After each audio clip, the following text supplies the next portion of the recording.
This is loud for me. Loud. Clack, clack, clack. Oh, can you hear the typing now? Balder helped me change some of the sound settings today, so we should be smoother.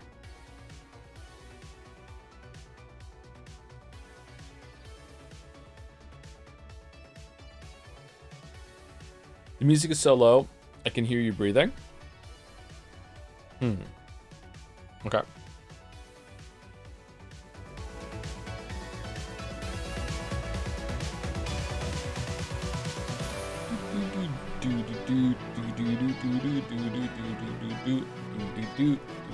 Now it's too loud. Okay, what about now?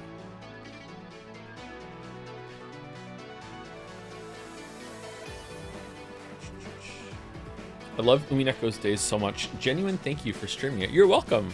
You're welcome. It's just for you. Welcome. You're welcome.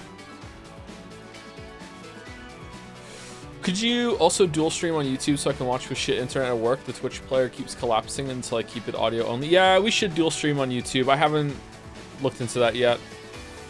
Put it on the Trello board. God damn it. Oh, yeah, I should do that.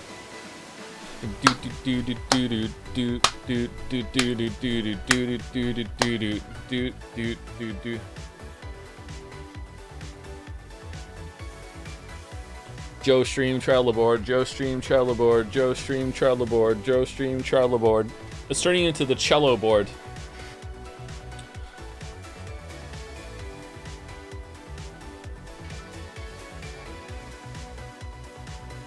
What's the Weezer lyric about Weezer, cello, jello?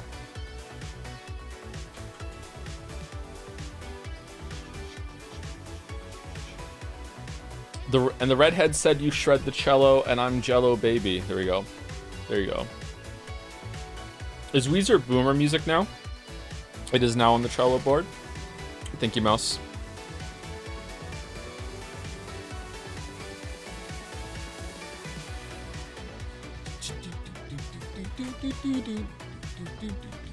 Why is my Chrome glitching?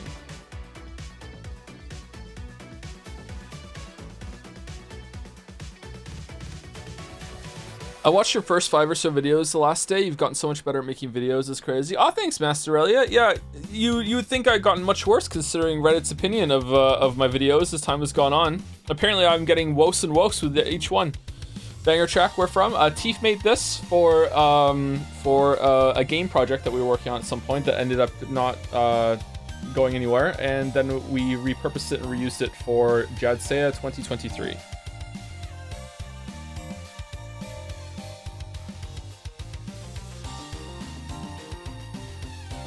Mars Love Senpai feels bad, man. Love Senpai, that's a sequel. Mars Needs Senpais into Mars Love Senpais. What would the third one be? The sequel has to end on a downer with like a big twist. Oh no, what's gonna happen? What would the third one be? Mars is Senpais? Mars hates Senpais? No. Mars regrets Senpais. Did you know there's a new Liza P trailer? And now I must know your opinion. Like new one that, like a new DLC trailer, that one that didn't come out like the other week? I haven't watched that one, no, sorry. Third entry reboots the series and is named the same as the original. There we go, we got it. Mars Needs Senpais, again. The last senpai?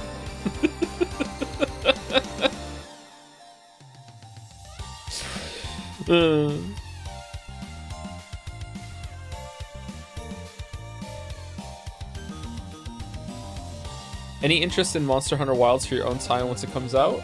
My own time? What's that like? What's that like? I mean, yeah, but I don't know if I can. If I get a chance, yes.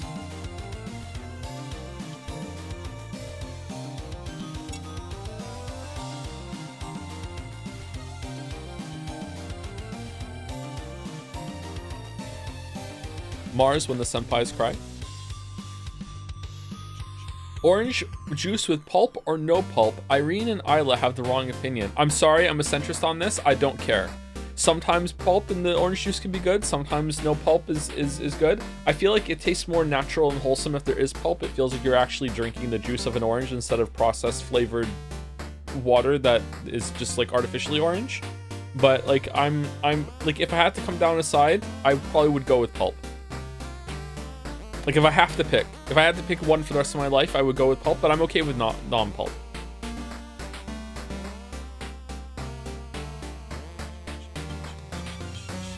But it's still processed, so that means nothing. What does processed even mean anymore?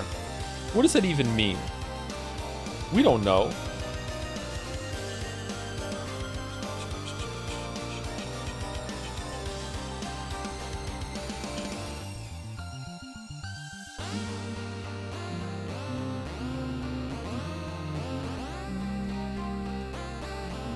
You cooked your food, therefore it's processed. Yeah, exactly. Exactly. The processed food boogeyman. Okay, Jadzart is here, and now you can see my mouse, and I can change it, and it's gonna go to the next one. Yo, what the hell is that? What? Okay.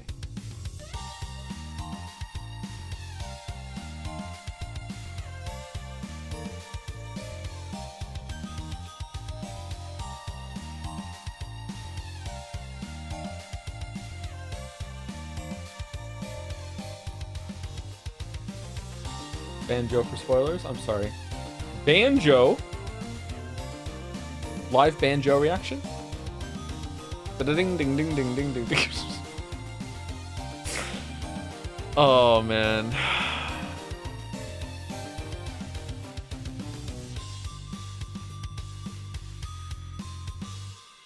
Okay, how is the sound? We sounding good?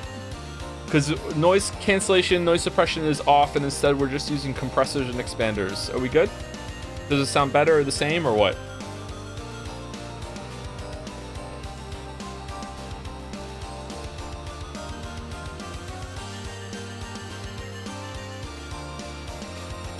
Voice sounds weird. Does it? The music is loud. Is it really? Okay. How about now? Is it better? How loud is this? Queer ass. Too quiet, or are we good? Perfect. Oh, actually, the queer ass is probably duplicated. Hold on, music's gonna go away. And now we're just gonna do just a raw queer ass. Queer ass. All right, how loud is it? There's no echo. There should be an echo though. It's okay. It's perfect. Okay. Cool. Cool. All right. What about now? Queer ass. Did that come through or no?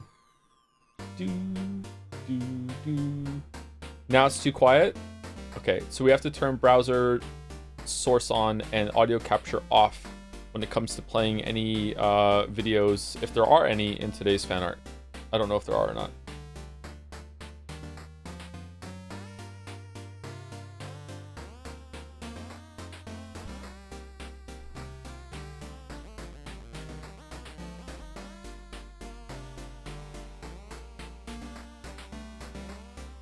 Is there going to be a 1 min limit? Yeah, we're going to try and keep fan art going with the 1 min limit. I think 1 minute limit. I think that's a good idea. Yeah. Let me get my timer on. Also, the cat got her drops before stream, and today is the last day that she needs the drops 3 times a day. So it'll be fine tomorrow. She's on twice a day tomorrow, and her eyes are already looking a lot better. So I'm sure you're all worried about the cat. So there you go. I've only got scratched once giving the cat drops, and it was the first time. So go me. She's a good cat.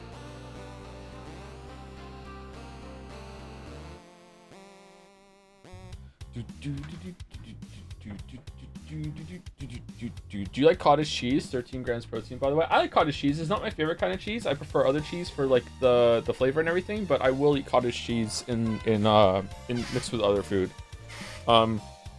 Like, I'm not the kind of person that would just go over to the fridge, open a tub of cottage cheese, get a spoon, and eat cottage cheese directly from the tub out of the fridge in order to hit a protein quota, anything like that. Just a random example. I wouldn't do that, but I will eat it in other things, yeah.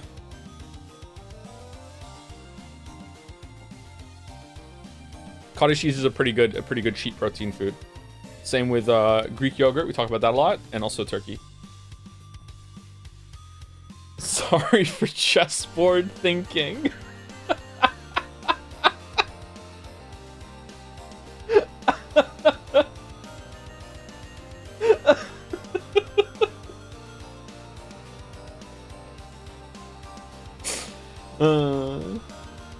Is this cat the famous Hitler cat? Yes, it is the cat that moderately resembles Hitler. Yes.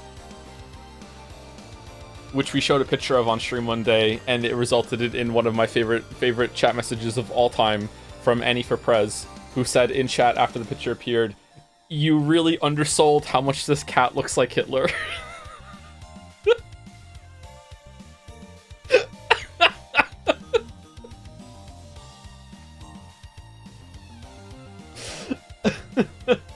Do I still have the picture on my desktop? Hold on. Can I minimize this without it going away, or will it vanish if I minimize? Let's see. Let's see. Oh, it's gone. It's just gone. Okay, I hope that doesn't mean it's going to default to a different window. Okay, where would it be? Would it be in like one of my many desktop dump folders, or would it be under...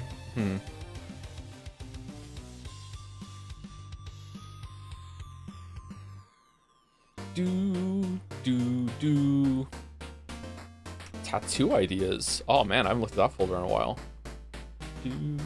No, it's not there. Is it under fan arts? No.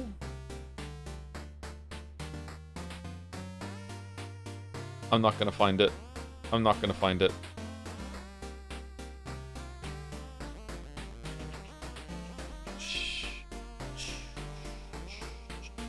No. I'll get it some other time. Someone on Jads might have the picture, by the way, if you want to go on Dragon's Den, and someone will post the picture of the cat. If you'd like to see Eevee.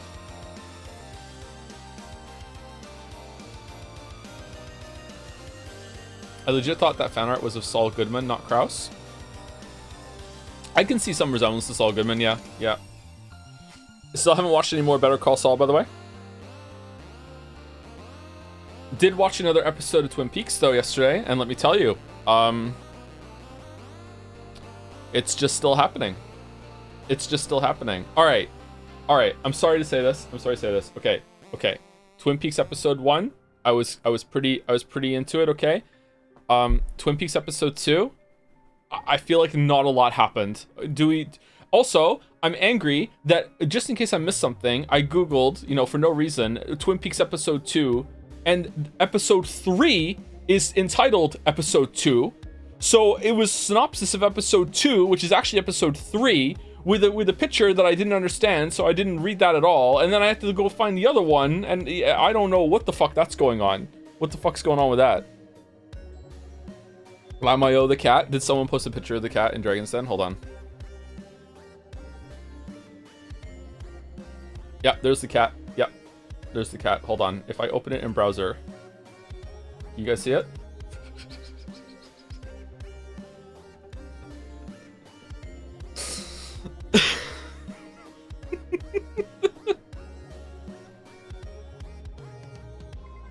There's the cat. There's the cat. Okay, she's a very nice cat. She's a very nice cat. I like this cat a lot. Okay, she's a good cat. Anyway, there's the cat.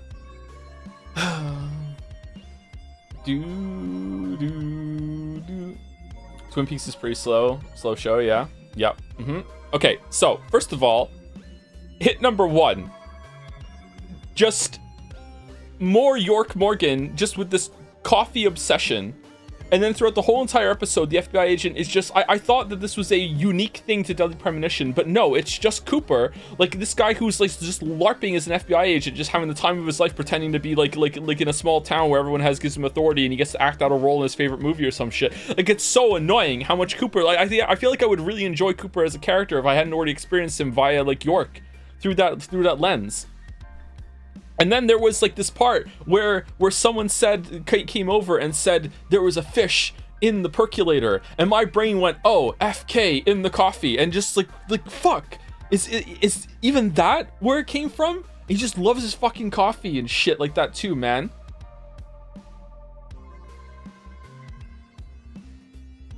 Don't forget the log lady. Oh yeah, we haven't got to the log lady yet. Yeah, and the log lady being like the basis of both the pot lady and the lady in Alan Wake 1 that had the flashlight or whatever that lives in the dam with all the light bulbs everywhere. God. There's a fish in the percolator. The show is ruined for me. That was my experience watching Northernlion when you were on break. Wow. Wow. Wow. Wow. Just egging it on, huh? Egging it on. What? How am I in any way like Northernlion at all? We have so different streaming styles. Did you get any big Life is Strange vibes? No, not really. Not really. Just everything to do with Laura Palmer is just the exact same kind of thing that happened to Rachel Amber, though. But also, I can't even remember her name from Deadly Premonition. It's probably also Laura Palmer.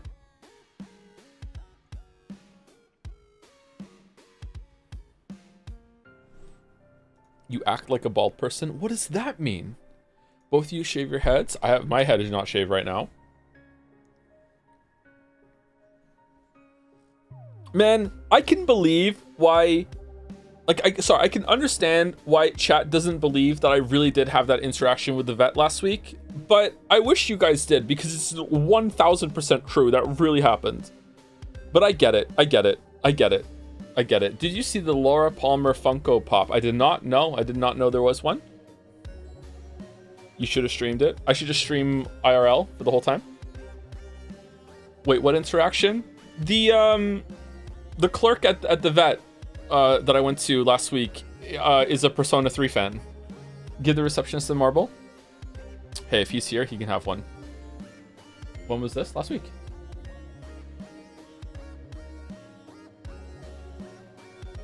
How would you know? Because I spoke to him about Persona 3 while I was there. He asked me what I did for a living. I told him. He said, what game are you currently streaming? I told him, and then we spoke about Persona. Tell us again, we ain't going back to mid? Now you're gonna have to. You're gonna have to. You spoke to some... What the hell? What the hell? I speak to people all the time. Didn't mention Umineko, tisk tisk. Well, he asked what games we were streaming. Bring the vet to do Umineko voices. You should watch Blue Velvet. It's much better than Mid Peaks. Wow, the David Lynch wars have begun. It's gonna be like the Persona games.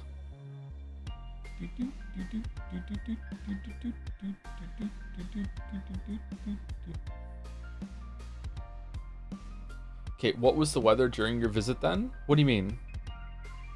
When I went to the vet, it was really early in the morning on Thursday and Friday. Wait, was it Wednesday and Thursday? It was Thursday and Friday. Yeah, it was Thursday and Friday.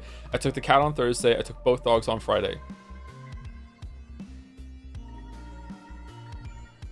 Excuse me. Was it misty? It was not misty. It was pretty slippery though.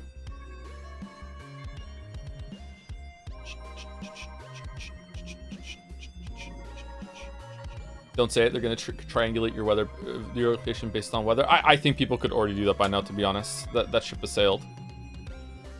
Trying to be less paranoid about that sort of thing, actually. Trying to, like, open some stuff up. That's what we're trying to do. Okay, who's the last person I said thank you to on Saturday? We had a break, right? Yeah, we had a break. Yeah. Okay. Fluffy Mutant, Simply Allegra gave you a shout out. How'd the raid go? Oh, thank you, Smells Like Piss, for the new sub. Thank you, RP GeoCities, for the resub. Curator K for continuing their sub. Jirox98XX for the new sub. Welcome. Faux Ryan for the resub. Cinnamon Bun. This is meant to be cinnamon. Cinnamon Bun for the resub. Oh, you're welcome. You're welcome, Bun. I'm glad that that the streams are giving you some comfort. Thank you, Quizilite, for the resub. Stream 10 of 6 billion. Thank you, Super Paper, for the resub. Also, thank you to Annie for Prez. Hideyoshi Riz King. Thank you, Silver999, for the gift sub. Deal 7. I got there. This one's a Twin Peaks. Hold on. Goddamn it, Joe. I love Twin Peaks. Got a poster on my wall and everything. Now I see it. All I can think of is you ranting about goddamn deathly premonizers. What next gonna ruin my Tyler poster by saying Flower Boy just sounds like the rap sections of Persona 3 Reload? Messed up live Nanjo reaction. Thank you, Deal 7. Yeah, don't play Deadly Premonition. Biggest mistake of my life. Thank you, Delusional for the resub. Kratos voice, Joe, my soul for another Mouse Umi Pico stream. Mouse will be back on soon, yeah. Thank you, Nib Shura for the resub. Also thank you to Macer, Mara23, Funkdev, Bad Luckness Disease, all for the resubs. Zorgox for some bits, hello. Thank you, Cthulcifer, Watanubi, whoa, how did you do that? Whoa, what is this new tech notification? How did Kami Mummy make that just appear on the screen like that? I have never seen that in my life. What? Rodney, you are the receiver of the sub. Is this your doing? I have to like close the notification. That's weird.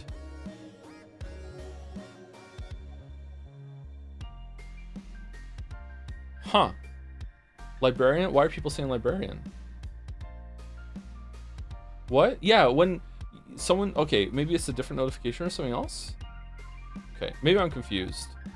Maybe I'm having a Joe-ment. I don't know. No one else can see it. Okay. I guess I just have love. Thank you, the one who knocks. Knocks? Who's there? Thank you for the new sub. Welcome. Thank you, Olori for the resub. Zero Vault. Algent. That's a tier 2 sub from Zero Vault. Thank you very much. Algent. Bro Man Guy 0 for the resub. Rex Yalda both as well. Calypsia Twilight? Not sure. Your infectious laugh never fails to make me smile. The only reason I have a career is because of my laugh. Do you know how much that haunts me?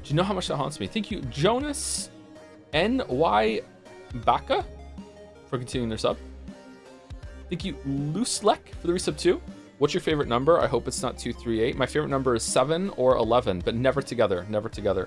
Thank you, Bew Noodle for the resub. Fatal Cutie also for the resub. Real Quaid for Would You Believe It a resub. Thank you, Salty1985 for the new sub. Welcome. Dominic for the bits with Trello Chan.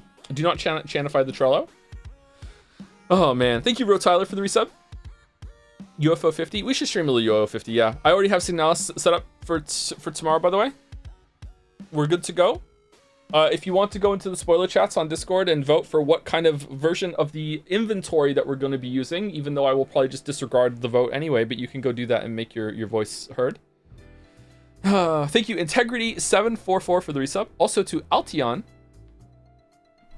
You're back at college. Good luck with that. Thank you, XXya Boy 69, Dancing Drums. Rustin for the new sub. Ishuvidian for the resub. Apparently there's some non-linear resubbing going on. Thank you, Yuda for the resub. Shoe Plastic also. Critical Woe for the bits. I did know that Ryushiki was writing a Silent Hill game. Maybe that one's going to be good. Thank you, Juvis for the resub. Liv Lin also for the resub. Rostin for a tier 3 sub. That's new, but also 6-month resub. I don't know what's going on there, Rostin. If you just sub 6 months in a row, a tier 3, holy shit. Thank you very much, Rostin. Thank you, Idra for the resub. Nomi Pekka also for the resub. Yeah, Persona 3 Reload's done now, and some people are saying that they enjoyed it. I think that overall, it was a decent stream series. I think there was some arguments that kind of bogged it down and everything, and there were some slow moments, but there were some slow moments and arguments in Persona 4 and 5 as well, and people just don't really remember those, so I think it'll balance out a little bit. It's probably going to be the second best playthrough that we did, Persona 4 being number 1, then 3, then 5. If I streamed Persona 5 for the first time today, I think Persona 5 would be better than 3 as a stream. But like I was still learning how to be a streamer back then with Persona 5, so it wasn't nearly as good as what I could do now, I think. 5 was better. IMO. Really? Do you think so? That's a compliment. Thank you, Toby1845 for the new sub. Welcome. Isaac Does Stuff also for the new sub. Welcome. Probably facetious. Can't say that very well. Also for new sub. Why are so many new subs in a row? Thank you very much. Welcome to all of you. Clawfists. Thank you, Ironwrath, for gifting a sub to Veterinarian. And the last round on my list are Silver 99 with some bits. Does 999 count as a VN? I think that you can make an argument there. Yeah, I think you could. Yeah, that it isn't. Yeah. Thank you, Laddieware, for the resub. 3 years. 3 years ago, I did not think I'd be watching you stream Umineko. Life comes at you fast, huh? Things happen. Thank you, Dalmek, for giving a sub to you, Watanabe. Sherlock Homeless is resubscribed for a year now, supporting my favorite male role model. Also, Joms. Nice. And thank you, JM Cartwright123 for new sub as well. Welcome. Do you think I should still be faster and just read names? Because I'm still reading some of the messages because I'm too Canadian. I mean, I just need to rip the band-aid off and do it again.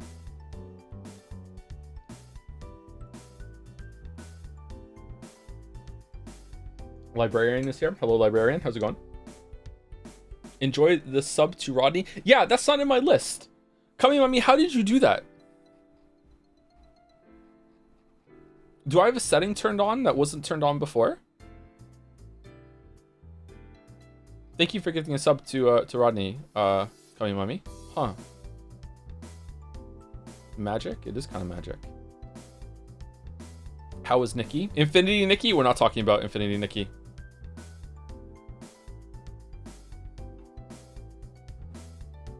We're not talking about Infinity Nikki. No. We're not talking about that. No. Why not? Why so?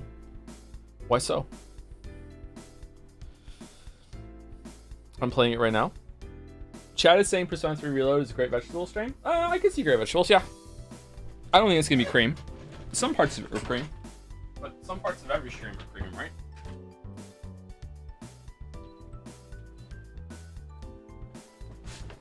Sorry, I don't know if you can hear the air conditioning beeping, but I need to make it cooler in here.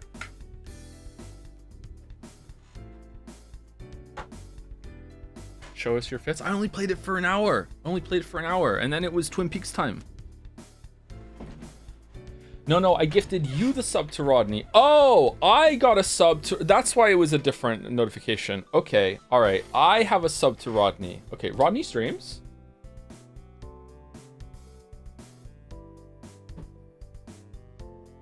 You can use Rodney's emotes. Okay.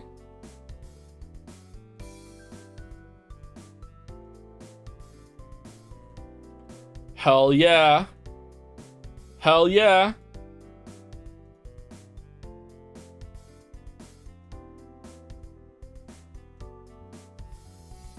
Awesome. Sorry for chessboard thinking. Thank you, Kami Mami. Thank you.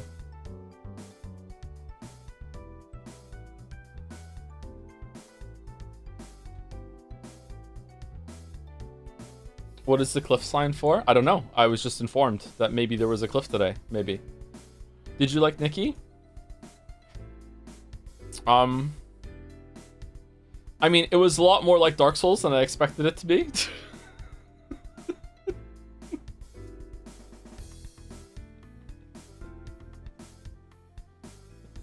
Right before I got my last Wim star of the session. When I picked it up, I got I did do and made mouse cackle. So yeah, that was fun. That was probably the highlight of my hour with Infinity Nikki. You played it? Yeah, I did. Yeah. For every hour I play Infinity Nikki, mouse has to play a Souls-like. So it's worth it. It's worth it. Boss Baby vibes? A little bit Boss Baby vibes, yeah. Never beating the Dark Souls allegations. When did you play it already? I played it yesterday. Was it yesterday? It was yesterday, yeah. It was yesterday. Germa adored it. Germa played Infinity Nikki. How many gacha games have you played? Genshin Impact. Hearthstone counts as a gacha. So Hearthstone was my first gacha game. Then Genshin Impact. Then I played a little bit of Honkai Star Rail for like, I don't know, like a couple weeks, like on and off. And now Infinity Nikki. So there you go. I've played 4 gacha games. Do.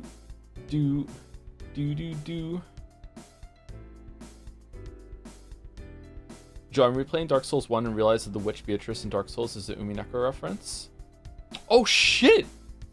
Maybe you're right. When is ZZZ? Xenoblade is kind of a gotcha too, but does it count because you don't have to spend money on it? I'm not sure.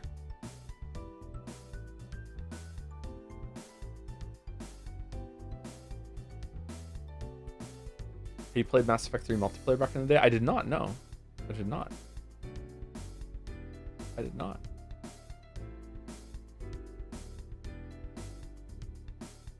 Thank you, Fear Gel, for the new sub. Welcome. Or Fear Virgil?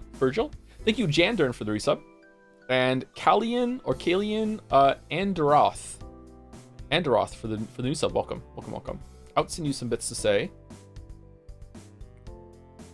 Speaking of the upcoming Jelly Umi collab, some of the Persona 3 writing talk got me into the idea of Jelly Jonah unironically. How can we meme this bit into existence? You know what? Maybe you don't have to. Jelly and I are in preliminary talks. We're rolling the dough. We're deciding on the jelly. Not making any promises, but we're in preliminary talks about how to make this donut. Okay? We're talking about it.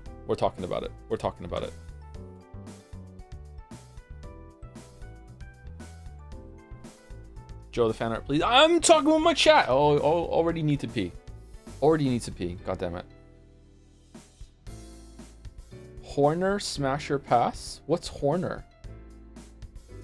Just in case Smash, but it's been half an hour and viewership has continued to climb the whole time. This is what people want. Can't wait for the Lord of the Rings episode. That'd be fun. Ah, for fuck's sake, Jelly. No, I don't want to fucking read Lord of the Rings. Oh my god, no, I really don't want to read Lord of the Rings again. No, Lord of the Rings. I refuse. Okay, good, we both refuse. Hey, that doesn't mean we can't make an episode on it. How? Oh, jelly. No one remember this. Jelly. We watch the movies, read a plot synopsis of the books together real quick, and through our powers combined of those two, we pretend that we read them. What do you think? Could we pull it off?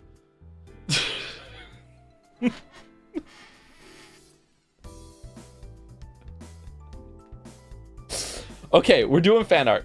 One problem, I haven't seen movies. We have to watch them. We'll watch them together. There we go. Okay, shit, I fucked it up. Okay, F11. We're already on F11. Okay, all right, starting right now. 3, 2, 1. All right.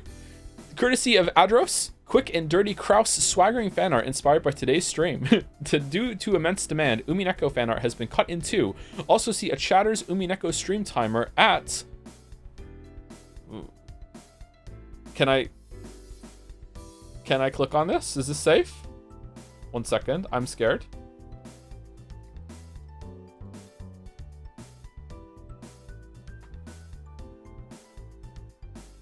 Ooh.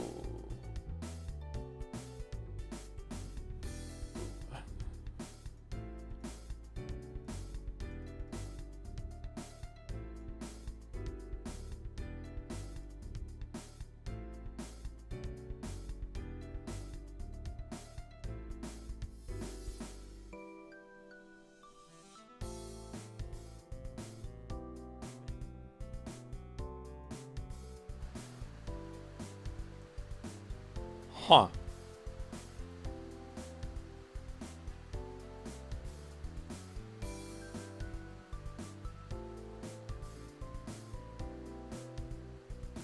No.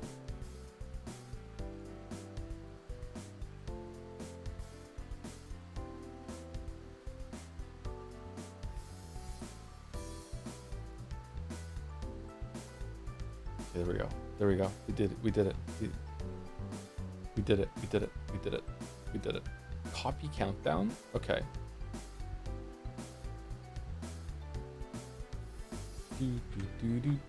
How do I get off of this?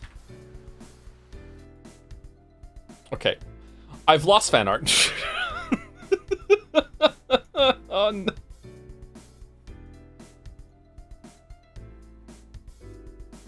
Give me a second.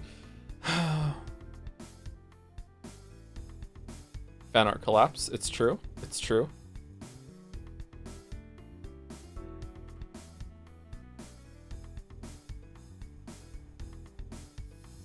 Okay. fan art came around. All right. Thank you, address. Thank you. People thought this was Better Call Saul. I'll tell my kids it was. Courtesy of High Law, the one that likes to draw the dragon avatar more and more decrepit and unhinged as time goes on. All right, here we go. Mr. Joseph Anderson's annual wellness check report. Choose best. Lo, verily beneath the starlit firmament doth thine incantations wane, revealing the ephemeral essence of ethereal harmonies. Thou dothst transcend the bounds of mortal comprehension, but prithee, I beseech thee, tarry a moment, for mine discourse is not yet at an end. Pray, stay thy hand and lend thine ear to this, my humble speech. Verily, an age of great upheaval, and, okay? Ha, I sliced the cake and there are some strawberries on top or whatever. Cease speaking one yappity yappity slappity. Wow, such kino. I live for moments like these. Second one's the best.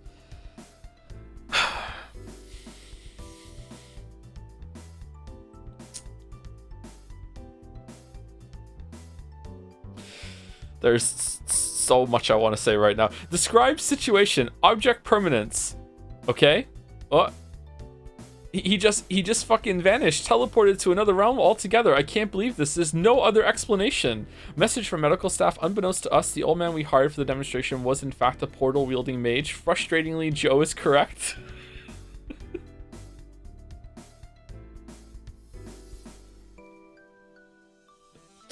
Blonde hair perception. No blondes here, not a one to see. Slightly annoying you're even questioning me on this, chat. I'll double down and throw uncalled for snide remarks about it for the next hour. I've made this hill and you'll die on it. That's why it's brunette arc. Why is there a Rosen Maiden reference in this fan art?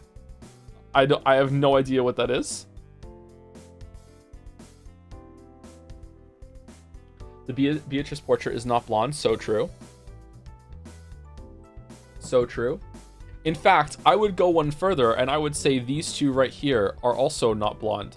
This is probably blonde. This is obviously blonde. This is blonde. These two are not. These are not blonde, these two right now. Definitely not. Have you heard of the is it Dark Souls or Love Nikki quiz? I have heard about that. Yep, I was told.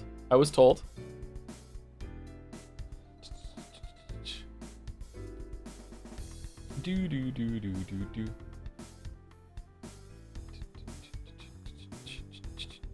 Smash or pass on that bottom image down here?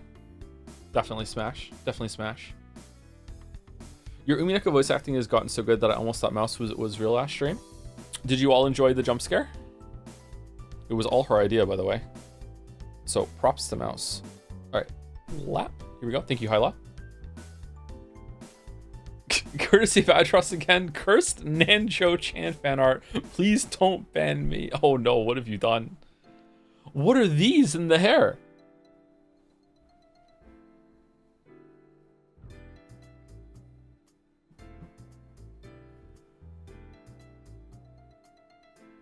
Smash. Smash. Thank you, never lucky for the resub. Thank you, Happy Quack, also for the resub. Agatha Christie novel reading and House of Leaves. You're reading, you're on it. Reading is a good hobby to have, Happy Quack. Good luck with it. Welcome. Thank you, at Bash for the resub, and also Iron Wrath for gifting a sub to Yuri Anger Auguret? What is this? Yuri Anger Auguret. Hopefully, I don't know what that is, Iron Wrath, sorry. Is this a Twin Peaks David Lynch thing? Final Fantasy 14 reference, you'll get it when we start playing next week. We're doing that? I thought we weren't doing that. Thank you, Adros. This is a cursed Nanjo.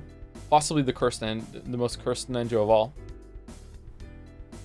Courtesy of Ash. Tried to channel some of my inner Ryukushi for this Umineko-chan.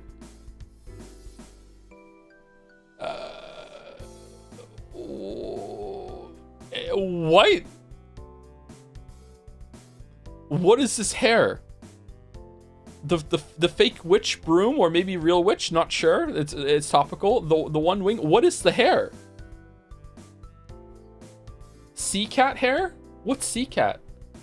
Sea cat? Okay, okay, you're all shouting sea cat at me?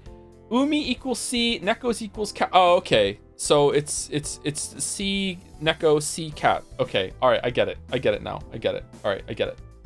Umineko is directly translated to sea cat. So in English, Umineko means sea cat when the seagulls cry. Because the seagulls are afraid of the sea cat that's going to come eat them. Because cats eat birds. It actually means seagull.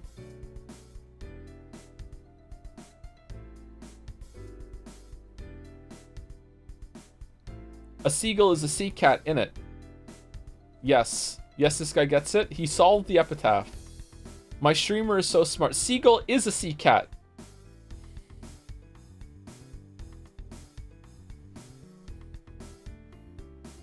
I was in such a good mood when the stream started. I was in such fucking hell. Fucking hell. Fucking hell. And you remember that time Racevic clipped me going about the cat girls with their fucking cat girl mouths about Umineko, and here we are all this time later. It's twice a week. Fucking bullshit. All right. Anyway, thank you, Ash. Thank you. Q-chan. Also by Ash. Whoa, holy shit. Okay, some Umineko-chan sketches of bits I wanted to include in the original drawing, but didn't have the canvas space for. What the fuck are these boobs? Now I see. Oh, the spinner. Spinning. Oh, the fidget spinner. That's a chessboard theme. That's cool. The gold. Boob. Studying the boob with the drums censorship. The most hated drums of all. The hair going up like that. That's cool.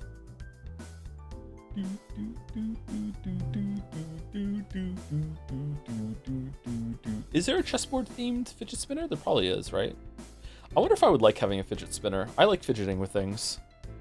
Right now, my go-to fidget item is a little screwdriver that I use to take some of the computer parts outside of the computer, which the new parts are still not here, by the way, and it just stayed on my desk, and now I fidget with it. Can you hear this, or is the noise suppression thing not going through?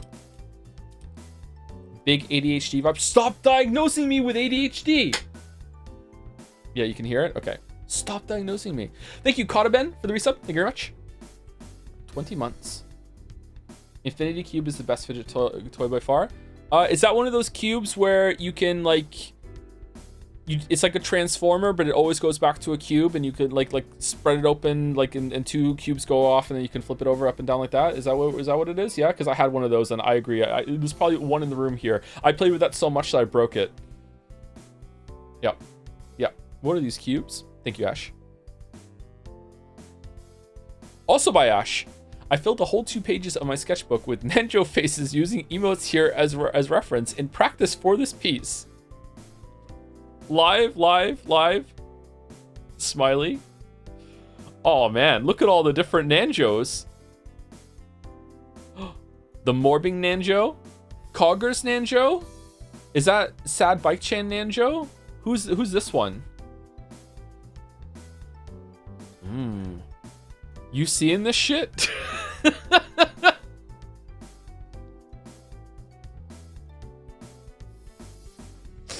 Teramasa Nanjo. Oh, is that his first name? Teramasa?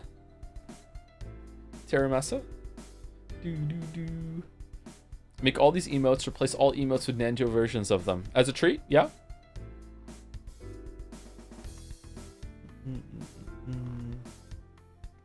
Good Nan joke. Thank you, Ash. Also, thank you to Kanjir for the resub right now with the term or word Nanjo. It's Seacat. Oh, okay, Seacat. Thank you, Seacat. How's Signal's gonna be tomorrow? Courtesy of Del. Thank you, or Delty. Wood.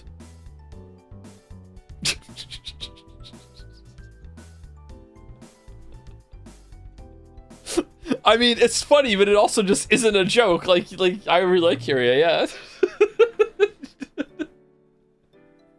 It's just so blunt. Just, yeah.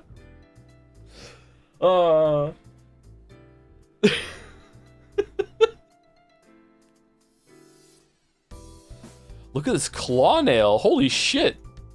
It looks like the tip of a pen, a fountain pen. How I write all my hot takes.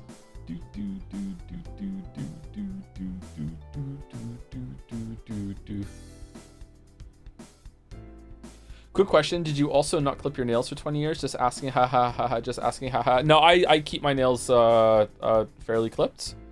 Coincidentally, I do have to do it again today. I didn't have time this morning, but yeah.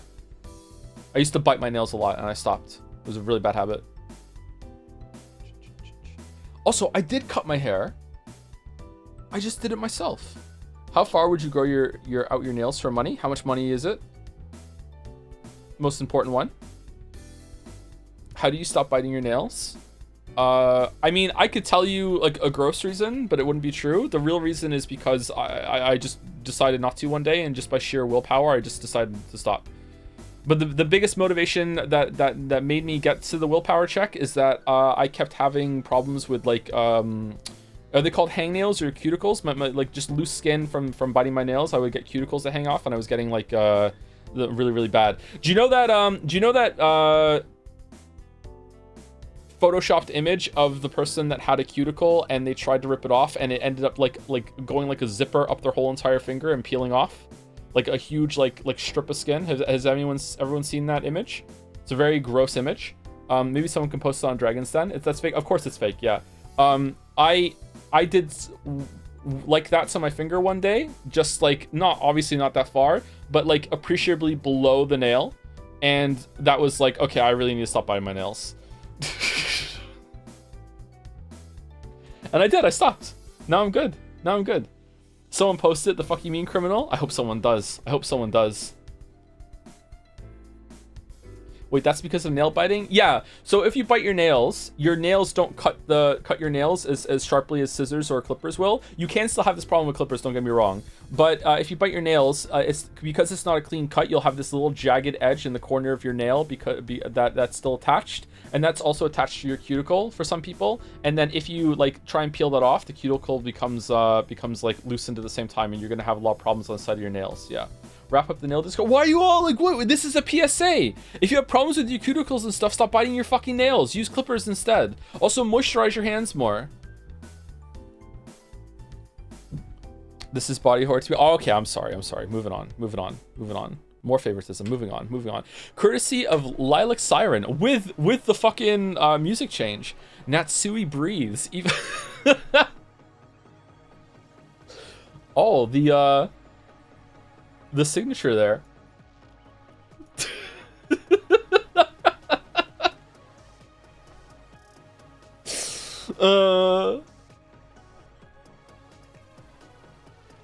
Tenko. It is Tenko. You're right. It is Tenko from V3. Nice.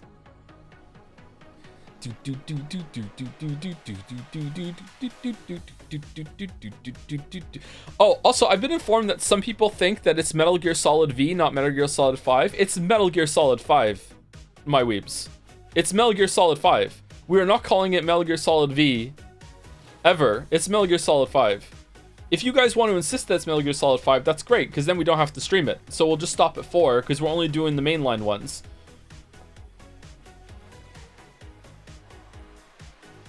It's not V, it's VA. Metal Gear Solid VA.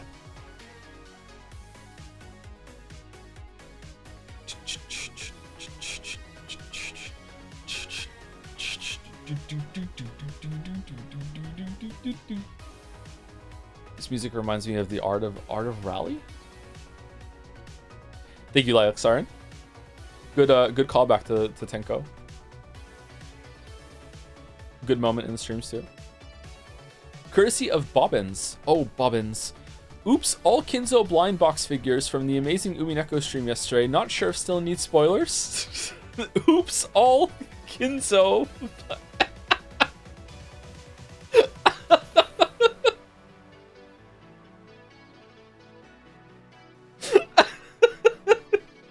Kinzo has secretly been in every scene.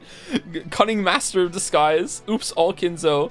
You thought it was a dead body, but it was me, Kinzo. I could not think of a good idea for fake boiler Kinzo pretend that's in the for fake boiler Kinzo pretend that's in the collection too. It's just fucking someone pretending to be like multiple like victims and killers all at the same time.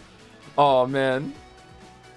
I don't know why. I would actually accept it if it was Kinzo. I don't know why. Right now, maybe I'm just being like stunlocked by the meme, but what the fucking over here? Which Kinzo will you get? Which shed bed? The Vitorici pose on the box. This is great. This is great. Should we be in just chatting for fan art? Yeah, we should, but it's too late now. It's Umineko. You know what? We shouldn't be, because these have Umineko spoilers, so people will know that they're getting in for this. Yeah, okay, that's good actually. How about you just piss everyone off and just play Minecraft tomorrow and not enjoy it? I'd rather stream Signals tomorrow and not enjoy it. Which shed bed you bet a set? Who knew that the Kinzo eating Dominoes meme had such legs? I'm not expecting to enjoy Signals tomorrow, chat, which means I might actually enjoy it, because sometimes the horror games that we played in the past, I've expected to enjoy them, and then I haven't. So, yeah, maybe it's going to loop around. Cackle nom nom e. Very nice. Thank you, Bobbins. One of two, Harmva. Oh, this one has music. 1 second.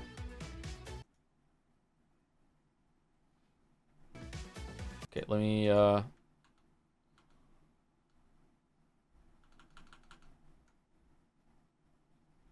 The timing. No. Okay, we did it. We're all equally suspicious. No. No. Okay, how's the sound? We're all equally suspicious. It's not right for only Aunt Natsui to be persecuted. Yeah, but have you considered that I hate her? Our proud father crawling under his bed? You call the music. The self-embarrassment I must endure in order to see you again, Vitorici. They're walking around. He's like solid snaking it up, watching them go, whispering to himself. Vitorici. What the eating his dominoes.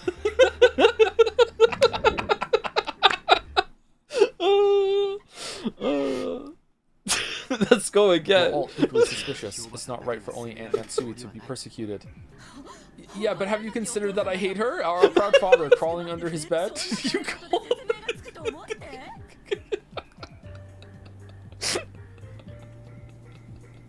Your laugh synced? Oh, did it? The self-embarrassment I must endure in order to see you again, Vitorici. They're walking around. He's like solid snaking it up, watching them go, whispering to himself. This expression's so good. What the eating his dominoes. That was good. That was good. Thank you, Harva. Thank you.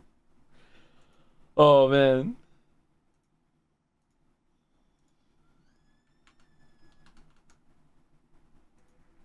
I like it when oh shit, it's so loud. I like it when a moment ends up being acted out in art like that.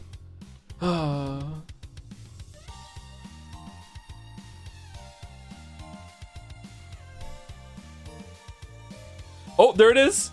Courtesy of Harmva. The other day, for you, Joe, it'll probably be like 3 months ago. Almost. I made an ass on myself in front of my waifu, is it Rinzio? Rinzio, by screaming, Vitorici! We were looking at different names together, and the Beatrice was mentioned on the page, so I said the line, and she looked at me confused, but I felt embarrassed, so I said, so there's this visual novel called Umineko When They Cry Before Giving Up. You made me feel embarrassed for once. Hope you're happy, I guess. Yeah. I had pizza today too, coincidentally. Well, I'm having fun. Yep.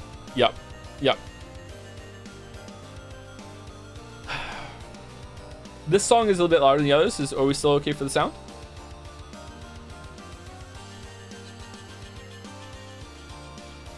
Thank you, Kanjir, for the resub. I think we said thank you to Kotoben, did we not? I think we did. Thank you, Kotoben, just in case. Thank you, Kotoben. Thank you, Kanjir. Thank you, French Fries or French Fries. Love your videos, people. I make videos. Glad you like the videos. Thank you, Tilt EV for the resub as well. Thank you, Nagast. Am I saying it right now? Nagast? Nyagast? I don't know if I am or not. I can't remember. You're close enough? All right. Nyagast. For the resub. On Japanese Umineko Wikipedia page, there is strangely a glossary which includes an embedded picture of a chess set with the subtitle something Chesu Seto and explanations of terms such as Golden Land, 19 people, Winchester rifle, and furniture. Interesting. Interesting. More teasers. Thank you, Ykreer, for the resub.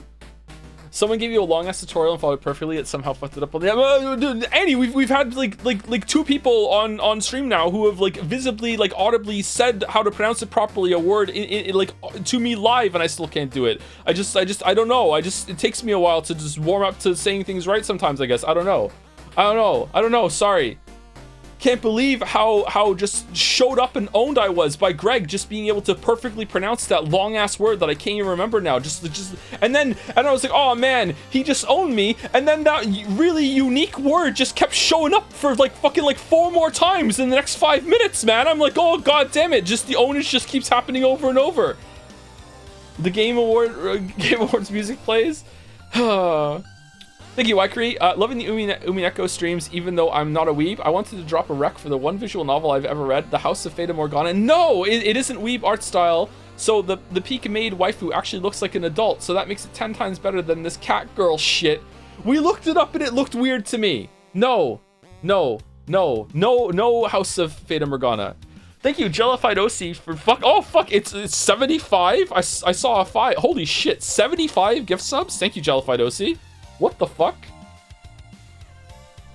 You're really enjoying Umineko? Holy fuck. 1/3 of fan art done? Yep. This is how it always is, sorry. House of Fata is peak? What is this picture? It's just a pizza box on the floor? How is it hovering? It's magic. Thank you so much, Jellified OC. We should have went with the ooze slime run in Persona 3. Also, for the resub from Jellified OC, got a promotion at my job and hit a bench PR, 110 kilograms. Oh, that's good. Been a VOD watcher since Persona 5 days and a stream watcher since Persona 4, so I wanted to give something back for all of the years together. Keep on keeping on, Joe. Bike-chan, Besh-chan. Good taste in Chan, too. Thank you so much, Jellified OC. Congratulations on the promotion and the bench PR. It's really impressive. Good job. Holy shit. Pulling it for you? No pulling. It's not happening. It's not happening. Just like Umineko is never going to happen. Thank you, Harmva. Oh, shh. Spoilers. Also courtesy of Harmva, a censored version due to the recent rule changes. What do you mean? What had to be censored from this one? It's literally 1984. Joseph is such a party pooper. So much hate. Sorry, Beatrice. It's going to take more than 3 reasons to convince me that you exist. The true Anderson stare right there. Wait, what? Also, I have a... No! God damn it. No.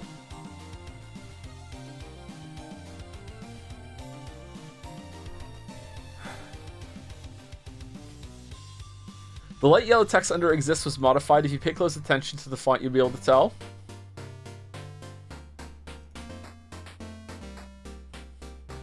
It wasn't modified enough. It wasn't modified enough. Not enough. Do do do do do do do do do. What are these boobs? Why is this so enduring? Is that a little tuft of hair? God damn it. What the f...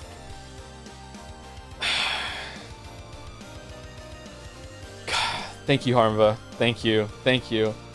Double owned here. Double owned. Thank you.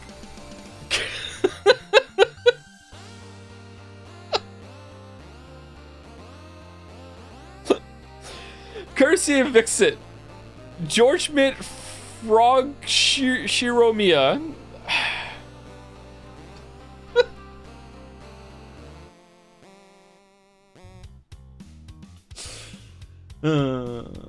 I think it's funny you usually have no hair on your dragon version, but then putting almost no hair is way worse. Exactly, because the dragon doesn't have hair, so it's like, okay, there's no judgment or anything being called attention to, but like going the extra mile to add balding, yeah. Can you say in Kermit voice, George Mitt Frog Shiromiya? I can barely say it in normal. Start with another one. George Mitt Frog Shiromiya here. That's the best I can do. Not my best Kermit, but not bad, not bad. Thank you, Gentle Redemptor, for the resub. Ooh, I don't know how many years I watched you now but almost never live. Thanks, Nadja. Now I can maybe hear you read my name and pretend I am taking part in the community that I will never have time to really take part in. You can join Jazz and just lurk. The lurkers outnumber us all. Thank you, Dalmec, for the bits. Just letting you know that someone else was too cowardly to do this gift sub, so I'm picking up my rusted blade once more just for this.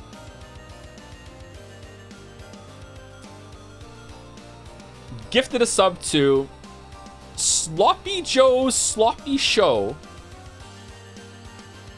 All right. Thank you, Dalmec. Thank you. In honor of this, we have to ask chat what we asked Dragon's Den yesterday. Chat. Famous novelty sub account, Bill Nye. Bill Nye, the cream pie guy. Chat. Get ready for a poll, mods. We need to have it. Is Bill Nye distributing said pie or receiving said pie? What did you think until this moment? What was it? What was it to you? Please wrap it up. We're wrapping it up. Thank you, Dalmec, for prompting this. Thank you, Cosmic Cabbage, for the resub. Can you say Kiseki no Majo Burn Castle in your worst Himiko voice? Meh. Kiseki no Majo Burn Castle. Nah. What a pain. There you go. I think I've lost the Himiko voice. Shit. And thank you, Henry Wyatt, for getting a sub to Boba Fetish. Boba Tea? You like Boba Tea? Bill Nye, the cream pie guy. Just, how is it more than like 2% think receiving? Anyway, thank you, Vixit. I just banged my elbow right off the desk.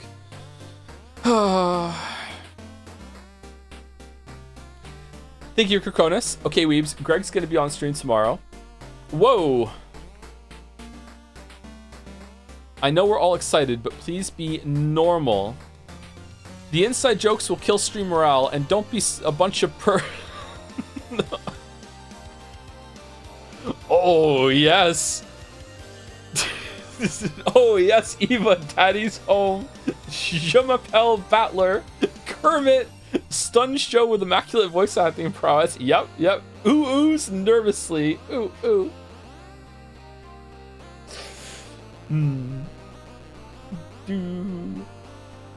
Quick cartoon based on the internet's finest collab. That was a fun stream. Very weird stream. Very fun stream.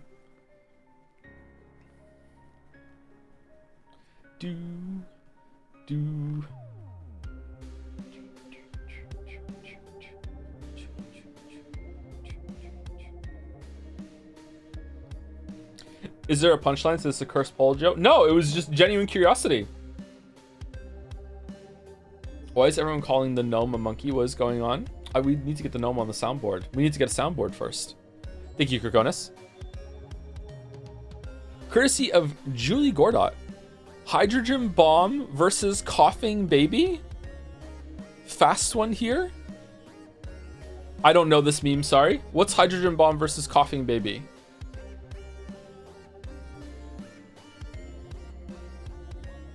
Coughing baby Joe? He's so old?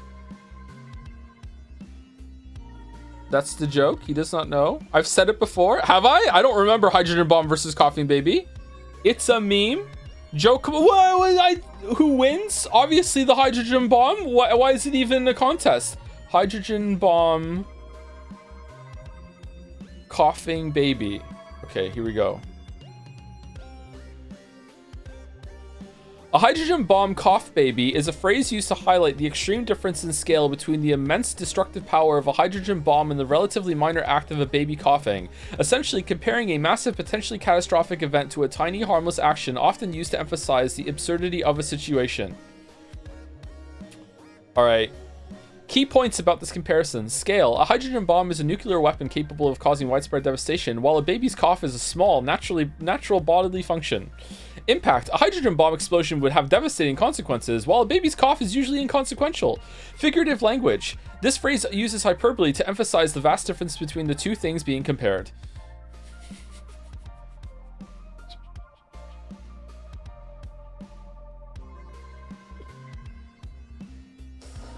Okay, all right, okay, yep, okay. I take my ownage. I take my ownage. This coughing Joe is getting owned. Thank you, Julie Gorda. Or is it Gordo? Lilac Siren. But it was me, Kinzo. Kinzio. Is it Dio or Neo? It's Dio, isn't it? It's me, Dio. It's a JoJo reference. Oh, it's here, JoJo as well. Finally caught up with the Umineko VODs. My goodness, I'm actually invested in the story. Aren't we all? Aren't we all? Aren't we all? Have any predictions going further into the third episode? Eva's not gonna die in the first or second Twilight, that's for sure. That's my prediction. That's all I got so far.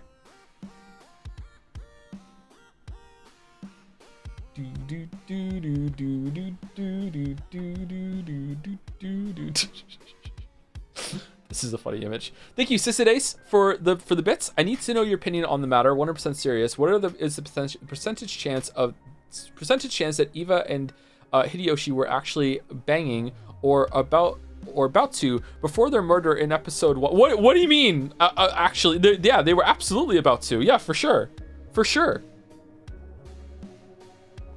80%. Either that or they were reminiscing and they knew they were about to die. Isn't that how you'd want to go out, though, if you had the choice? If you were with your partner in a room and you had privacy and it was closed and you knew you were about to die in 5 minutes, wouldn't you want to go out like that?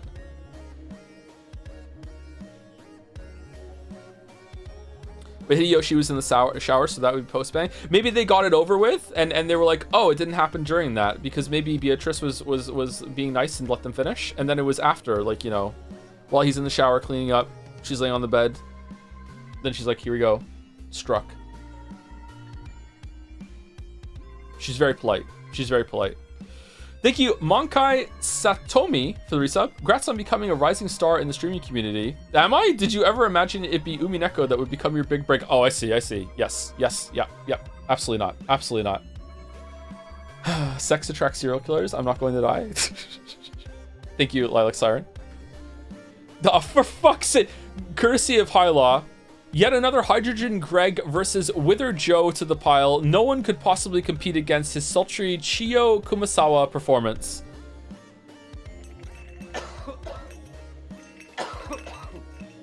Okay, can't hear it. 1 second. Can't hear it. We must hear the coughs.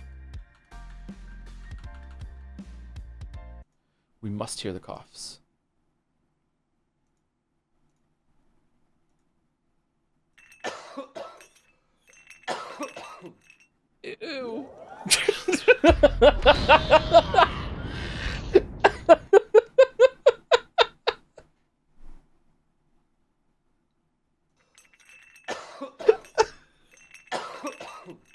Ew.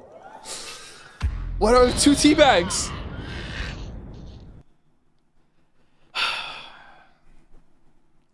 Okay. One more time as a treat. Here we go. Ew.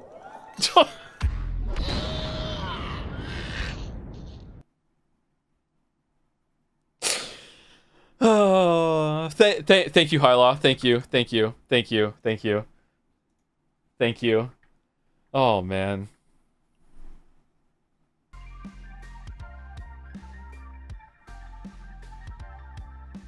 These aren't even trays, this fan art section. I'm just getting put on blast straight in the chest. Do you have those spike wall thingies? Not up here, no. I did in the basement. Courtesy of Luna Panda, 1 of 2. Name, Chess en passant. Age 37, height 172, occupation unknown, character summary, cool and collected person, quiet but not shy, was invited to the mansion by Kinzo. Siblings don't like her, but she can't do anything because she is father's guests. But can't do anything because she's father's guests. Habit, tilts her head when thinking. Who doesn't do that? Who doesn't?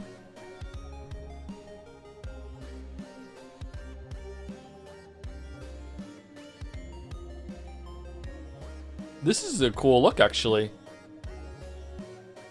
Would this count as a corset still, or would it have a different name? This isn't preemptive chanting? I don't think it is, no. No. Not preemptive chanting.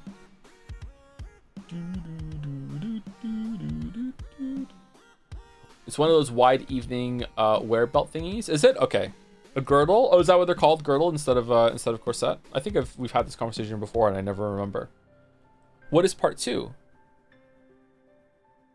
Oh, sorry. Chessboard Chan, fun design, but not fun to color chessboard pattern twice. Can't be a Umineko character unless you are a little bit crazy. Also, women in suits fans, rise up. Ooh. Chess en passant. To catch our culprit, we need to flip our perspective. Oh, very nice. Very nice. Incorporating the chandelier at the same time. Cool. Cool.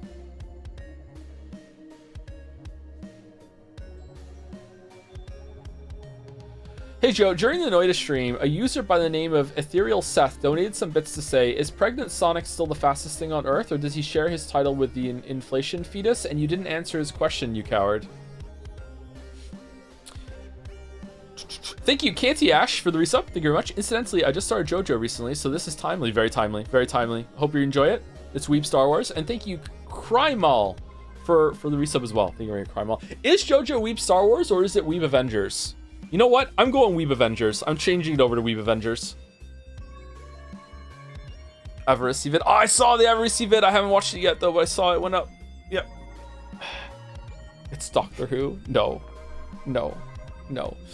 Thank you, Luna Panda. Courtesy of Razzle Basil, or some say Basil. Ouchie, ouch. I stubbed my toe. Ooh, ooh. You stubbed your toe? Does it hurt? Nah, I'm fine. Battler's toe hurt so much where he had stubbed it. The pain throbbed in his toe from where his shoe hit a rock. However, in order to appear strong in front of Maria, Battler had lied and said it didn't hurt. He lied to hide his feelings of pain-y, so that Maria wouldn't know just how much it hurt him when he stubbed his toe. Here, Battler, you can use this. In George's hand was a small rectangle wrapped in white paper. At a glance, Battler knew exactly what George intended by handing it to him. It was a bandage for his toe that was stubbed. Since ancient times, humans had used various forms of bandages in order to help their owie boo-boos heal. George was giving this to him for his toe to help make the pain go away, if only by the width of a single bandage. When toes cry. All right, let's just clap it out for Razzle Basil. Nice one. Big Coruscant Nave vibes. Well done. Good job. Good job. Well done.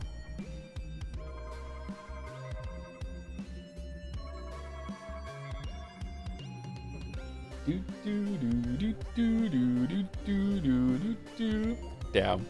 Damn. Thank you, Lisuk or Lusik, for the resub with the jams. Jammin'. If Kara learns how to draw, we're fucked. Yeah, that's true. That's true. That's true. What if we collectively supplied an artist like on tap for Koru?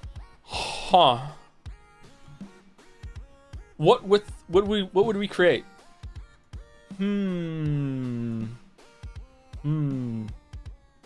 Who? Oh, you don't know about Koru posting? You should check Dragons Den out one time. Taking Jads by storm. Thank you, Razzle Basil. Courtesy of Myopic Impy. Live chandelier reaction. Damn, what'd she say? I'm sure it's something horrible because Natsui's on the screen at the same time. Oh, this is good. Gossiping chandelier. Nice. So is this just a fan art stream? If you see in the top left, there's a number, and it's 21 to 31. When we get to 31, we'll probably take a short break, and then we'll start reading. Yes, but we do fan art sometimes, usually once a week. But lately, we've been doing it more often because we have a huge backlog, and this is the first time we've done Umineko fan art since we started Umineko. So, if you don't want to be here for fan art, you can just join when we start reading, which will probably be at the rate we're going, probably in about half an hour. After break and everything too. I'm not sure. Might be a little sooner than that. We're going a little slow today because I'm also trying to say thank you to subs as they come in. I'm trying it out, seeing how it feels, and I'm going a little long with how much I'm showing the fan art, I guess, as well.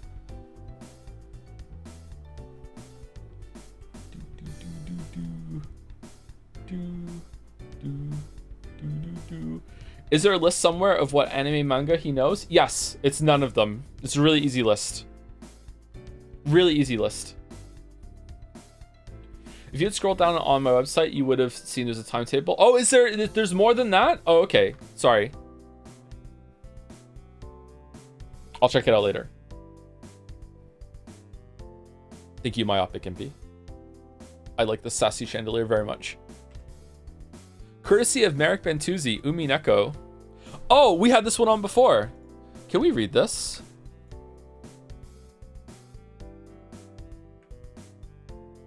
Almost. Okay, I know there's a video version of this. This is when we had Greg on.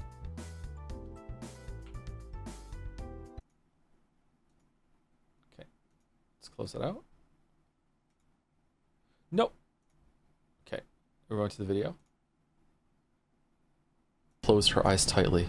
This room had also become... Oh, sorry, you go.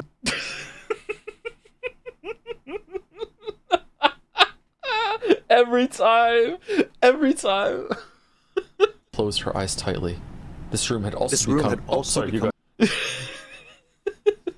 Were we both that synchronized when we both said sorry? Oh, that's so cute. That's so cute. Closed her eyes tightly. This room had also become... Oh, sorry, you go. Oh, I was a little flustered at the beginning, but after like a couple minutes, I was fine. It was a fun time. I was a little flustered at the start. I get flustered sometimes, chat. Would you believe it? It went great. Yeah, it was a good time. Thank you, Merrick. Thank you. Old man Yahweh. How does it show up in with the music on? Closed her eyes tightly. This room had also become... Oh, sorry, you go. Courtesy of Razzle Basil, the Ushiromiya cousins be like...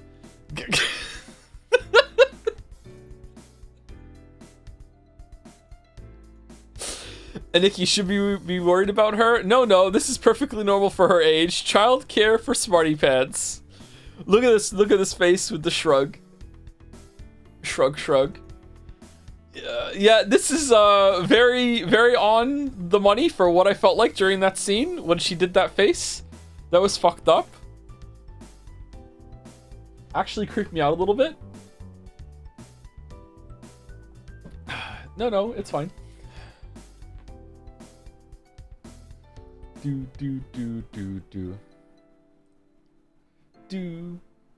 Little bit. Would you say that you were scared? I can, because it wasn't a game. It's not a game. Thank you, Bitorichi, for the new sub. Welcome, Bitorichi. There's love. I can see you exist.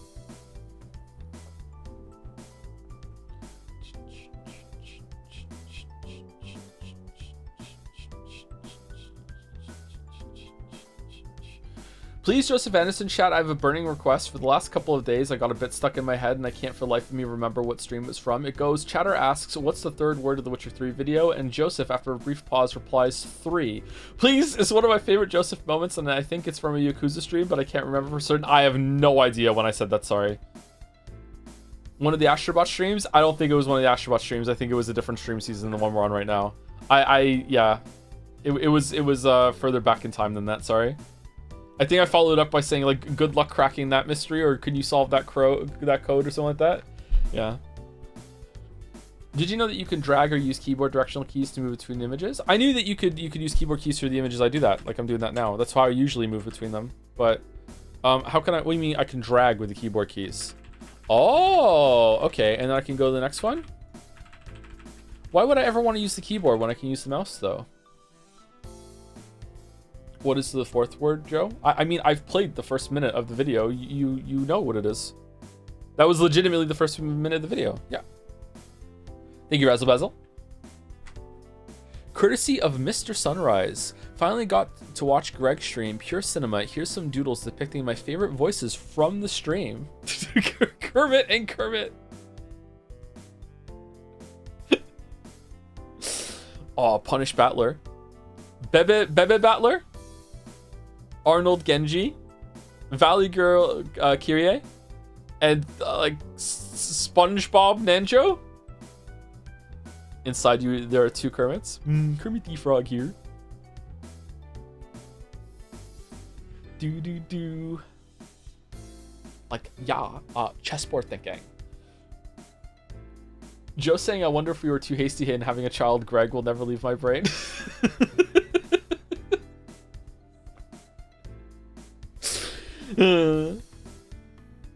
Falco found it. Mods pin it. Clap. Wow, that was fast. Good job. Nice one. What is this? Some meta horror game? The fan art right now is based on a VN that we're reading called Umineko, and if you are like here blind and you have no idea, you probably shouldn't be here because of spoilers. You probably want to be here. Go back to one of the first streams that we did of it. The most recent one, it's still in the past broadcast right now, and you see if you like it or not. Please be aware that the first 4 hours are pretty slow. Like legitimately it gets a lot better after 4 hours. I know how that sounds, but 4 hours is not even 1% of the story. I know how that sounds, you know. Yep. Making it harder and harder to sell. Yep.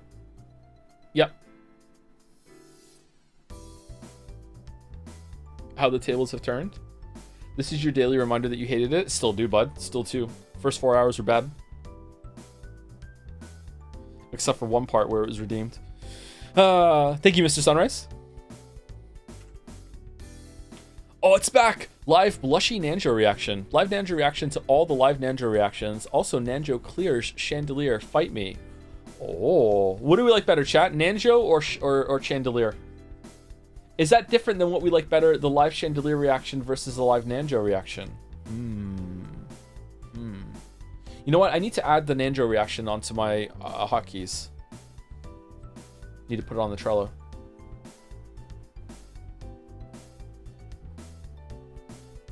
I am legally obligated to say Nanjo. Why?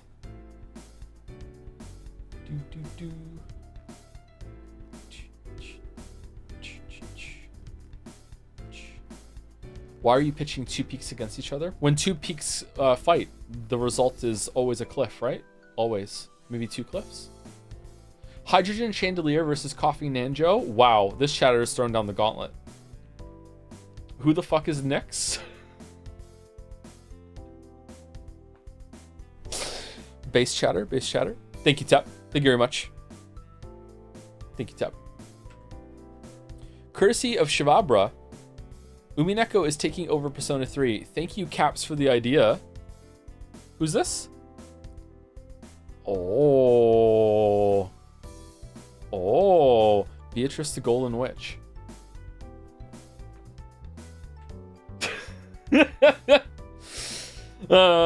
Nice. Love her so much, chat. I love her so much.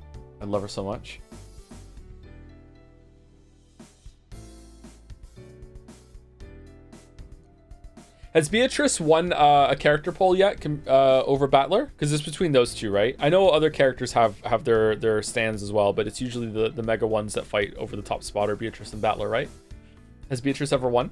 They had one earlier and Battler won by far. Really? Damn. I don't know who I would choose. I like Battler 99% of the time. I like Beatrice all of the time, but I think Battler has better peaks than Beatrice, so I'm not sure. The two of them together is just like chef's kiss. Chef's kiss when they're both on the screen. Best parts of the VM by far when both of them on the screen.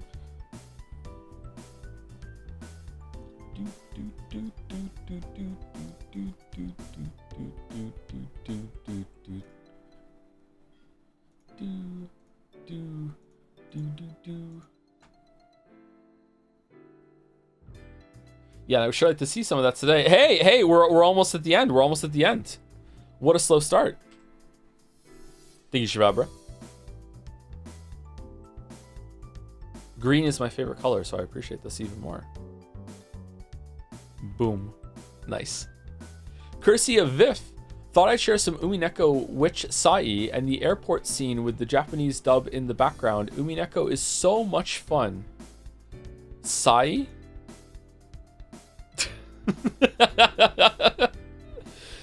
Sai! Nice. Nice. The Witch Sai. One of our earliest arguments with chat.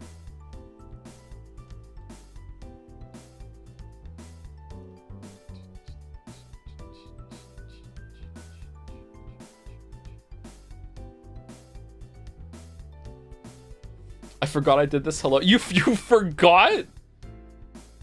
You forgot? According to the power scaling wiki, Aegis is actually one tier more powerful than Beatrice, sitting at tier 1A compared to Beato 1B. Unfortunate to see. How? How is that possible? All right, this is 1 of 2. What's the next one? Courtesy of Vif. Oh, they're unrelated. Okay, it's just two put together. Okay. At the airport. Oh, the description is the same. Okay. At the airport, something in Japanese. Oh, of course not. My mistake. I see you've changed a lot since I last saw you. Ha ha ha. Russell. What is this Japanese? What is this Japanese? Sheesh. And here you are, old enough to smoke and oh, I'm doing the when I was in the basement and I was like walking around the room to make it sound like the characters are speaking from different directions to add more ambience to the read through. I remember. Yeah. I don't know if that showed up in the microphone, by the way, but yeah, I did that for a couple lines, and then I got tired and sat down. Are we reading Umineko today? Probably in about 10 minutes. We have one more fan art to do, then we're gonna take a short break. Fan art's so old he's forgotten the bits, yeah.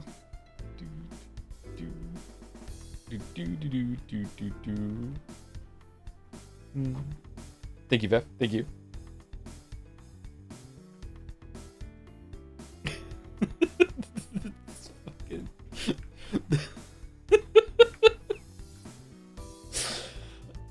Oh, courtesy of Madison Bake for the last one. And Sai slapped the table. Oh, nice. Shannon being furniture. Where's the hand going? Damn, that's an epic fucking slap there. God damn. God damn.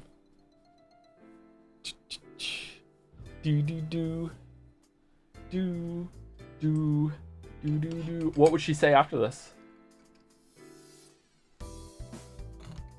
Lucky Shannon. What an insanely gorgeous fan art for the stupidest bit. It just sums up a lot of fan art, doesn't it, Annie?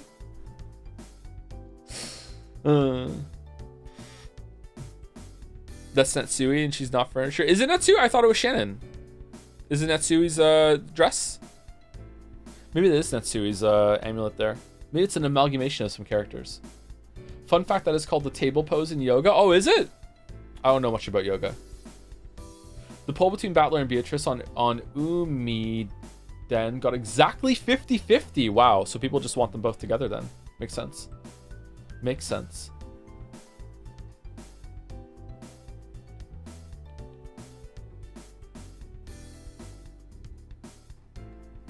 Thank you for that comment, Rodney. Thank you. Read that in my head. Thank you very much. Okay, all right. Let us reconvene. Let me get the not a game on. Thank you very much for all the art fan artists. Thank you for taking us home, Matt Bake. Thank you. I still owe you a playthrough, by the way. I know. I haven't forgotten. Just a lot going on at the moment. Thank you, Leon Shade, for the resub. If you can't handle me at my airport scene, you don't deserve me at my parlor scene. No, toxic VN. Thank you, Jay Hearth, for the resub as well. Anderson, have you heard of Citizen Sleeper? Not only have I heard about Citizen Sleeper, not only. I've played it. I didn't stream it though. Not sure if it's a good stream game, but it has pretty good writing prose, especially the second one, from a solo developer who was also a game critic before and studied experimental literature. I have not played the second one. I have played the first one though. I felt like the games part of it became irrelevant a little too early. But I did enjoy the world building, the setting and stuff like that. I thought it was an interesting experience. I wish that it was much of a bigger experience and had more to do and more options and questions and unraveling kind of like paths that you can go down. I don't know if the second one does that, but if it does, I'll probably enjoy the second one quite a lot.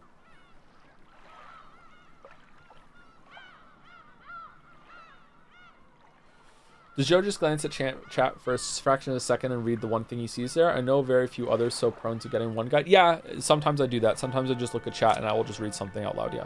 Like I just did with you. It literally just happened with you, yeah. The second one got great reviews. Did it? More than the first one? Okay.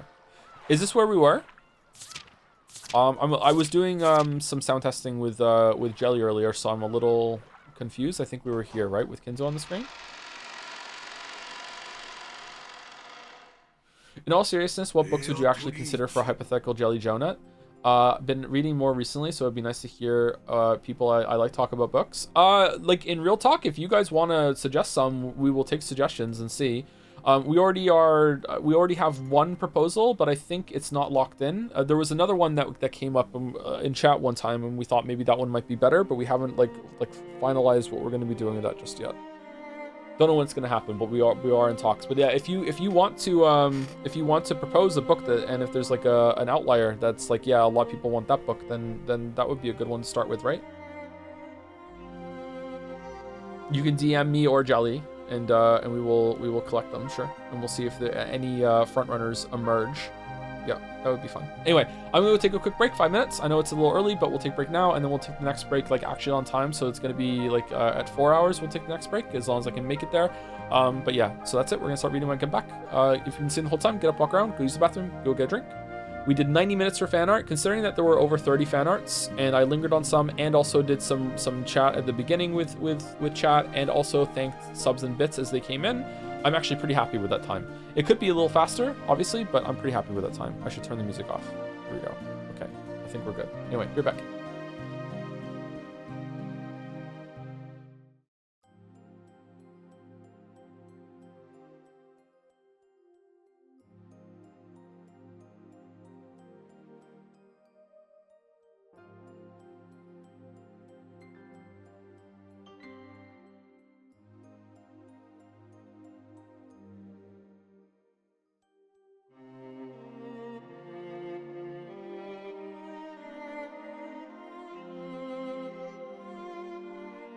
Spoilers, you did not turn the music off. I turned the other music off. Oh no, I already turned that off for you. That's why you think I didn't turn music off. The background music, I turned it off like in VLC. Yeah, you're back.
Hello? Why am I getting like DM notifications and stuff today?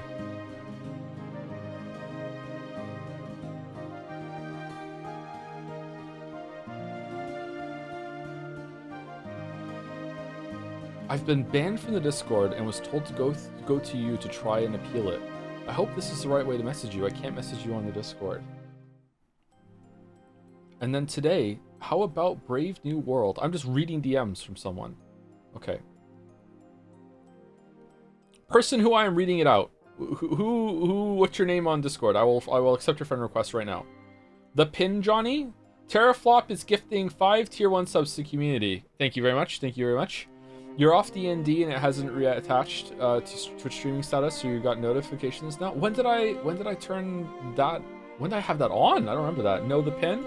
Apparently about 16 minutes ago, H-Bomber guy came in here. First time chatted with. I haven't slept in 20 hours. I don't understand these grahohics. Followed you and then left. All right. Sounds like someone is doing some video editing right now. Okay. All right.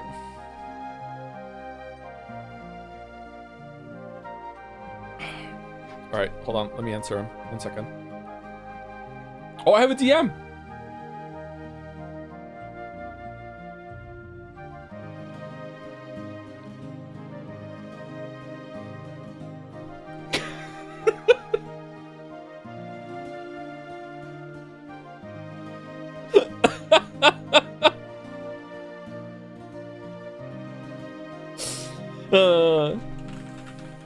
Hey, still alive. Hope you're well.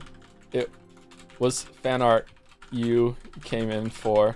Sometimes I don't understand it either. And I am also often awake for 20 plus hours while streaming. Would you like an anime marble? There you go. Okay.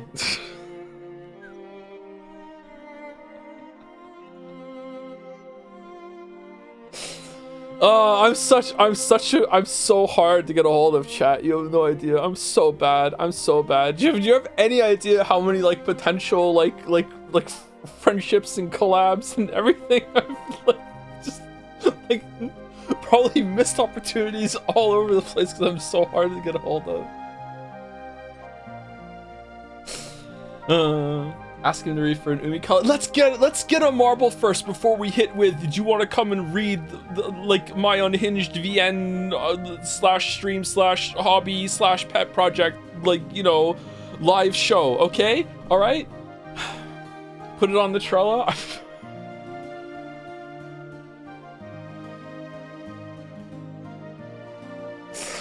Oh, I've lost control of my life.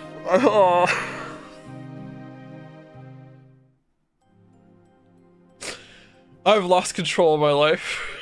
Oh, the chatter that was banned. How am I supposed to like? Okay, gonna need your Discord ID. What do you mean? It's just Joseph Anderson. What is it?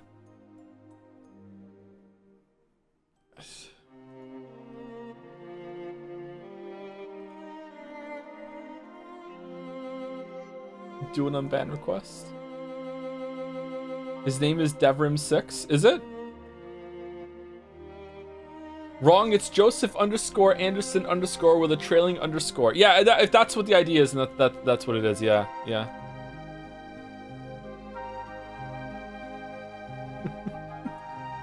Sure. Okay. So the marble is. So the marble race is.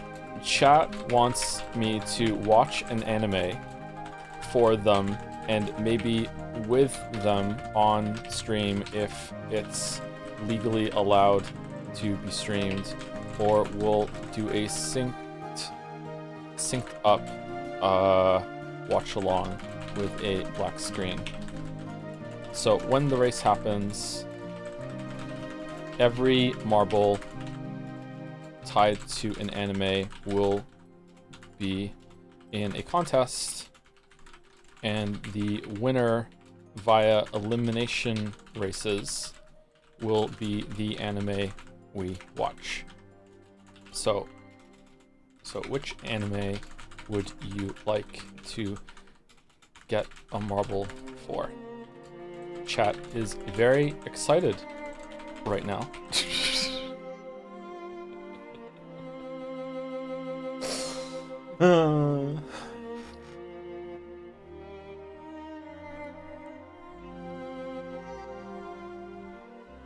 Can you read Devrim's unban appeal if possible? Are they on? Are they?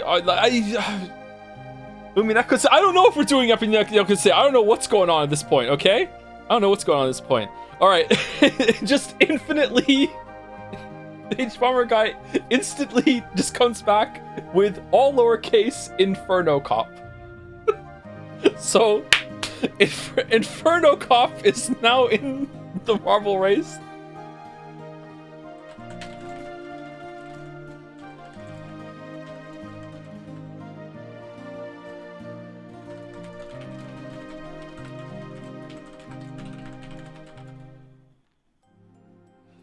Oh.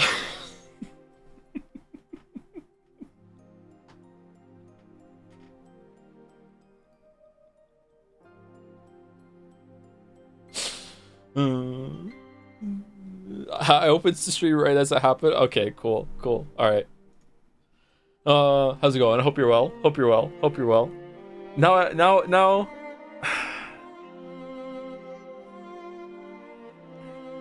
Do you want me to read that out loud, Mouse, or do you want me to type it?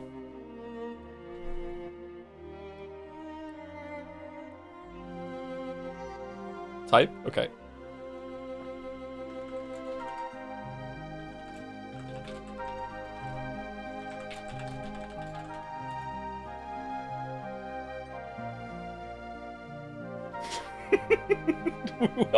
Whoa, okay. Anime synopsis. I do have to read the anime synopsis. One second.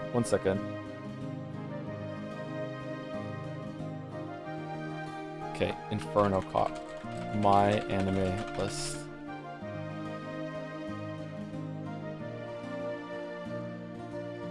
Okay, Inferno Cop. Jackknife Edgetown.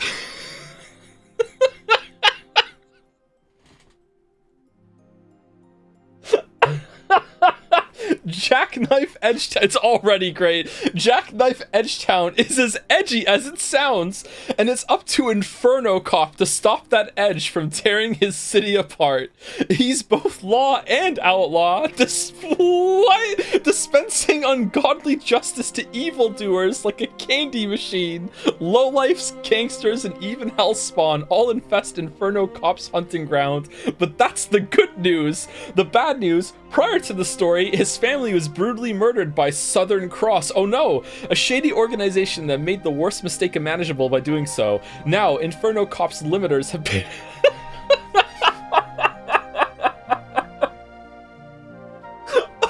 What the fuck is this? The Inferno Cop's limiters have been removed and his mercy wrung more dry than the entrails of his victims. This is an amazing choice. Something is welling up in Inferno Cop City, however, and soon he'll face the most daunting gauntlet of his life, involving him literally falling into and escaping from hell. A flaming head won't be enough to ward off the true evil that's rapidly approaching. Inferno Cop must call upon all his allies and his own wacky antics to conquer the trials that await him. I might actually watch this by myself even if it doesn't win. What the fuck? Oh man. Alright, that's in. Oh.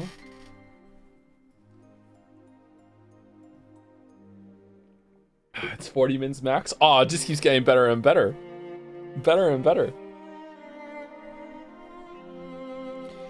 Alright, okay. Sounds better than Twin Peaks. Yep. Okay, so where's the unban request? Someone DM'd it to me? Where? Like on Discord or here in Twitch? Mike Wheeling has sent DevRams unbanned to you in DMs if you can read it out.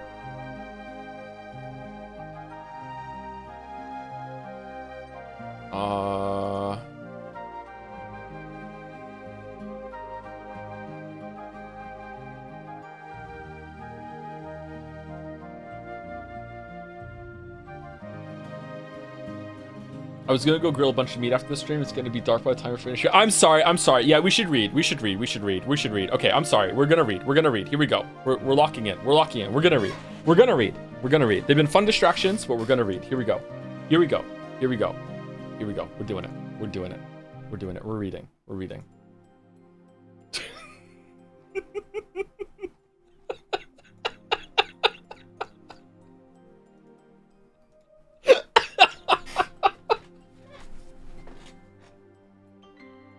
Yeah, that's why I'm laughing, chatter. That's why I'm laughing. Oh man. We're not reading. Oh man. All right. Oh man. Okay. All right. We're reading. We're reading. Beatrice, I've been yay progress. I've been calling to you for some time now. This game's really hard. Did you not hear me? She's here. Moo. Were you? My apologies. I was lost in thought. Forgive me. The weather is pleasant. Yes, I can understand how the weather has stolen your heart. Will you have your black tea here? How's it sound, by the way? Are we too quiet, too loud? Who am I? Wait, what? I will bring some tea now. Wait here for a while. Forget about the tea. Talk with me. Music is a bit high. Is it really? Game capture is what it was at last time.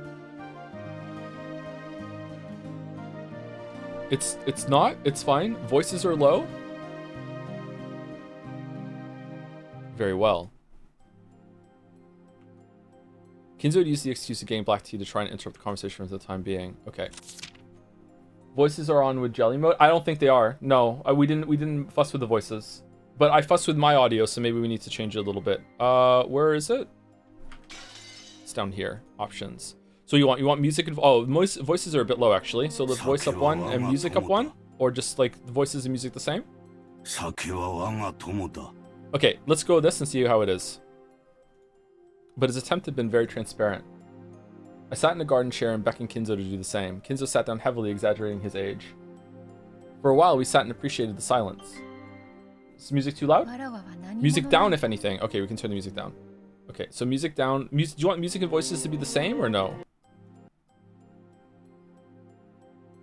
The voices are low in the VN during the scene. You might want to bring it back later. Oh, okay, that's why it's so different, because it's the same fucking thing. Okay, all right.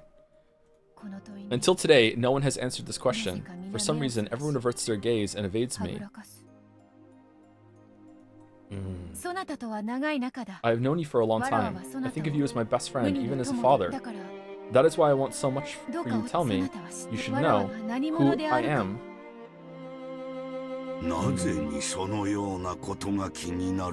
Okay, is the music too low now? Zone so hard?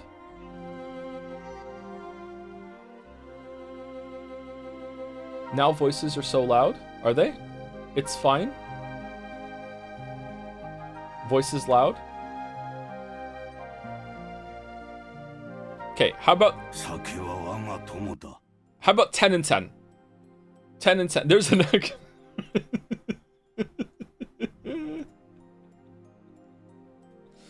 10 and 10. You are Beatrice, the master of this mansion, is that not so? What more could you want to know? I do not know. What's this? Oh, this was the cliff. Okay, don't you even understand what it is you want to know? How mysterious. In one's youth, there are times one wants to play in the maze of thought that has no exit. Perhaps that's what your worries are. Kinzo laughed as though it was a trivial matter. However, I couldn't help but feel this behavior was another attempt to force me to stop any further questioning.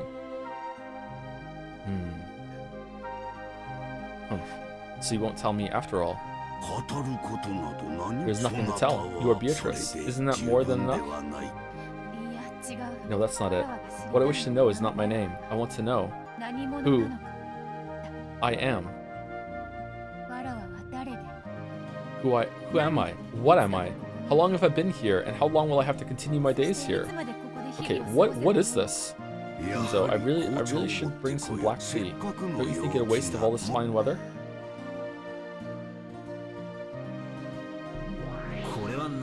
What's this all about? Oh, you.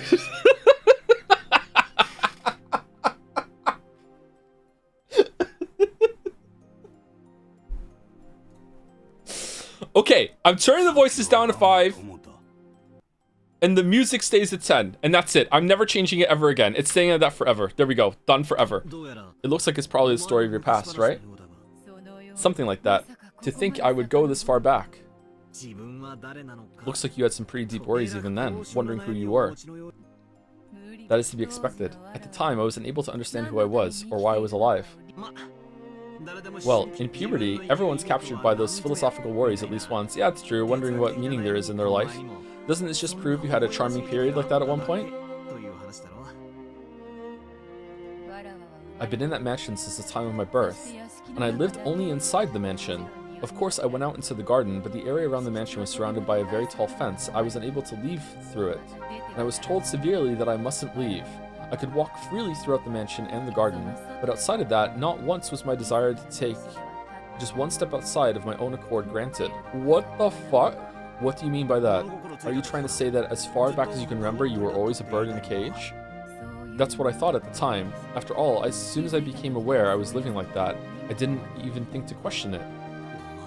Who in the world are you? That's it. That is what I also hoped to know. I'm sure you'll say something like, I wasn't a human, I was a witch, right? No, that's not true. That isn't true yet.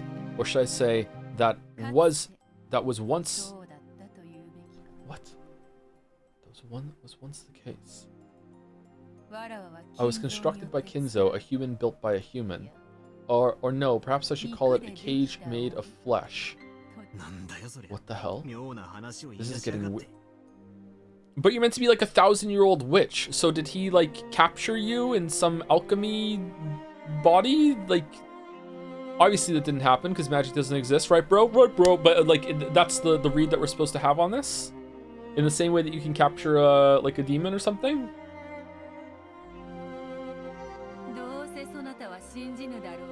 You probably won't believe it anyway. But listen first. I was a mighty witch who had lived for 1,000 years. But at one point, I was someone... okay, I'm sorry. I'm like just literally like one line ahead of the game at this moment. And by that hidden art, I was bound as his prisoner for eternity. Never heard that before. From what we hear in the Ushiramiya family, you were summoned by grandfather, made something like a devil's contract with him, and gave him the gold. Indeed, that is correct. Then I was supposed to vanish until the contract was complete. But, well, popular women have it rough. By some turn of events, Kinzo fell in love with me. Oh god, I can't imagine why. Your grandfather's nearsightedness must have gotten pretty bad. With astigmatism too. To fall in love with you of all things. Shut up, you love her. Humph. Well, to me, there could be nothing more bothersome. However, the power of humans is a frightening thing. He displayed that fearsome power and rooted me to this place. He said I wouldn't be freed until I nodded my head in agreement. Such an overbearing man. Isn't that awesome? Everyone knew grandfather was obsessed with the occult, but who would have guessed he had the power to root down the great witch Beatrice? Ridiculous. Who believes such a weird story? As I thought, you don't believe. All I believe is the fact that you lived in this hidden mansion in the middle of the forest. Yeah, so this is, I was just about to say that when it came back on the screen. So this is the hidden location on the island. Okay. You are the 19th person in Rikingima, right? Indeed. Just as you imagine, this is deep within the forest of Rikingima, a hidden mansion not to be found from the outside world. Its name is Kuadorian, Nine Birds Retreat. Come to think of it, I heard the guest house's real name was Torarian? Visitor's Retreat? I see, the naming sense is similar. So you were grandfather's mistress who lived here in secret, isn't that right? Mistress isn't the right way to say it. You should probably call it Kinzo's unrequited love. I spoke of it just now, correct? He fell in love with me of his own accord. He then courted me, but I rejected him. Then I was shut up in this hidden mansion. No, that's not quite right. It would be more correct to say that I was shut up in this body.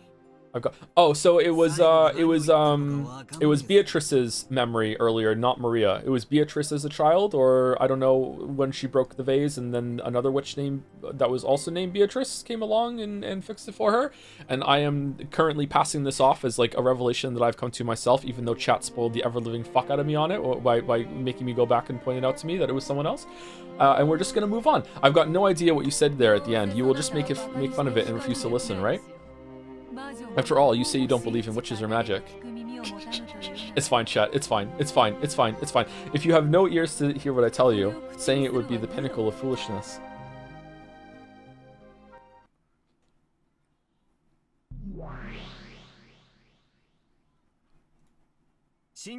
I'll decide whether I believe or not. After all, if I don't ask, the story won't continue. Tell me.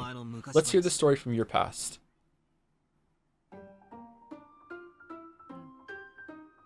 Very well.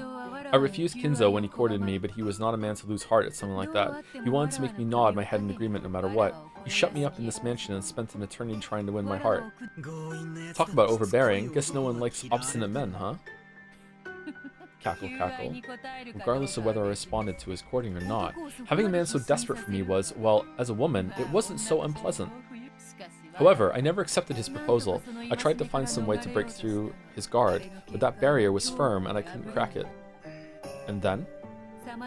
After trying to resist him in various ways, I eventually reached the conclusion that to escape from Kinzo's barrier, I would have to throw away this body of flesh. The physical body is a vessel with many restrictions for a magic user. Throw away your body of flesh? What does that mean? Something like an out-of-body experience? Well, if you want to think of it that way. However, I am no spirit. Even though I am a witch, in the beginning I was born with a human's body of flesh. So for me, throwing away that physical body, while it didn't mean the same thing as death, it did require a similar level of resolve. So in other words, you decided that you couldn't be released except by suicide, is that it? It wasn't suicide, it was nothing more than throwing away my body of flesh. Of course, becoming nothing more than soul is a precarious situation. When the soul leaves its body of flesh, it is constantly exposed to the strong winds of the sun. It was not easy for me to maintain myself and avoid being scattered by them. It was a final measure that I wanted to avoid if I could. However, there was no other way to break through Kinzo's barrier. Cackle. Anyway, I'm an unfettered person. Rare, somber, serious cackle there. I couldn't stand being kept in a cage until Kinzo's life was over. I couldn't see the stuff Beato kept going on about throwing away her body of flesh as anything more than suicide. Stop saying body of flesh! Grandfather persistently courted her, and to escape from that, she chose her own death? So you're saying you committed suicide?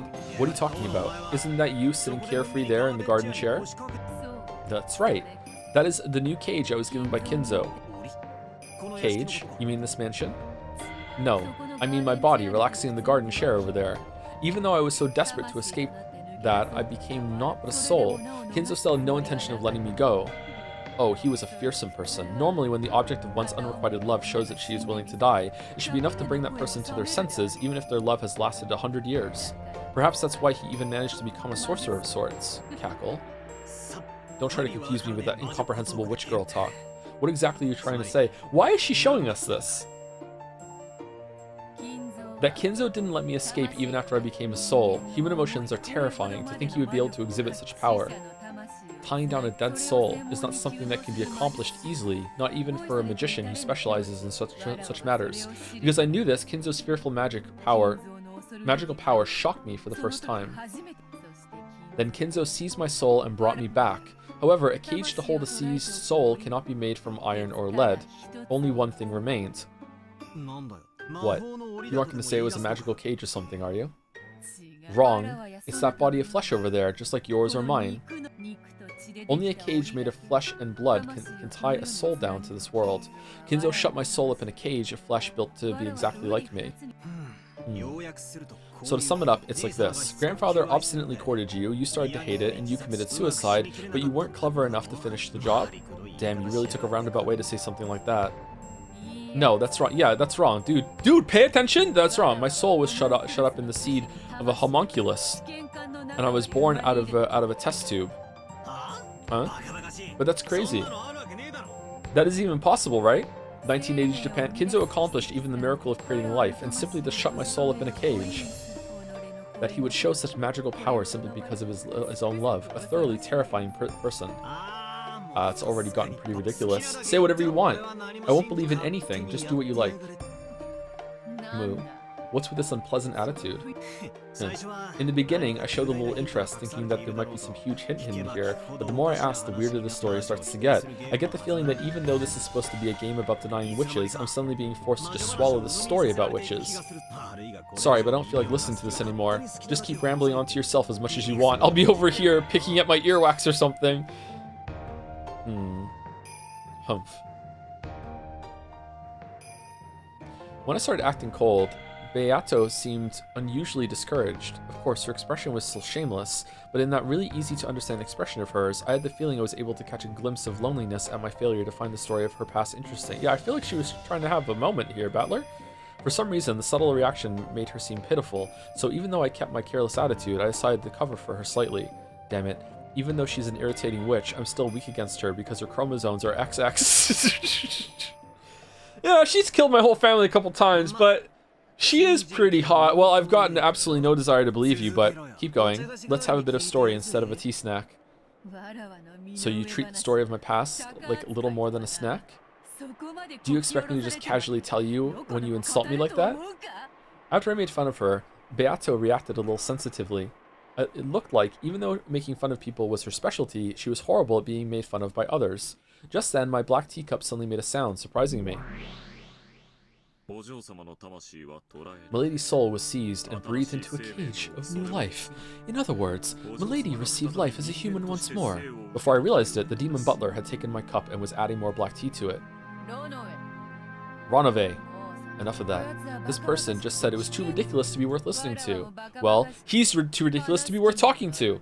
Lamayo got him. I'm baking some new cookies right now. Until they're ready, I thought you might find the story of Milady's past to be a perfect substitute for a snack. Cuckoo. Didn't I say that's enough talking about me? Such unpleasant people, the lot of you. I'm leaving. Ronove, serve our food and then go. No pointless chit-chat with Battler. Certainly. I will make an effort.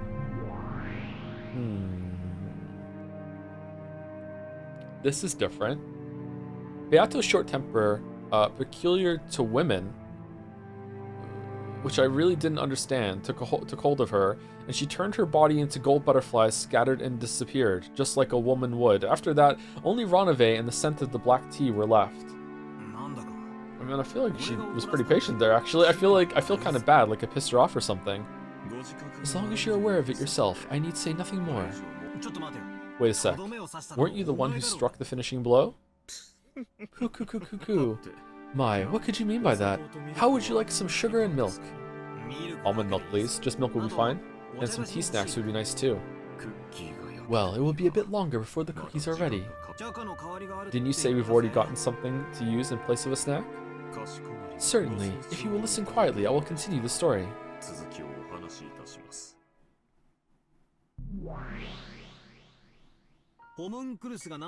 She said something about a homunculus. I know a bit about that, because I played Persona 3. It's that thing, right? A manufactured human created with alchemy or something. Furniture, yes. Milady's soul was shut up in a homunculus, and she was revived into this world, receiving life again as a baby. However, because she was a baby, any professions of love on Kinzo's part would have been quite useless. You aren't saying that grandfather shut that baby up in this hidden mansion until it grew to reach the same age she'd been? That's exactly what I'm saying, correct. That is what I'm saying. However, while her soul was the same, a human spirit is strongly influenced by its container. Milady lost all her memories of the past and grew up as a very normal human girl. Okay, so...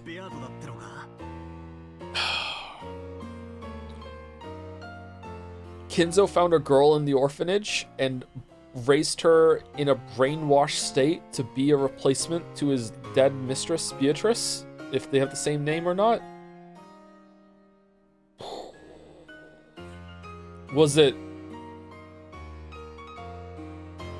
Did he have multiple attempts at the same time, or just one? Holy fuck. That's really fucked up.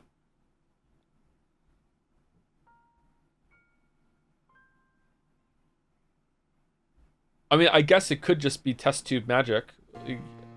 But, like, right now I'm looking for the Battler angle, and that's the only thing I can think of. That's Beatrice from Fiverr. No, I should read chat. No. Oh, man.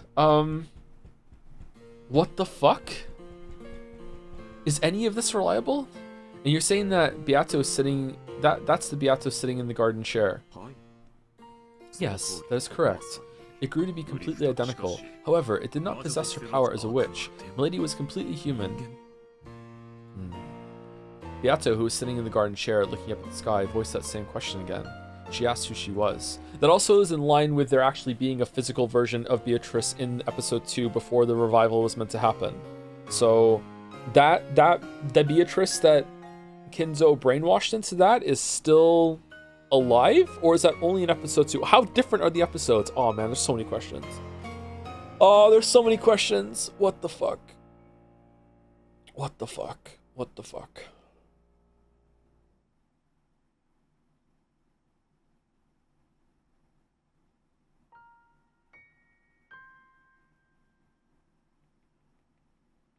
Nikki server maintenance. I'm having a crash out about the story, and you're worried about Nikki server maintenance? She asked who she was. The meaning of those words finally started to click. She couldn't understand why she was living here all locked up.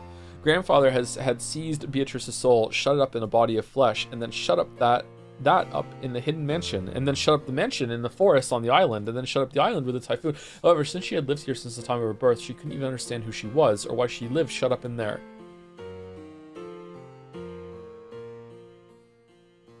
Wait. Who would take such a stupid story seriously? Why don't I change my interpretation? In other words, couldn't it be something like this? Grandfather met Beatrice. He then fell in love with her and courted her, but she didn't accept him. Then he flew into a rage and shut her up inside this hidden mansion. Beatrice tried to escape, but no matter what she did, she couldn't succeed. So she finally chose her own death. And then, no. Maybe there was a girl who looked just like Beatrice. No, a baby. Grandfather raised this child with care, but maybe he didn't view this child as his daughter. The soul was once again shut up in a cage of flesh. Those words probably meant that he didn't view this kid as her child, but as her reincarnation. Maybe that's what it meant. If you interpret it that way, even a story this weird might make a little sense. No. This might be some bullshit Beato cooked up to confuse me, as if I could accept any of this. In the first place, Koadorian, was it? There's no proof whatsoever that a hidden mansion actually existed. Couldn't this be something she just fabricated on the spot? Well, let's go look. Google Maps, bring it up. A hidden mansion called Koadorian does exist in the forest of Rikinjima. That is the place we were just talking about. Wow. Huh?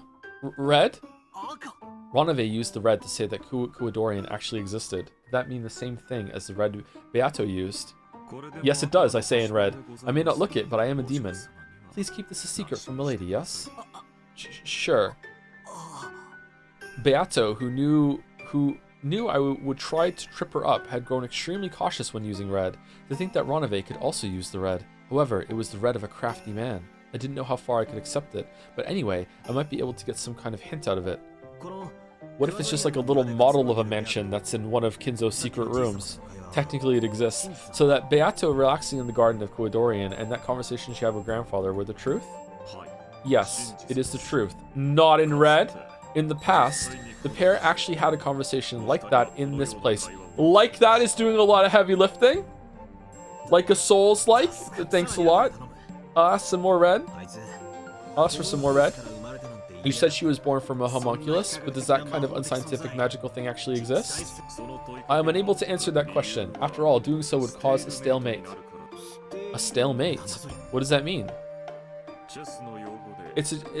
We know, yep. It's a chess term referring to a state in which, similar to a perpetual check, any further progress in a game becomes impossible. This would be the opposite of an endless repetition of moves, because all moves would disappear and it would bring about a kind of deadlock. In chess, this would lead to a draw, just as a perpetual check would. However, there can be no draws in the game between you and milady. Therefore, I am unable to answer a question that would bring about a stalemate. This is bullshit. He's unable to answer a question that would bring about, like, a loss for the lady. This is bullshit. Bullshit! You obviously want to confuse me by saying incomprehensible stuff, but simply put, you're trying to dodge the question because you can't use the red to say something magical like a homunculus exists, right? Yep, exactly. If I were to say in red that a witch exists, what would you do, Battler-sama? Whether or not I believe that is what our whole fight's... Whether or not I believe that is what our whole fight's about, right? If I was told that point blank, it'd be game over.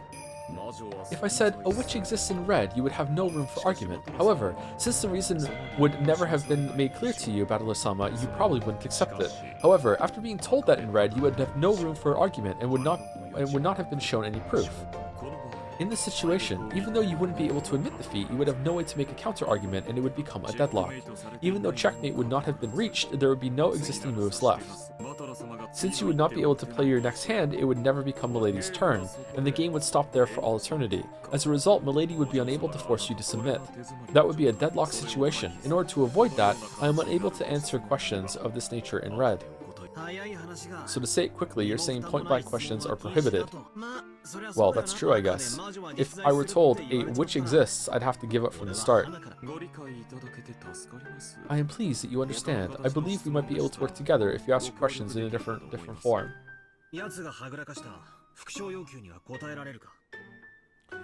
This seriously, why does he care about red if he hates magic?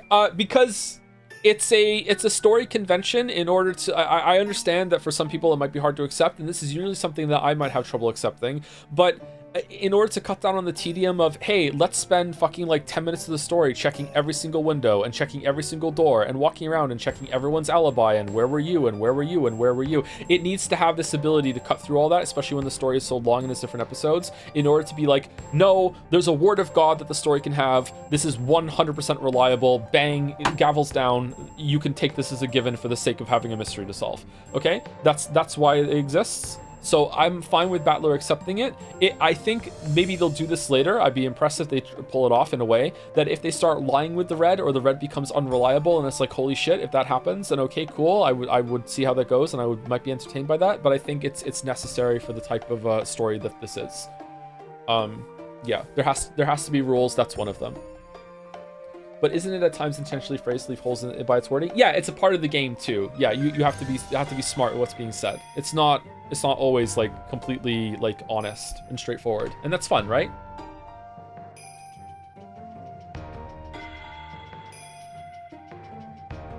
I have some genuinely insane shit to drop on you this Saturday, man. You have no idea. Ooh, looking forward to a jelly. Looking forward. Anyway, let's continue. Can you help me with that line Beatrice dodged when I told her to repeat it about the number of people on this island? If the lady held back on repeating it, then of course I cannot respond. As Milady's furniture, I am unable to be too forward. Ronave made an exaggerated gesture, trying to act like a loyal retainer. This guy's so shameless. Wait, him. Just when I thought you might actually be useful. I'll give up on that and search for a different question. That's right. I was forgetting to check something important. This is a story about Beato's memories, right? When did it happen? It couldn't be happening right now, right? Correct. This is the world of 1967, and... Wait, what year is it? 1980 something? Kinzo Ori looks like that? Okay, that tracks actually. So it was 19 years ago? Or 20 years ago? 19 years ago? 1 year for every person on the island? The world of... Oh, yep, the world of 19 years previous. Let's try rearranging the story again. I wonder if it couldn't be something like this. Grandfather fell in unrequited love with a person called Beatrice. Then he confined her in this hidden mansion and continued to court her, but she was stubborn and didn't give in. Eventually she grew pessimistic about being able to escape from here and probably committed suicide. And then her soul was put in the homunculus and... No, if I accept that, it's the same as accepting the witch. I can interpret that part like this. She probably had a posthumous daughter. Grandfather must have believed that her soul had been placed in a new physical body, and might have thought that the child was a reincarnation of Beatrice. That means, at least 19 years ago, Beato existed on this island as the 19th person. I'm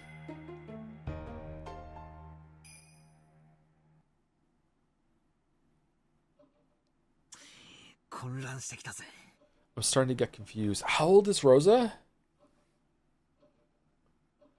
How old's Rosa? How old would Rosa have been in 1967?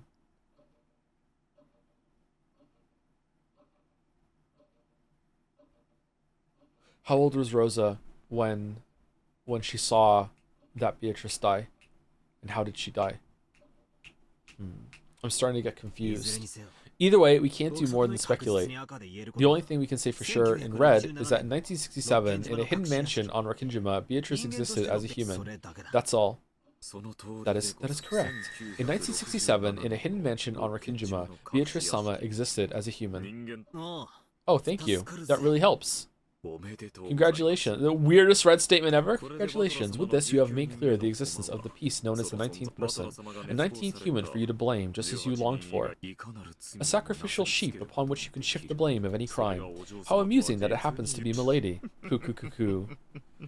Ronave laughed indiscreetly. Somehow, I didn't like how he put that, so I didn't feel like laughing along with him. That's right. There's that thing Aunt Rosa said. Beatrice is dead. I killed her. What did that mean? As for that, it may be faster to see the actual circumstances rather than listen to me tell you. Let's advance the clock a little more. I like this guy. Ronave pulled a stylish pocket watch from his pocket and touched the watch stem. I am Arthur, said Arthur. As soon as he did, I saw gold butterflies gather behind his back and take the form of a person. Was it Beato? Okay, before we continue, let's say thank you to some people. Thank you, Mike. Hunt is for Timmy. I have to do the gap or else this will get demonetized. Thank you for the resub. Hey, Joe, just wanted to share something that hurt my soul a bit. My son, who's 7, has been getting into Dark Souls 1 and got to Anor Londo, was expecting the typical hours of pain from the archers, but this kid got through first try, was both extremely proud and audibly said bullshit. The student truly surpassed the master. Well done. Well done. Pro gamer in the making. Well done. Good job. Damn. So proud. So proud. Oh man. Did I tell chat how proud I am of the kids? I can't remember if I said this to someone else or to chat. I can't win 1v3 against the kids in Mario Kart anymore.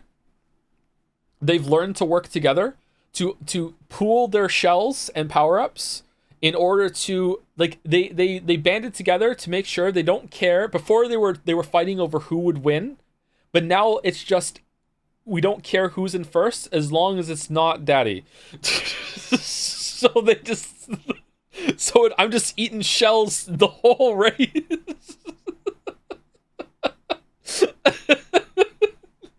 So I'm really proud of them. I like, we're gonna have to do 2v2 now, I guess, or just have AIs in the races or whatever. Yeah. So they won.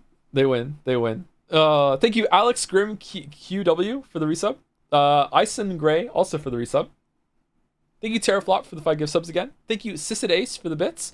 Well, since someone else did it, I was going to wait another week at Robin's recommendation. Hey, Joe, I sent an appeal for my banning from Jazz to your email. If the answer is no, please reply to the email with that. Thanks. Also, did you pronounce it correct this time? I don't think I did.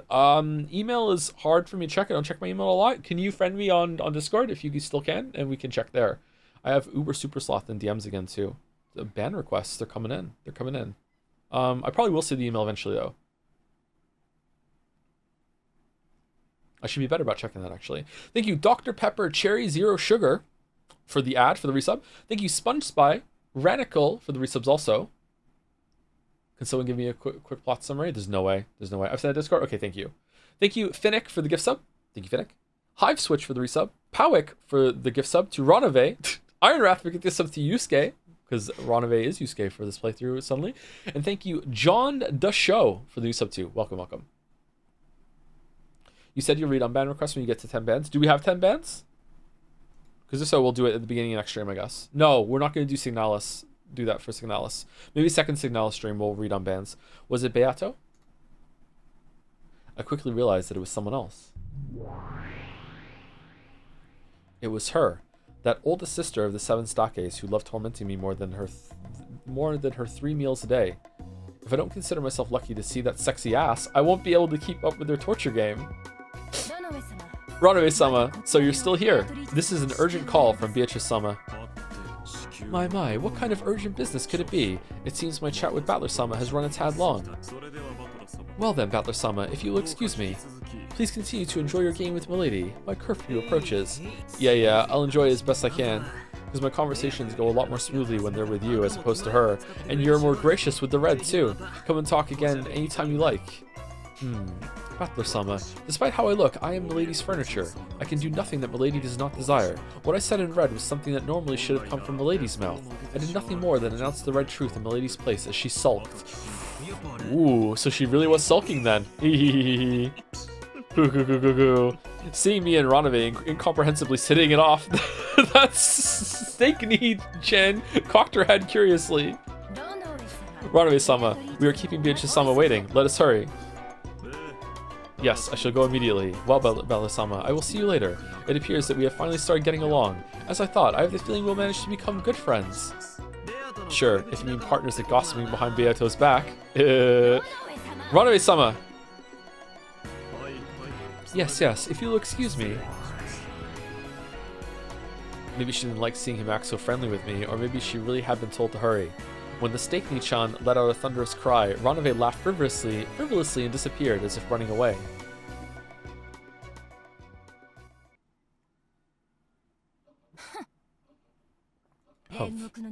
Why am I, the oldest sister of the 7 stakes of purgatory, being summoned for menial tasks like this? Even though Beato-sama could have told one of the younger sisters, who look like they've got nothing better to do. Sheesh. Why so grumpy, Ni-chan? If you're hungry, eat a cookie or something. Why don't I give you the last one? Ehehe. How thoughtful. Then shall I take one? I casually pushed the snack plate with the last remaining cookie over to her. Thank you. Did she eat your hand, Battler? As though coming at a period at the end of the sentence, a sharp sound pierced the table. The nails on 3 of her fingers extended, grew sharp, and pierced the space between my fingers on the hand that was pushing the plate, missing them by a hair's breadth. It had happened in an instant, so for a while I didn't even realize that her fingernails had grown. Aw man, that's so gross. The tips of those sharp nails were like blades with a red manicure. The spaces between the bases of my fingers hurt sharply. Those razor-like blades had been plunged into the table a hair's breadth, yeah, you said, away from the back of my hands and fingers. Because of those 3 blades, I was unable to even let my careless right hand tremble, and by now all I could do was let a bead of cold sweat drip down. And then George appeared and said, "Does that hurt?" And I said no, even though it did hurt, and it hurt a lot, and I would need a bandage. And then George took out the bandage, and I started narrating in my head about how we've used bandages for hundreds of years to wrap up our wounds. Whoa, Ni-chan, isn't it about time you cut your nails? It's Lucifer. That is my glorious name. The honored furnisher who serves Beatrice-sama, and the oldest sister of the 7 stakes of purgatory. I'm not like my disgraceful younger sisters. If you don't show proper respect, you will regret it. And why would I regret it exactly? Can't really think of a reason. Hehehe. Stupid kid. Do you really want to play with me that much? Was it that unforgettable? I'll thrust my stake deep into you and let you enjoy being gouged to the fullest, okay? Hehehehe. Damn it. Someday I'll have you down on the floor and say the same thing. Oh, really? Wow, I can't wait. Hehehehe.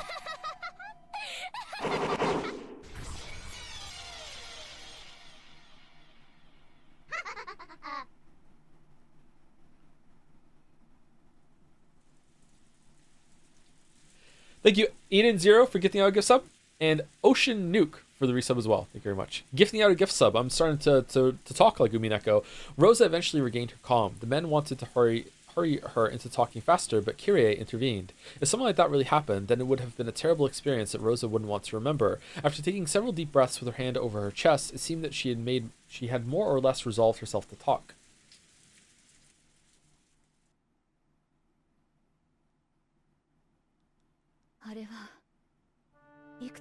Was the sexual tension there intentional, or am I being perverted? I can't tell. I would say it was like kind of weaponized sexual tension, or coping mechanism sexual tension, with Battler trying to fight back against the torture he's enduring by being like, ha ha ha, I'm into it.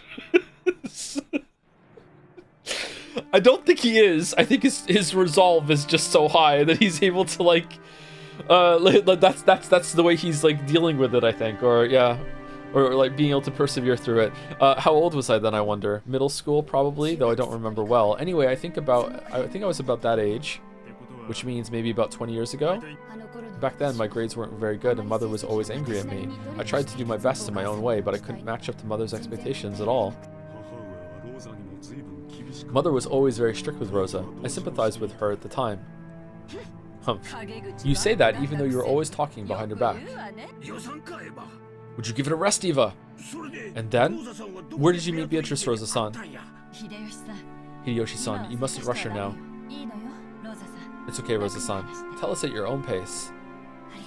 Thank you. It was a day I had been harshly scolded by Mother. Even though my tutor had promised to keep it a secret, apparently they told Mother all about how I had complained. Mother scolded me brutally, saying my name was a disgrace to the Ushiromiya family. Of course I was doing the best I could, but I had none of Proust Nissan's dignity. I couldn't get excellent grades like Eva Nissan, and I had no leadership abilities like Rudolph Nissan. I never stood out, didn't particularly excel at anything, and I found myself asking why I'd even been born into the Ushiromiya family, and began to question more and more why I'd even been born at all. This is what happened on the day I experienced my mind going blank for the first time. For the first time in my life, I realized that in addition to facing or surrendering to my problems, I had the third choice of running away. Though I say run away, there was no way I could have left Rikijima and gone somewhere else. But anyway, I wanted to run away from the mansion and my own self at the time. In a way, it was like a kid running away from home, or maybe a passive sort of suicide. I wanted to disappear, or maybe it was that childlike form of resistance where I tried to make my parents worry by disappearing. I childishly thought that if I went into the center of the forest, escaped from the Ushiromiya house, and maybe became lost, then I'd make them worry and teach them a lesson. Turns out they found me at the takoyaki stand. Waffles was there, and then you went into the forest and that you were told never to enter? Yes. After reaching the beach, I followed alongside the ocean. Okay, how did the witch of the forest appear then? Was that Kinzo passing it down with the servants, or did the servants gossip a little bit because they knew about the other mansion and it turned into like a method of keeping the kids out of the forest so they wouldn't find the mistress or something? Huh, I wonder how that happened. Yes, after reaching the beach, I followed alongside the ocean. I didn't have any particular reason, but I felt that if I went around to the opposite side of the island, there might be a place that no one knew about, which might become a hidden house just for me. If you go around by the beach, that'd be impossible. It becomes a cliff part way. Oh, the cliff! There's no way you could pass that way. We got past it, of course, so I kept going wherever I could, which kept taking me deeper and deeper inland. It's a horrible forest without any paths, but that was comforting to me then. If I could make it through such a dangerous forest, then I'd be that much further away from the Ushiromiya family. How shameful. If you were scolded because of your grades, all you had to do was work harder. Eva, shut! You mustn't say that. Doesn't Rosa have her talent as a designer instead? Literally speaking, he was covering for Rosa, but everyone knew that Rosa's company hadn't been profitable. Quit it. This is no time for sarcasm. So you managed to end up there by coincidence, at Beatrice's hidden mansion. Rosa nodded weakly. About how far did you walk? Could you show it to us on a map? Now, what other secrets is Rosa keeping? Knew about the woman, the hidden mansion, went to the chapel and saw Beatrice there before and didn't tell anyone? What else is she keeping? About how far did you walk? Could you show it to us on a map? Netsui-san, do you have a map of this island? No, there isn't one here now. It wouldn't help. I was just walking randomly. Even if you gave me a map, I wouldn't know. And 20 years have passed since then. I probably couldn't reach it again, even if I went into the forest. Several people that objected size. Well, let's just go explore. The island can't be that big. If she found it by accident, we can find it on purpose. It was vividly clear that in their haste, they thought some hint related to the witch's epitaph, or maybe even the gold itself might be resting there. On Rikijima, only the land around the mansion is ready to be developed on. The rest is completely uncultivated, and it'd probably take a lot of work to survey the entire island. But just knowing that it actually exists is helpful. It would take some money, but if we enlisted an aerial photography company to investigate, or asked the businessman who constructed this mansion about what happened at the time, we could probably find some way to search for it. That's right. At least we have more options now as opposed to when we weren't sure it existed. Indeed, it may be worth investigating right away. The siblings will do that investigation together. We won't leave you on your own, Nissan. It wasn't yet certain that the gold was hidden in that secret mansion, but the sparks seemed to have started flying between Kraus and Eva already. Give it a rest for now, you two. Rosa, please continue. Yes.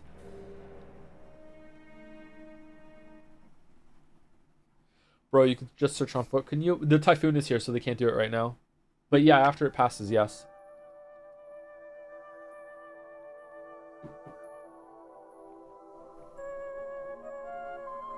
Blindly, randomly, I kept running on and on. I'm surprised how many unique backgrounds there are. Suddenly, I came across something I thought was an animal trail. I was very tired and had no idea how far I'd walked. So at that time, I naturally took the easiest path. As I did, suddenly right before my eyes, a very, very tall fence appeared. It was a fence wonderfully adorned in a Gothic style. For an instant, I thought I had gotten turned around and returned to the original mansion. Of course, there were fences around the mansion to stop us from entering the forest, but this fence was decorated differently, and moreover, it was very tall. It probably reached a full 2 stories up. It was covered with ivy and created a mysterious, solemn atmosphere. Yeah, I can see. Yep. At the time, I believed in the legend of the Witch of the Forest, Beatrice. I had been told that she was frightening, but some of the servants told me that she'd sometimes help you if you respected her. Since I had little confidence in those days, I believed the only way I could be saved was by receiving her help. That's why I thought what I did. I believed that this was the fence of the mansion belonging to Beatrice, the Witch of the Forest. I thought that if I could meet with Beatrice, she'd definitely save me, so I decided to try going in. But the fence was very, very tall and it didn't look like I'd be able to go over it. So I chose to walk around it. I thought that if I did, I'd eventually reach a gate, but it wasn't that easy. The fence had an incredible length to match its incredible height, and no matter how far I went, I didn't reach a corner. What? It might have encircled a massive area. Or maybe I just had that impression because my child's legs made it difficult to walk in the forest. Anyway, I couldn't find a gate for a while and I started to feel sad as though the witch had rejected me. As I did, I eventually came upon a large tree whose twisted root had bent the fence. It might get my clothes dirty, but if I crawled, it looked like I'd be able to sneak in.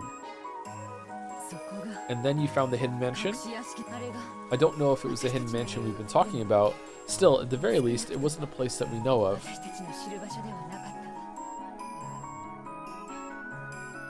It wasn't as though I came out into a garden as soon as I passed the fence. I had to continue through a lot more uncultivated forest after that.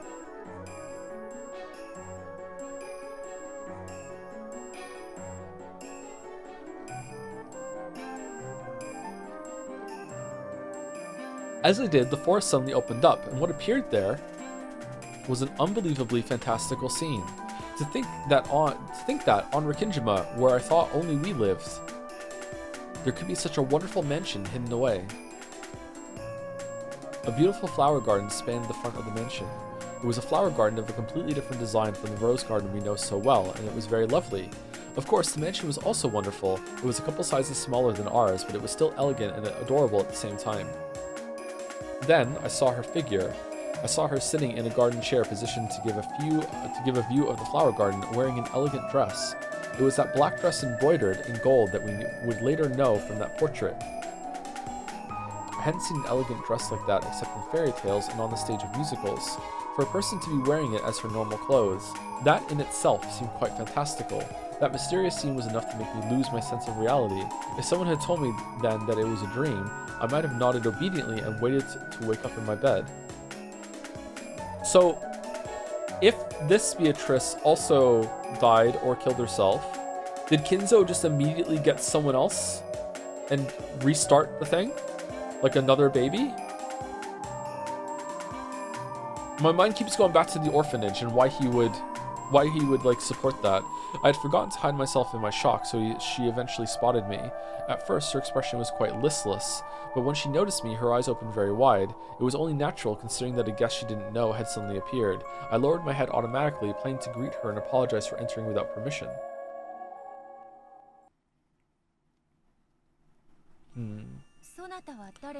Who are you? The new gardener?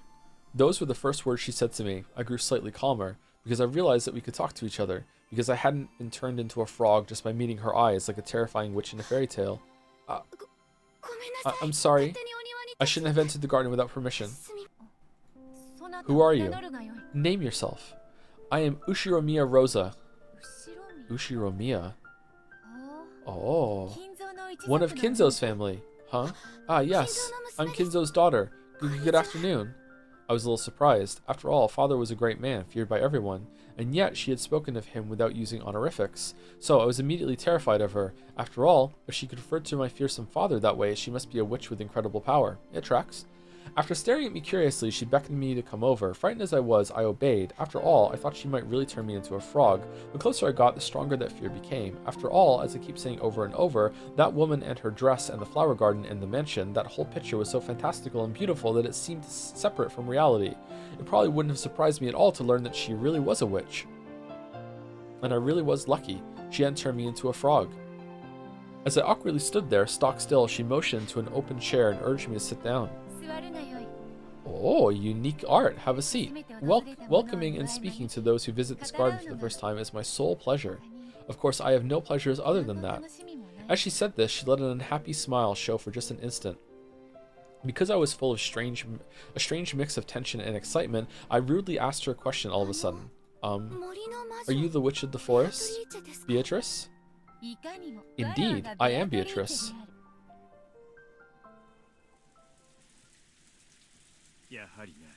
As I thought, Beatrice actually existed. Did she really look like the portrait? Yes, really, just like the portrait. So, she wasn't just a witch from father's imagination. Well, what did you talk with her about? As she prepared some tea, she asked me all kinds of things about myself. First, she was surprised that I had come through the forest. It seems she believed that many dangerous wolves lived outside the fence. So when I told her I'd come through the forest to reach this place, she was shocked. She asked how I managed to escape from the wolves. I did give them did I give them a biscuit and they let me go? Sheep and wolf puzzle. Or did I cover myself in a magic cloak? That kind of thing. Wahahaha. That sure sounds like a witch. What an interesting person. Quiet, dear. This goes way back. But didn't father threaten us, saying we should never get near the forest because of the wolves that live there? Yes, he did say something of the sort. Ridiculous. Even though Japanese wolves went extinct long ago, truly a trick to fool children. Didn't work on me. I don't remember, though. Did Dad really tell us something like that? It was the Witch of the Forest, right? I don't think I ever heard about wolves. This was when you were still in elementary school. Don't you remember? Back then, you actually said you thought it'd be cool to try petting the wolves. Father immediately gave up the wolf story and changed it to the story about the witch. Seriously, what transparent lies they were. At the time, the witch story had a much more immediate effect on you, Rudolph, than the wolves. I remember it well. Don't you remember those nights when you clung to my back? Giggle. I see, so even Rudolph-san used to be that cute. Shut up. I was just a kid. Well, at any rate, if father's the one who shut Beatrice up in there, it makes sense that he used the same story about wolves. To him, the vast forest of Rikijima was a wall that shouldn't be crossed, dividing his two incompatible worlds, the Ushiromiya family and his mistress's mansion. Considering the height of that fence, it does sound as though father turned that whole area, garden and all, into a giant jail cell, just like a border dividing his two separate worlds. Wolves aside, could there have been some breed of stray dogs there at the time? Perhaps the fence was there to protect against those. There aren't any wolves or stray dogs on Rikijima. That fence was probably a border between us and Beatrice. Man, Natsui always thinking what's best for Kinzo, huh? But if she innocently believed that story about wolves, that's pretty naive. That's nothing like what I'd expect a witch to do. You're right. I sensed that too.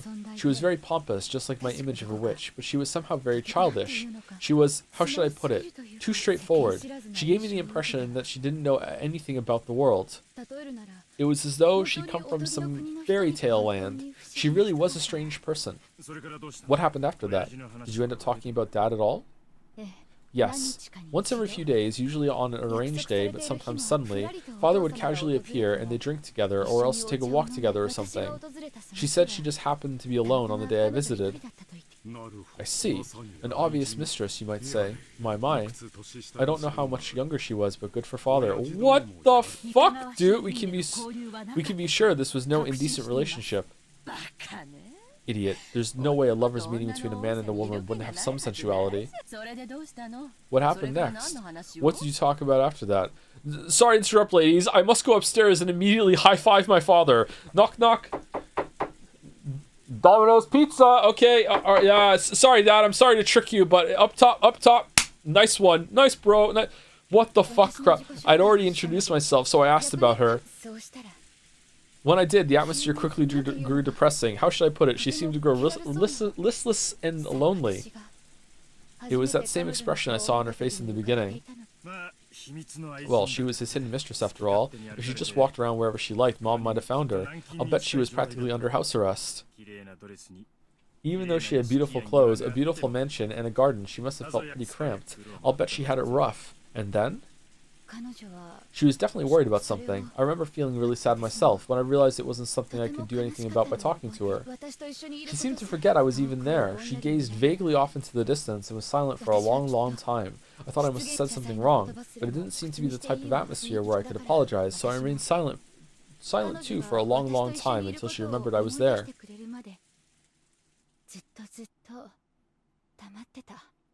And then she muttered unexpectedly, "Thank you to SkinP94 for the resub. Is it weird how Beatrice, killing your entire family only makes her more attractive?" I mean, you gotta respect that she pulled something off, right? Right? You gotta respect it. Thank you, Skimpy. Thank you, Jab Scribbles, also for the resub. Thank you, thank you. Are there really no wolves beyond the fence? Huh? Yes, that's right. I've never seen wolves, not even in a zoo. What is in a zoo? Well, depends on the quality of the zoo. Some have dog. Yeah, it's a place where they keep all kinds of animals. They're full of rare animals like elephants and giraffes and pandas. So there aren't any wolves in a zoo? Then it might not be so scary. Even if there were wolves, all the animals are put in cages, so it's safe. That's why you can safely look at them and learn about them. The mighty witch of the forest was apparently terrified of wolves. I remember it looked pretty funny to me at the time. Nice music. How am I any different? Huh? She didn't know about zoos. My witch, you're in one! I explained how fun zoos could be, but it was very difficult for a person like her who had never visited one to understand. On the contrary, as I explained it to her, her expression grew increasingly dismal. She couldn't see the difference. Apparently, even though she lived in an elegant mansion that was surrounded by a high fence and seemed to lack for nothing, she couldn't see how she was any different from animals shut up in cages. Who am I? Everyone calls me Beatrice, and that does indeed seem to be the name of a great witch, as you say. But that isn't me. I cannot use any magic. I simply have the soul of that witch sealed inside my body. There was definitely something odd about her. Beyond just being cut off from the world, it seems she truly believed that magic exists. I think she talked about lots of weird things, but I don't remember the details. All I thought was that this might be a person to be pitied. She was unable to leave this mansion of her own free will, a prisoner without even realizing it. And she didn't know anything about the outside world and didn't even understand who she was. I just realized like a heavy like conflict in my brain. Again, the cognitive dissonance that I'm holding is that I don't believe that there's a witch committing the murders. I feel like they can all be explained by mundane means, and it's just setting up an elaborate trick to encourage belief. However, I do believe that magic exists. And I also believe that Kinzo got the gold through magical means. And I don't know why I'm just accepting that. How did he get the gold? Like, I'm kind of... Sometimes I question whether magic exists or not.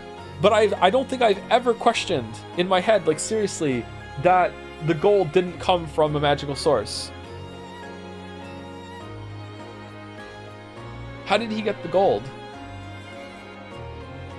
How did he get the gold? She probably vaguely realized that she was to be pitied, but since she didn't know anything, she seemed incapable of recognizing her own unhappiness. Long ago, when I told Nason that I felt sorry for a bird in a cage, she said this: a bird that only knows about the inside of a cage doesn't long for the outside. But this wasn't a bird. She really was a person, so true. Even if she'd never been outside the cage, she understood that there was more to the world. So, I invited her. Do you want to try going outside the fence? There really aren't any wolves? There aren't. You'll definitely be safe. I want to leave. I want to go to... But the gate is always closed. There's the place I came through. It's got a crack you can slip through. If we go through there, will there be a world outside? Yes. There really aren't any wolves? Giggle. Right, there aren't any.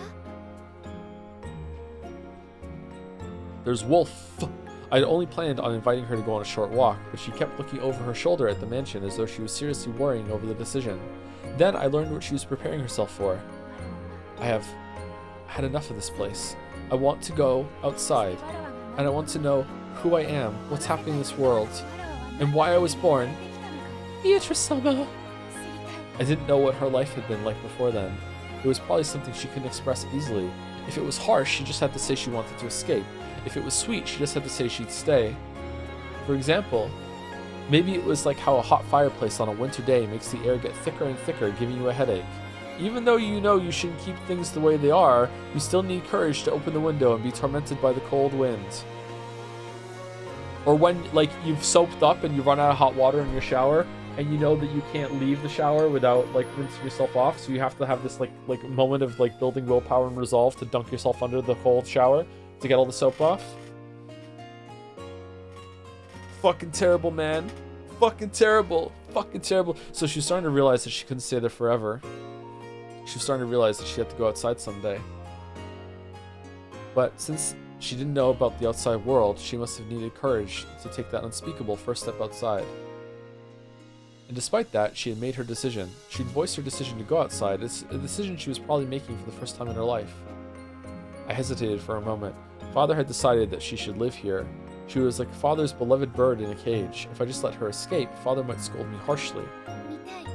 I want to see. See what? I want to see a zoo. Ah, I was just a little surprised when she finally gave me a gentle smile. Could that have been a farsightedness brought about by her decision to venture out from her cage? I mean, show her the gate when we're outside. Behold, the zoo. Oh, look at the gate in the background. Holy shit, how big is this area? We could find this for easily just walking around after the storm's gone. Holy fuck. It was a smile so gentle I couldn't imagine that it had come from that once dark face. When I speak with you, I keep hearing about things I don't know. I don't even know about this thing called school, nor do I know about zoos. I don't know about movie theaters. I don't know about amusement parks. And I feel from the bottom of my heart that I want to know about those things. Will you take me to see them? Huh? Yes. I was nervous about how I could keep it a secret from Father, but her face looked so happy, so I went along with her and nodded. But she seemed not to notice the meaning behind my vague smile. She seemed to believe that I'd really take her to all those places. She was pure and genuine. She'd probably never been tricked by anyone. No, maybe it's better to say that she'd never learned how to doubt. Her smile was somehow radiant and yet pathetic. I wanted to find a way to grant her modest wish. I have had enough of Beatrice. I want to know who I am. I want to start out as a new human, not Beatrice. So I want you to take me away from here. I don't need tea anymore. I don't need the stress. I won't meet with Kinzo again. Please, take me from here, Rosa. However, that responsibility was one that a child like me couldn't hope to fully bear. Still, when I saw her serious gaze, along with that brilliant smile that made it look as though a possessing spirit had left her, I could feel a little courage start to rise up inside me. This was definitely something that would get me into a lot of trouble.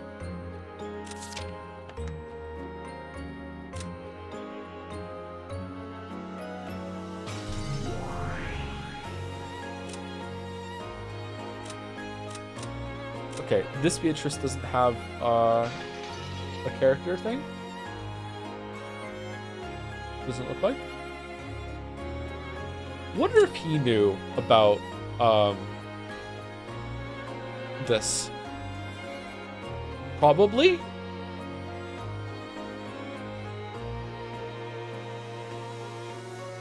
They weren't born yet at this time, right? I think they're younger than 19. Aren't they 18? Are they the same age? I think they are. You weren't on the island yet. You might have been. Huh.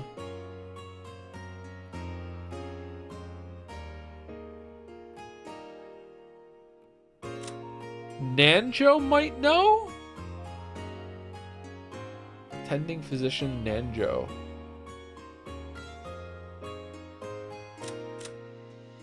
Huh. This was definitely something that would get me into a lot of trouble, and yet it was definitely the right thing to do. I don't know how it'll turn out, but I'll take her away from here. Of course, I won't be able to talk to Father and not Mother either. Should I talk to Oni-sama or Oni-sama? No. What about that reliable Genji-san? Or, that's right, what about Kumasawa-san, to whom I can always talk to when I'm in trouble? I'm sure they'll be able to do something. Anyway, for now, I'll take her out of here. This was already a place she didn't want to be. So I took her to the crack in the fence and let her outside. She was all nervous, checking to make sure there were no wolves around, but once that fear disappeared, even just walking around this dense forest seemed to be fun somehow.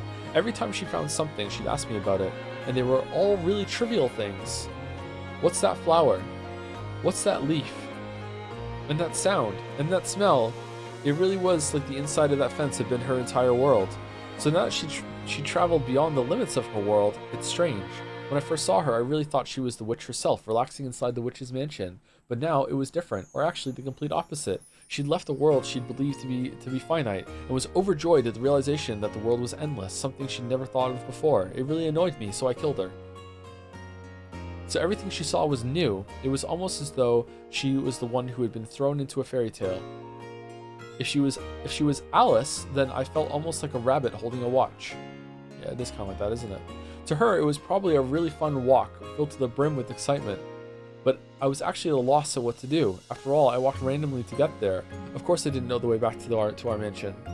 There were no lights in the forest, and I hadn't brought a flashlight. I realized it would be terrible if it got dark while we were still like this, and grew impatient. She was too innocent, and apparently she couldn't understand at all how frightening it would be to face the night inside the forest. But I was the one who brought her outside. I had to take responsibility somehow and resolve the situation. So I had a thought. Let's go out to the ocean for now. If we then follow the beach around, we should eventually make it back to the mansion.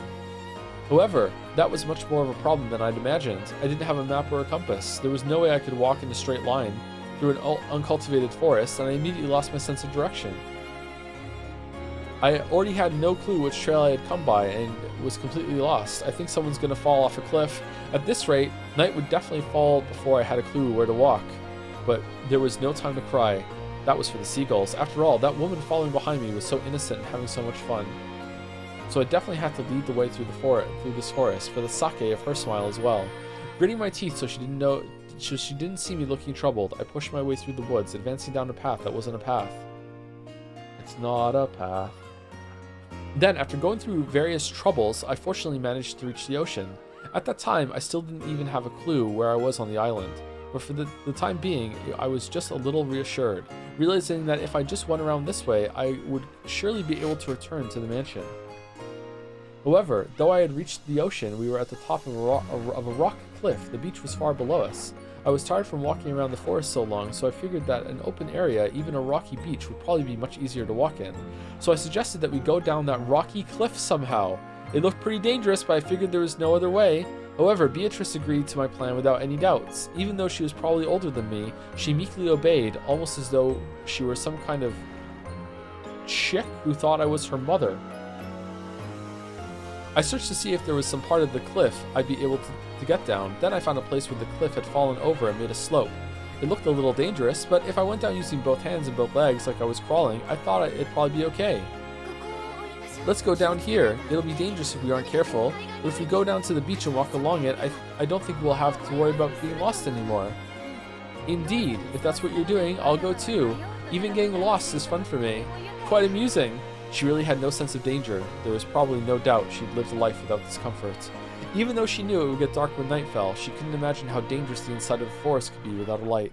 Furthermore, it seemed that she couldn't grasp at all how dangerous it might be if she fell from the cliff. I warned her repeatedly to be careful, even with the stream tidal. I cautiously examined our potential route down. It seemed to be quite a long drop. I think it might have been about 10 meters down. If you looked at it from the bottom up, it would probably have looked shorter than the roof of the mansion. But looking from the top, it felt almost like staring down from the observation room on Tokyo Tower. But Beatrice still appeared to be completely without fear. It felt as though she had never been taught that high places were dangerous. No, maybe she believed that she was a witch, and that she could fly, so there wasn't any need to worry. Please be careful, we're pretty high up. Indeed, I shall be careful. It looks like we can get to the ocean if we go down. Is there an aquarium there? No, there aren't any aquariums on this island, but there should be lots of fish in the sea. I see, so there are fish. Are there whales and dolphins and penguins like you talked about? No, you'd have to go to an aquarium for those, and you'd have to leave this island to find an aquarium. Is that so? Well, I'm looking forward to it. What kind of fish are whales? They're really big fish, huh? Aren't they mammals? And they spit seawater into the air. Oh, and dolphins? They're really smart fish. Oh, and weren't they also mammals? They're really smart and can be taught tricks and stuff. Ho ho. Then what about penguins? Weren't they tiny birds? What's going on? We're talking about aquariums, but none of these things seem to be fish. There aren't just fish. It's full of all kinds of things that live in the ocean. Ho ho. I really am looking forward to that. What? Yeah. She let out what might have been a funny, rushed and short cry. Did she sneeze? No, it was probably a scream. It came right out of the blue.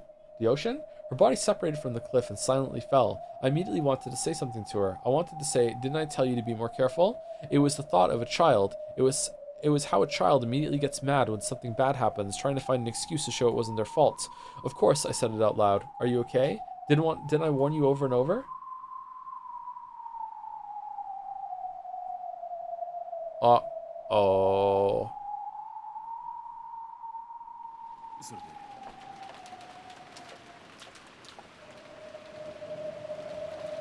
Told you? Yeah, thanks for owning me with that cliff comment earlier. Well done. So, she fell from the cliff. And then what? What happened to her, Rosa? Rosa fell silent. Her gaze dropped to her feet as though she were seeing through the floor into some disgusting memory. She died, didn't she? Eva's brutal words were the ones Rosa had most wanted to avoid. And then when she was hit with them, she screamed in resignation. Was she buried on the cliff and that's where the mirror thing was and the little shrine, or is that something else? And she confirmed dead? Did Rosa go down and see, or what? Yes, she died. It was a rocky beach with lots of sharp, dangerous rocks exposed. Her eyes were still open, and an incredible amount of blood kept pouring out, quickly spreading out until it looked like a red carpet. I spoke to her, shook her, but she refused to respond, not even a blink. No, she wouldn't even close her eyelids. It was my fault. She was wearing a dress, remember? Even though I knew her outfit was difficult to move in, I said we should go down the cliff. She was incredibly innocent, so she obeyed what I said without any doubts. How long do you plan on remaining dead? Open your eyes already. Darn you, turning into a lump of meat all by yourself while I'm gone. I was just flirting with your ass Nichan friends. More importantly, what the heck's going on here? Well, nice connection with the corpse here and the corpse that Battler got turned into. Well, as you can see, I missed my footing, fell down, and died. What the hell? Even though you showed up as the 19th person, you were already dead? Don't mess with me, that's impossible. Aunt Rosa was a kid and she was panicked. And it's not like a doctor was there. She probably just mistakenly thought you were dead and you were probably alive and pretending to be dead or something. I smell a red statement.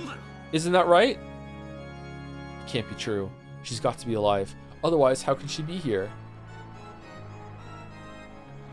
The kid-age Aunt Rosa shook Beatrice's body, crying. I stared into that face too.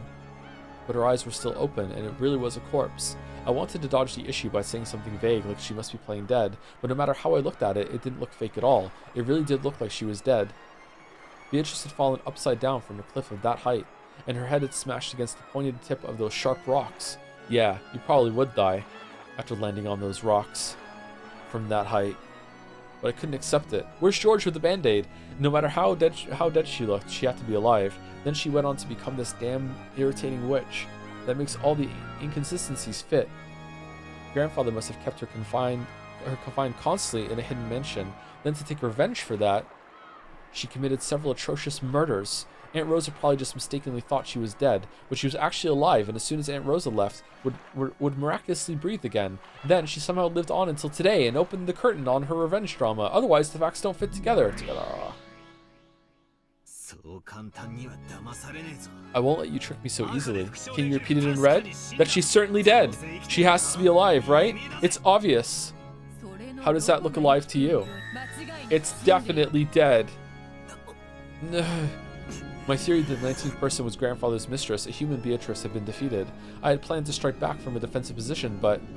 Then, who are you? You just died, right? Don't tell me you revived yourself with magic. Cackle, cackle. I've already explained that, have I not? The me lying over there definitely possesses my soul. Okay, I'm worried that, like, if he said right now, okay, and she wasn't resuscitated, right? That I want that follow-up. But I hate that I want that follow-up. Shit. I want to trust it.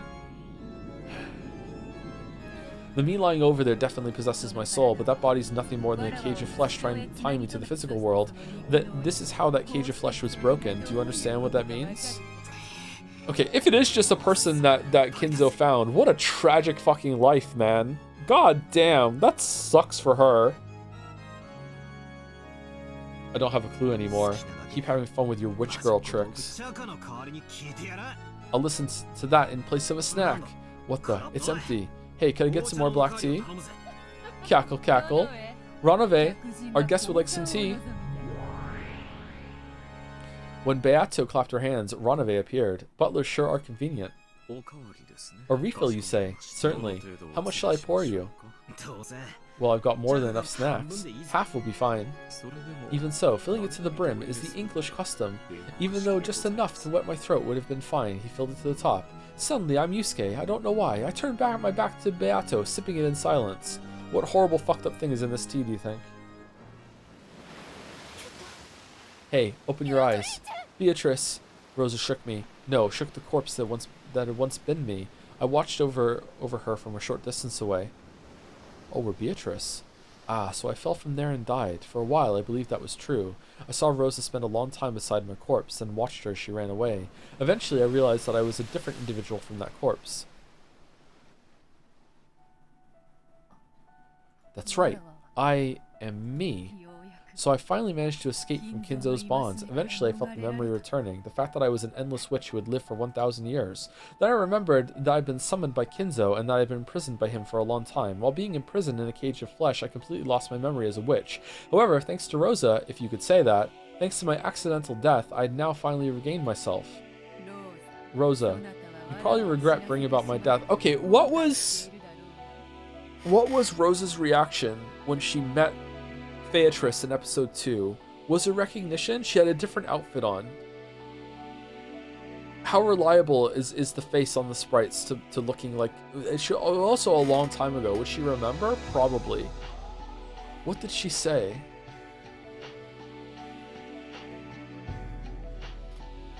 I don't remember her like acting with any recognition. Any recognition that she might have might be from the portrait.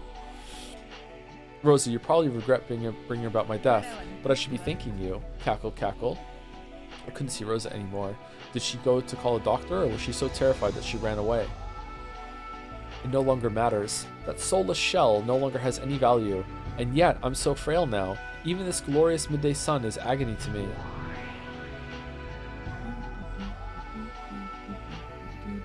I destroyed my human form. Then, I changed it into several gold butterflies. Yes, with my magical powers, frail as it is now, this form is easier to maintain. To escape even a little from the light of the sun, I rode the wind and gently flew up the side of the cliff. It will probably be a bit cooler in the forest. Anyway, I'll take some time to recuperate and regain my former power, as I ponder how to make Kinzo pay up all he owes me. Dancing alone through the air, I looked down at the shore one more time. On the rocky shore lay the figure what had once been me, the figure I would eventually regain.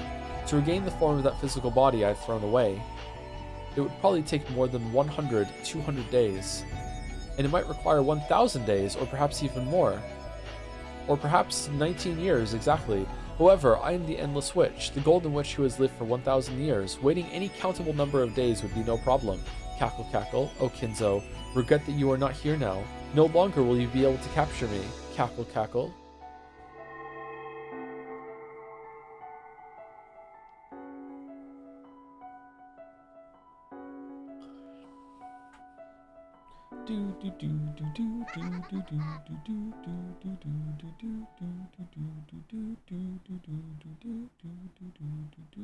Thank you, Ironwrath, for gifting us up to the Cliff. Is that the first Cliff gift sub?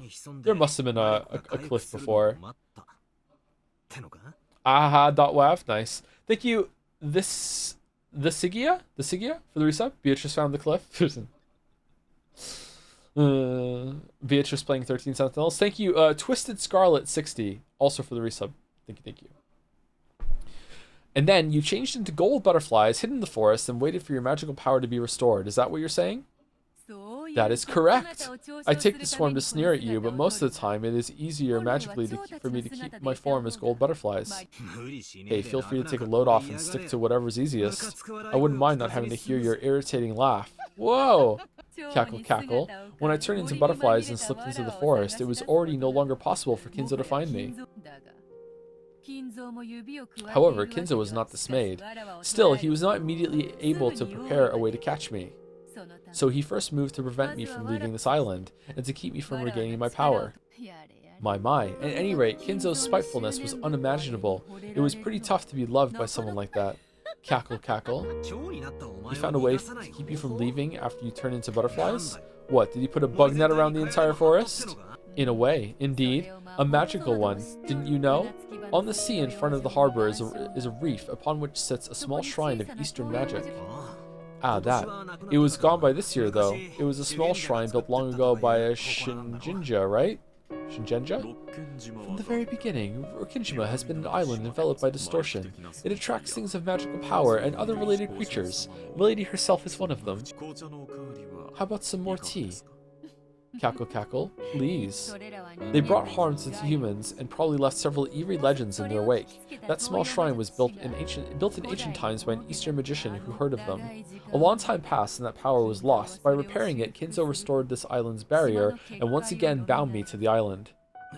Can Eastern magic work on a Western witch like you? Normally, the affinity would be poor. However, for the purpose of sealing me here, it may have been quite convenient in a way. If it was Western magic, I would have had some knowledge. For any barrier, there would have been some measures I could have taken. But Eastern magic is outside my area of expertise. She's not a weeb. It was as if I had been given chopsticks instead of a spoon for some soup that I wanted to drink. Okay, that was said before, wasn't it?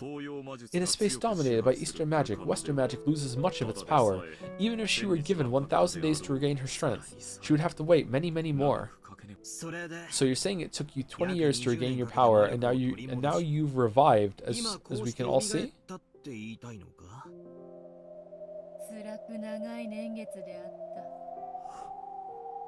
Oh, excuse me. Those were horribly long years. I spent many days in the form of gold butterflies, found Kinzo's mansion, and watched over him every day.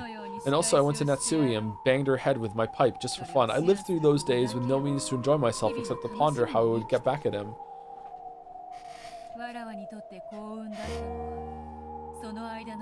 That period of 20 years was fortunate for me. Kinzo tried to use all sorts of magic to find and capture me, but each failed. There's a limit to how many miracles a single human can bring about. Even simply holding me captive for that long had been a miracle far above his place. It would be unthinkable for me to be captured like that multiple times. Grandfather said something in the previous game.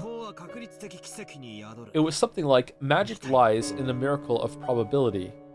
Indeed, as Kinzo was searching for a hidden art to capture me again, he stumbled upon that. Then he finally worked out the ceremony involving the offering of 13 people as sacrifices to revive me again. 13 people as sacrifices. That is the witch's epitaph, a song of sacrifices. 6 people on the first twilight, 2 people on the second, and then 5 more people on the fourth to 8 twilights. A forbidden ceremony involving the offering of a total of 13 people as sacrifices. Those sacrifices were to be chosen randomly, and the one who held the ceremony, Kinzo himself, was no exception. Dumbass. Are you saying that all the gruesome murders on this island were in a weird ceremony? Dude, where have you been? I'd have a vague idea that this might be the case. Okay, there we go, but I couldn't just hear that it was true from a witch and a demon and say, oh really, and accept it. There are 18 people on Rokkinjima. Seeing a curious absent of red in this text, Beatrice. 13 are offered as sacrifices, 5 are left alive. Then I revive. In other words, the odds that Kinzo will be able to meet me again are probably around 1 in 3. He bet his own life on those odds, wishing for a reunion with me for the last bit of his remaining life. You're saying he gathered our family for the sake of that joke of a ceremony? Don't fuck with me. Don't say stuff like that, damn it. It was all set out in our contract from the beginning. When Kinzo's life ended, all the gold I lent him and all of the assets he created would be given to me. Yes, Kinzo did stab me in the back quite brutally, but looking back now, it was a rare and precious time during my 1,000 years of life. After all, boredom is my natural enemy. To Kinzo, who offered me a chance to run away from that for several decades, yes, you could say I owe him for that. I decided to go along with Kinzo's game. So to start, Kinzo returns the Ushiromiya family head's ring to me. It was my gold that revived the family after all. Then, 13 people are chosen at random to be sacrifices. While that happens, you all run about, showing me all kinds of human interactions as you try to oppose me, and entertaining me greatly. Yes, I truly have taken a liking to this game of Kinzo's. Cackle, cackle. Randomly, you say.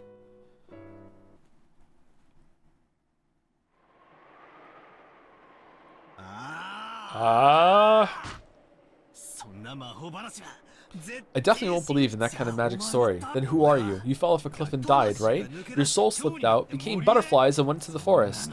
That is impossible. But you're here. Who are you? Aren't you the 19th person?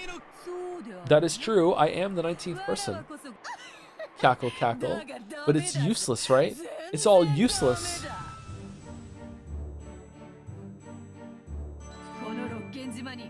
There are no more than 18 humans on this Rokinjima. Oh, now you'll say it.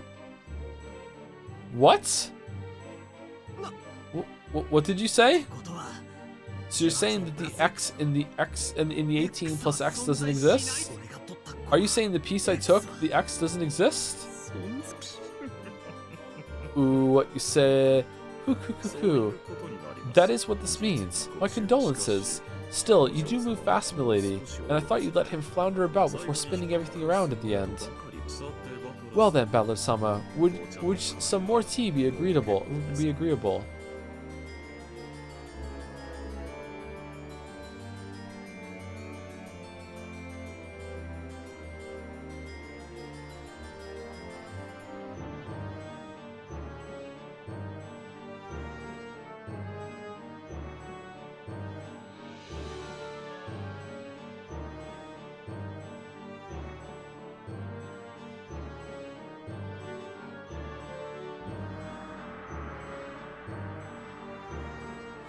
Is someone dead already?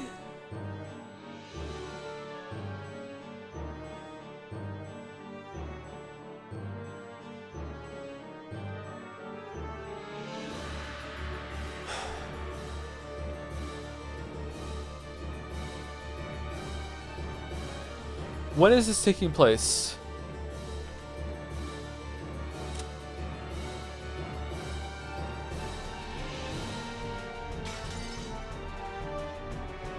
One, 2, 3, 4, 8, 12, 16, 17, 18, 19. You don't count.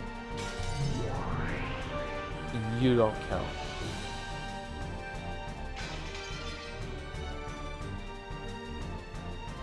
You don't count? Do you count? You were human. It's a human form. What are the rules? Demon? Witch? But was human? Is someone already dead?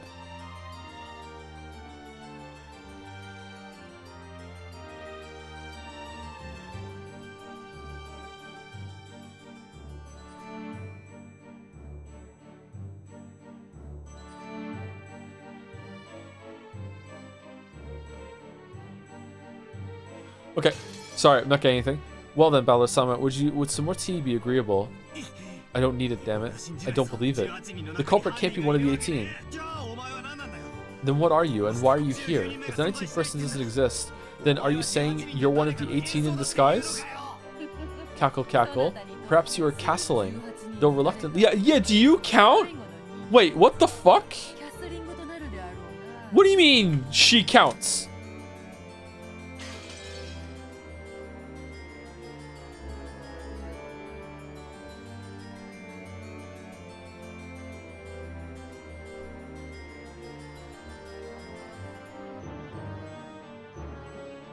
Then it's you, you.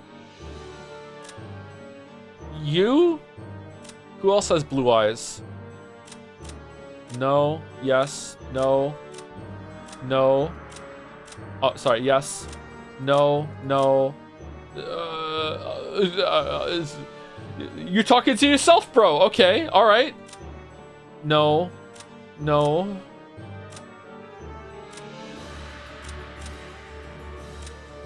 I mean, I honestly do see some resemblance.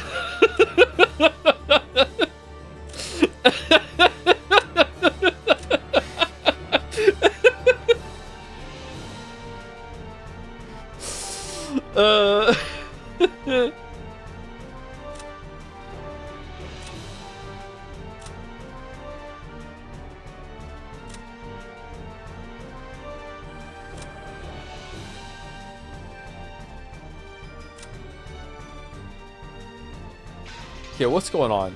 Perhaps you are castling, though reluctantly, you are doubting one of the 18 people as your last way out.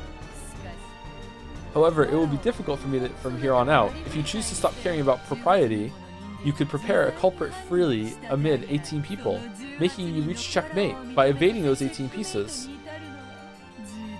It will be truly difficult.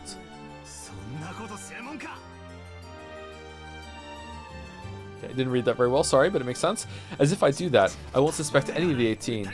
I don't want to suspect people. Have I really been cornered here again? Damn it, damn it, damn it. It looks like we're finally approaching the end. In the third round of this game of ours, you've nowhere to run anymore, right? Cackle, cackle. You don't want to suspect any of those beloved people in the 18, do you? Were you trying to hide that from me? Then why do you refuse me? They say you should play the opening like a book, the middle game like a magician, and the end game like a machine. I'll corner you from here on. Slowly, carefully, surely, or on the other hand, it would be better if I pressed you all at once, which might suit your style more. Can we ask if it applies for episode 2? Because there was a 19th person in episode 2. Bro, Morb, please, I'm channeling. Hold on, let me match his pose. I actually did it? Come on. Yes, that should fit you well. Let's do that. I'm now fully aware of the sort of attacks you're weakest against. Cackle, cackle, cackle. Hehehehe.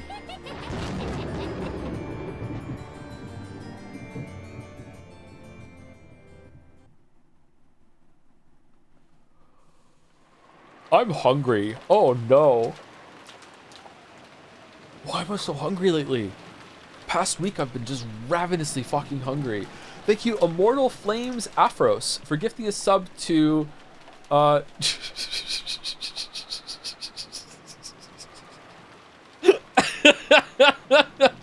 Joe's sex life is over. Thank you, Immortal Flames Afros.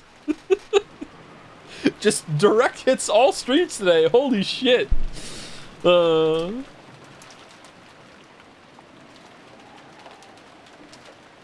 Oh, is this the last, the Twilight that's coming?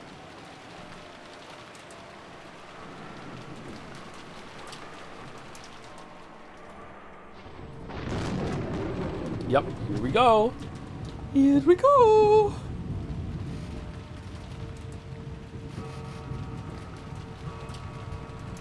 Doom, doom, doom.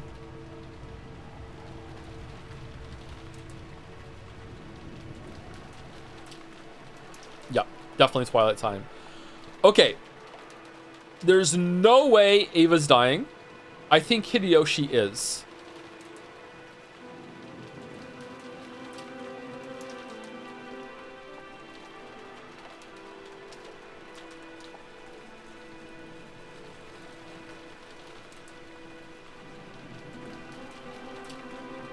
Kinzo.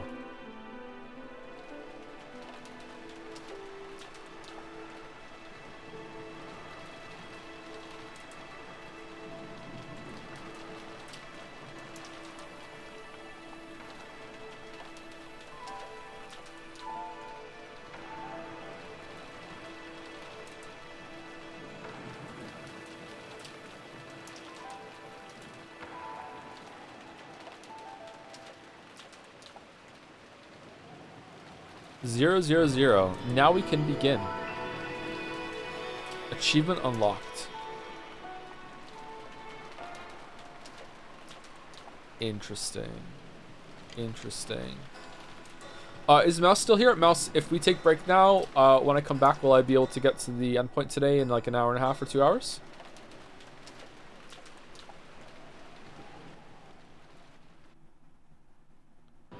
Because this feels like a good break point. 1 sec math. Quick maths.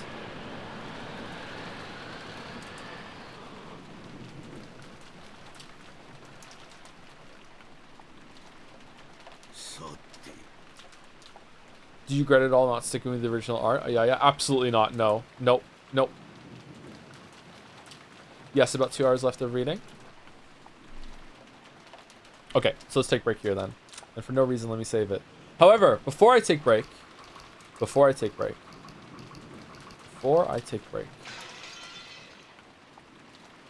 Thank you to Iron Wrath for getting a sub to 19th person. Thank you very much. Okay, I think the following people are going to die. Dead, dead, dead. 1, 2. I think Hideyoshi's gonna die. I think it's Eva and she's gonna be split from hubby. I think that's what's gonna happen.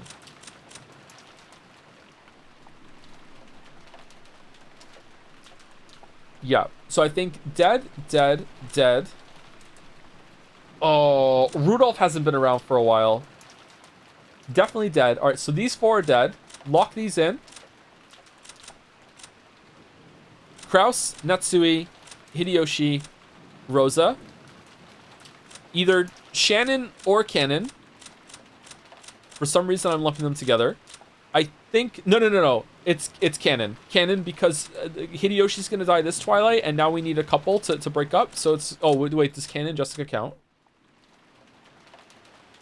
We just saw that George proposed to Shannon again, right? We need a couple that's going to like be able to broken up in the second Twilight.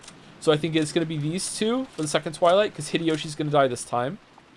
And wild card, I think... Hold on, what is he saying? Well then. How will this game be resolved? I think Kinzo's going to die this time, first time. I think Kinzo. Alright, so my prediction is... Kraus, Natsui, Hideyoshi, Rosa, one of these 2, and Kinzo. That's my prediction. That's my prediction. There we go. Lock it in, and we will see if I'm right or not when I come back. And you should get up and walk around too. Thank you, Sam Boleyn, for the resub. Cool name. Right back. 5 minutes. Get up, walk around. I'm gonna use my my hotkey to mute the microphone.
The year is 2027. Joe is live with H-Bomber Guy streaming the hot new translated Yaoi Murder Mystery VN to 5,000 plus viewers.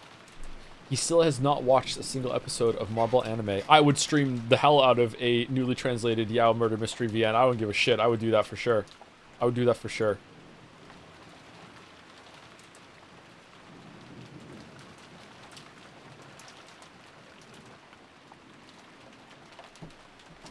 Recently learned a lot of you think I'm bi, by the way. I don't know why. I don't know how many times I've apologized for being straight. How many more times do I have to do it? Big bi vibes? Oh, okay, I accept the bi vibes, but just like Jelly, I'm just gonna steal Jelly's joke. It feels like stolen valor. I'm right there with Jelly, man. Jelly said the same thing. Like, I don't mind people thinking that, but like, it's not true.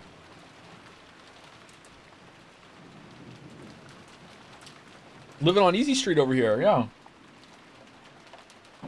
Loving your theorizing today, very entertaining. What are you talking about? So most of it just sitting in silence, just mulling it over, going, You keep saying men are hot. I can appreciate the hotness of a man without wanting to partake of the man myself. What are you talking about? I don't like, I can't eat gluten shit now, but I still like gluten. Why can't I be straight and secure in my sexuality instead of being secretly gay?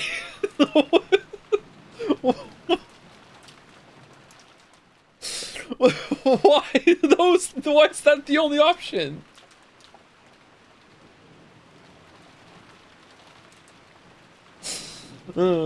Self-report. Chad is trying to convert you. I don't think it's gonna work, sorry. I don't think so. You joke with those hmms are what I'm here for? I'm guessing it's because you're woke. Woke? How am I woke? I don't think I'm woke. I did name my spaceship in Starfield the too woke for sleep.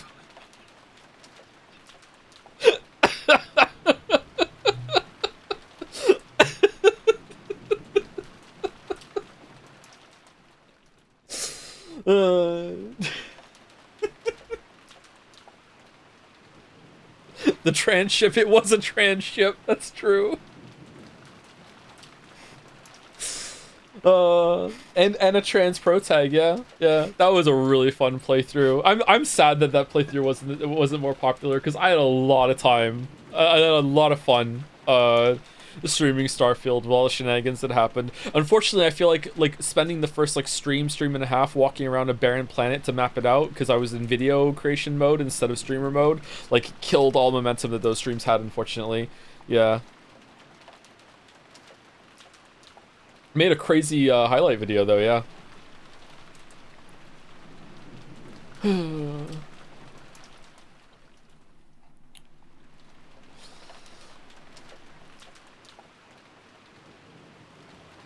Thank you, Retinas. Thank you, Golden Kip as well for the resub. Philip Cena for the resub. We got 50% anime goal. Is that including the coins that haven't been taken off yet? Love playing the game at the same time and talking with you about it on stream. Yeah, I enjoyed that part of it too, Sarah. I feel like me and you were the two in the community that enjoyed Starfield the most, despite how the streams went. No? Oh, okay. So with the added marbles, you're more than 50%. Yeah. You found the slow time bug? Yeah, how does it have a name? How is it so common? Thank you, Philip Cena, for the resub. Thank you, Seneride1 for the resub too. Hi Joe, hope it's been getting better for you lately. I've really been enjoying my time with streams, which I can only catch occasionally, and usually isn't content until I consume. It isn't content I consume for other creators. Okay, I get it. Sorry. It usually isn't content I consume for other creators. I got there. All right. Yeah, I'm an exception for a bunch of people actually when it comes to streams. I don't know why. Not really up to the Twitch meta, I guess. So I get to carve out my own little area. Yeah. Thank you, Spudakit, for the resub too. 6+ years and still weebing. Wishing you all the best, Grandpa. I'm Grandpa now. Okay, I'll take it. I'm fine with that. Thank you, Spudakit. Thank you very much.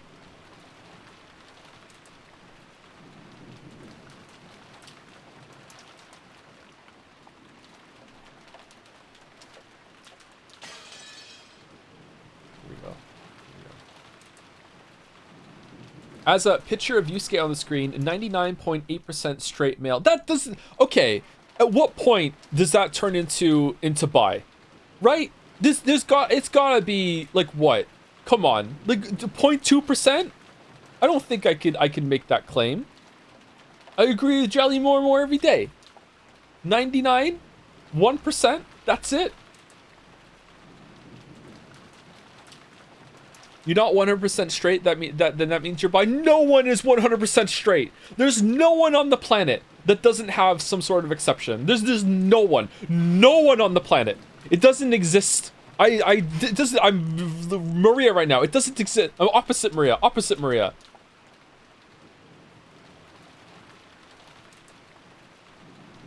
I'm loving the self-reporting, but you have 2 hours of introduced to... Don't call it self-reporting. Well then, how will this game be resolved? You may submit or you may resist. Either way, it will truly be an entertaining banquet worth betting my short remaining life on. In his dimly lit study, occasionally brightened by lightning, Kinzo kept mumbling and laughing to himself. On the antique clock with the intricate design that had been sitting on his desk, the 2 overlapping hands tilted to the right and began to slide. The measure of time counted up to 24, had returned to 0, and had begun to count back again. Measuring time is a brutal thing. It drags itself all the way to 24 over the course of a day and then returns back to 0. It certainly did count to 23:59. However, is it ever able to reach 24? If you conclude that it returns to 00 again without reaching 24, how futile it must all be. Okay, we're just describing how a clock works, Kinzo. What the fuck? But perhaps a person's life is the same. You live aiming for a perfect 24, and in the instant you reach it, you return to 0. People will probably praise the... That's kind of what happens with your Beatrice clones, huh? They get to 24, then they die, and you start at 0. People will probably praise the departed, saying that he did reach 24, but he most certainly did not. In the end, he's a 0. I am different.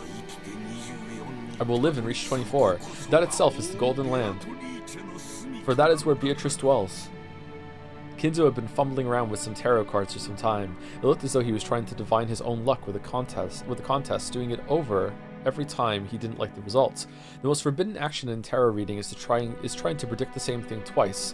To do so ridicules the results of fortune telling, and also desecrates those beings higher than humans that give revelations through the tarot cards. However, Kinzo knew tarot cards shouldn't be used twice because since they're nothing more than a random number generator, reading them twice will naturally cause a different result to appear. Therefore, reading them twice was only forbidden to preserve the mystique of the tarot cards' results. However, that didn't mean that Kinzo didn't take tarot reading seriously.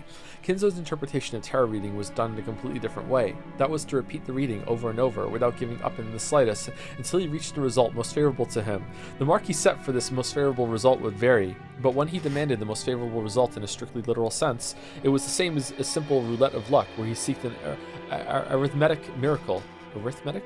Miracle? It's like me re-rolling my character in Baldur's Gate 2 until I get max stats. However, Kinzo used miracles of numbers as the basis of his magical power, so this functioned perfectly as well as a magical ritual. In other words, until the result he desired appeared perfectly, he would strive to repeat the tarot readings over and over with conviction, turning the feelings of his heart into prayers, so that when they reached the heavens, they would be sublimated into results. This was Kinzo's personal magical interpretation. Therefore, even though Kinzo's tarot cards were no different from those generally used, the way in which they were used was completely different.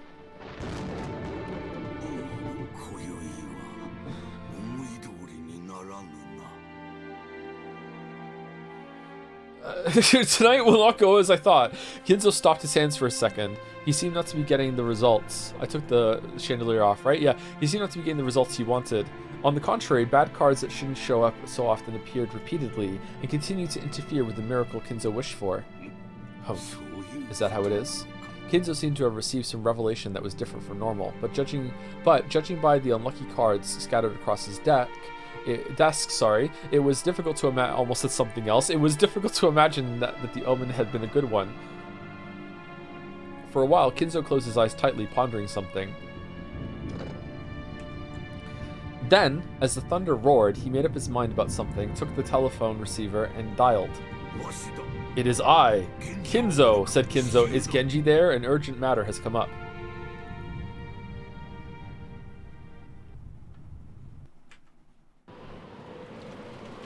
Straight up in my bill, creaming it, and by it, haha, I mean my science guy.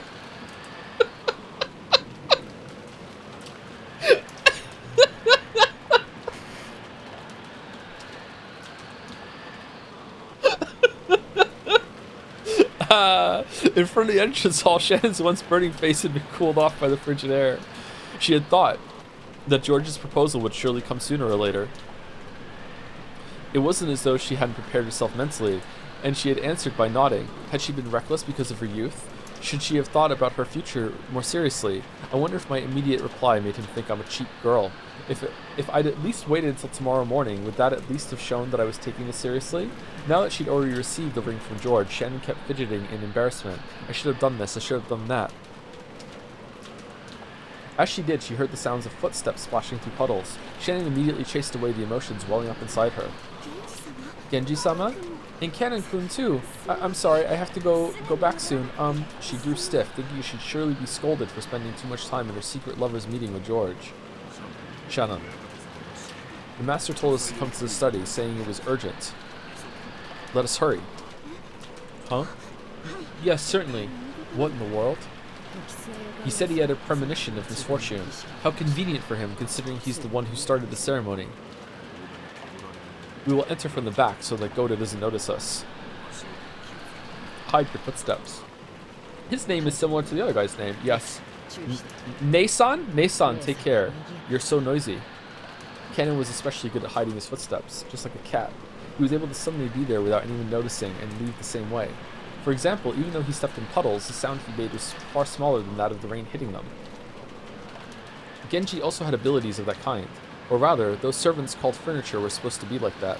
Just like how desks and closets go unnoticed by members of the family, these servants also held it as a great virtue to just suddenly be there whenever they were needed. Compared to that, Shannon's footsteps still strongly asserted themselves. She was also trying to hide her footsteps, but compared to Canon and Genji, well, you could say she was a little more boisterous. Eventually, they reached the back door and the three of them entered the mansion.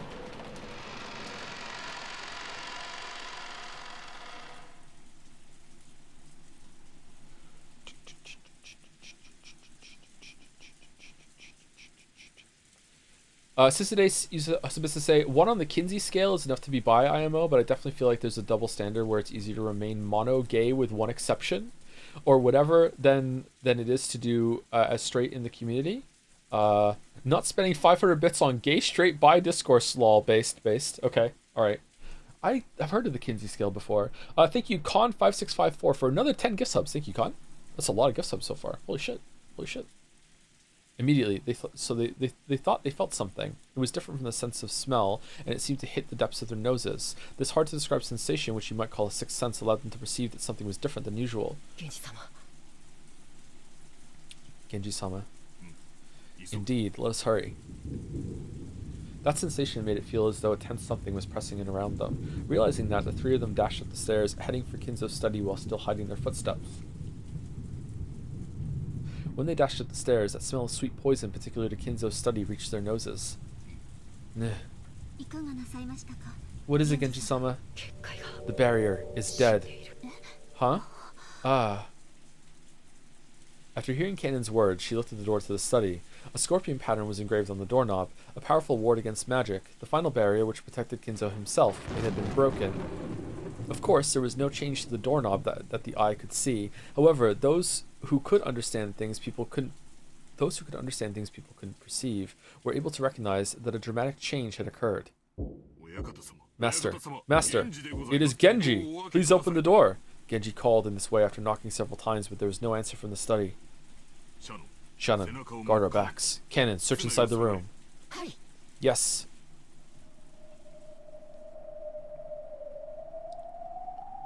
Canon put his ear against the door, searching for a presence inside the study. To protect the backs of the pair watching the door, Shannon faced the other way, ready for the unexpected. The master must be in here, but it's too quiet.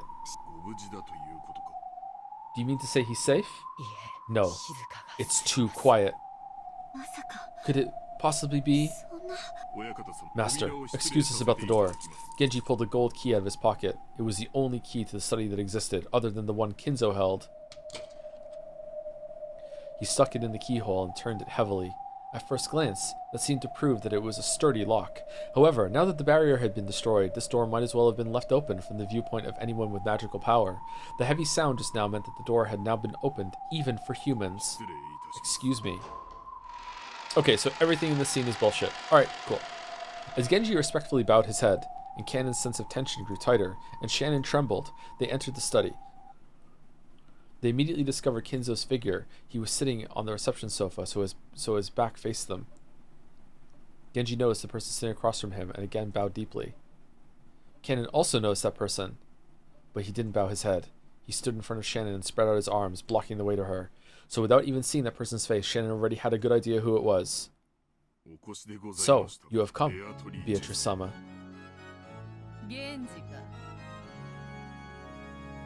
Do you count as another person? How does that work?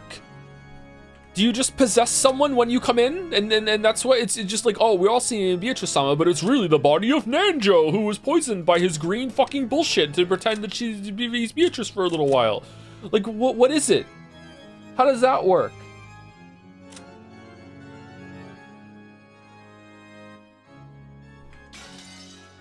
Does she count? Battler, tell him. Battler, tell him. Genji, is it? You came very quickly.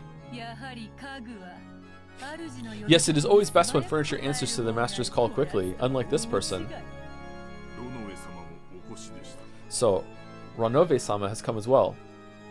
Genji directed his greeting toward him, towards the thin darkness behind and to the right of Beatrice, where there shouldn't have been anything. Even Cannon and Shannon would never imagine that someone was there. However, the darkness responded immediately and praised Genji's eyesight. Wait, do you count? Are you here too? As usual, you don't disappoint. It has been quite some time. Still, you've grown old, haven't you? Have so many years truly passed you by? My days have been full and satisfying. It appears you have been living quite a full life yourself, Ranove-sama. Yes, thank you. And Shannon, it has been a long time since I last saw you as well. You have grown quite beautiful, and it seems that you have grown quite strong. That is fortunate. This is just fucking Genji and fucking Kinzo just RPing and LARPing in the fucking study right now, talking to nothing. Thank you very much. Nissan, who in the world? This will be our first meeting, Cannon-kun. It's like me going around the room with the bushes, doing all the different voices. And Kinzo's like, yes, good job being Ranove. Now do fucking Beatrice, please. This is our first meeting, Cannon-kun. Ranove have been entrusted with the position of Beatrice-sama's head furniture. I am an old friend of Genji-san's, and I am also furniture just like you, although the master I serve is different. The tense color didn't disappear from Cannon's face in the slightest. Depending on the master furniture served, they might be kind or brutal or anything else. This person claimed to be furniture serving the hated Beatrice, then he must be despicable as well. Now, I love how Cannon never trusts them. It seems I'm thoroughly despised. It's as though you hate everything that has anything to do with me. Beatrice openly sneered at Cannon's hate-filled face. Then Cannon finally realized. Beatrice and Kinzo were having a chess game across the reception table, but Kinzo hadn't even quivered. He was holding his head with both hands, his eyes closed tight as he contemplated his next move. Or was he in anguish? Or was he dead? Has he said anything yet, Master? I have told Kinzo two things. First, there was good news and bad news. The good news is that he'll have the good fortune of being reunited with me before the ceremony ends. The bad news is that Kinzo has been selected as the very first sacrifice in the ceremony. Called it! Finally, I got one right! Cackle, cackle. Finally! There's absolutely nothing I can do about it, because it truly was decided by the fickle roulette. How does that work? Liar. We know you're just a murderer who kills for fun. Stop it, Cannon-kun. So Kinzo, isn't it about time you decided to accept your loss? Cackle. With this, our long contest is at an end, yes? At a glance, it was hard to make out the situation on that chaotic chessboard. However, judging by Kinzo's anguish and Beatrice's malicious confidence, it seemed to be over already. It is unavoidable. Perhaps even this could be amusing. It is to me too. Resolving my contest with you may bring a flood of emotions, but it has already surpassed love and hate.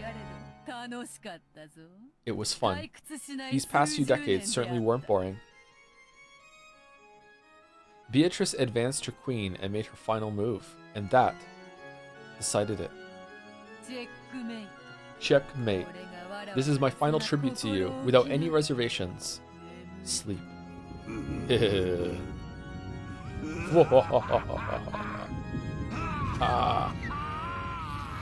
How was the magic seal removed?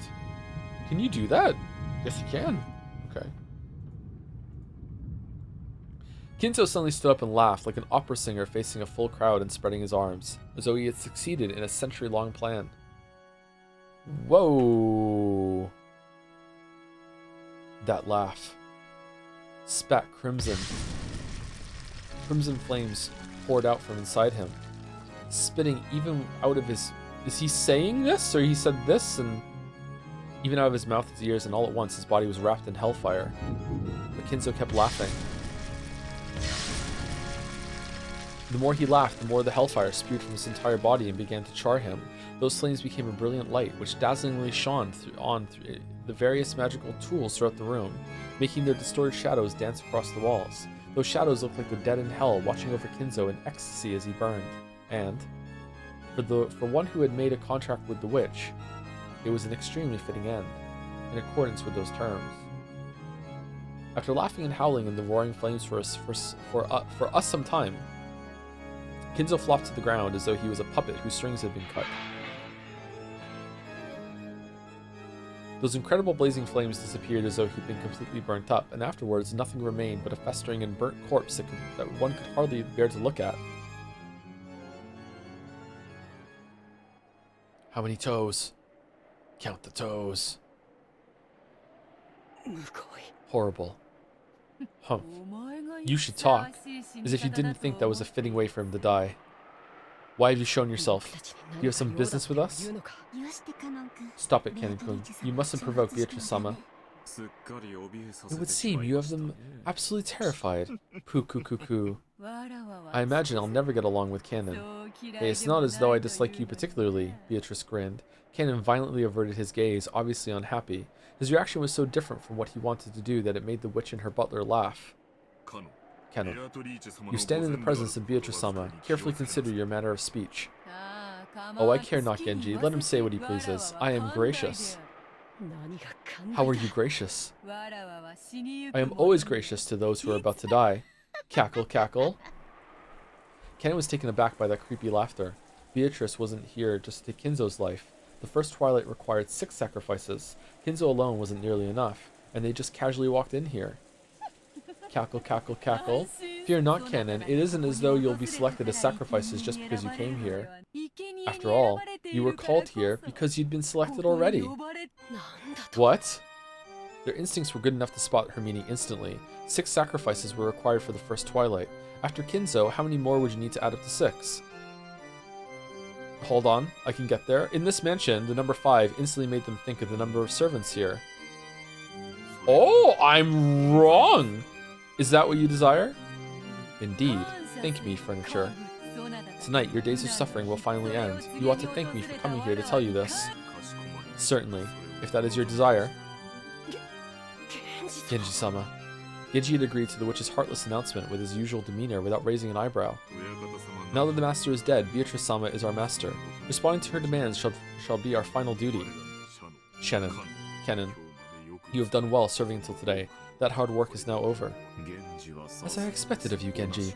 As your fellow furniture, I'm proud to have known you. Shannon, do you have any objections? No. I heard that George-sama gave you a ring. Do you still say that you have no regrets? Yes. That blessing was more than furniture deserves. Just receiving the ring has already satisfied my feelings. Whoops. Shannon couldn't take quite as much of a philosophical view as Genji. There probably were regrets left in her heart. She probably wanted to spend a little more warm time with the person she cared for, George. But she released herself from that. She took a single deep breath and a blank expression rose to her face. Very weird. It does surprise me a tad to find that you've gained such composure, Shannon. It seems you too have taken a philosophical view as furniture. Okay, so, 1 second. So, 1, 2, 3, 4. Who else? No one else is here. The servants? 5, 6? That would be very different.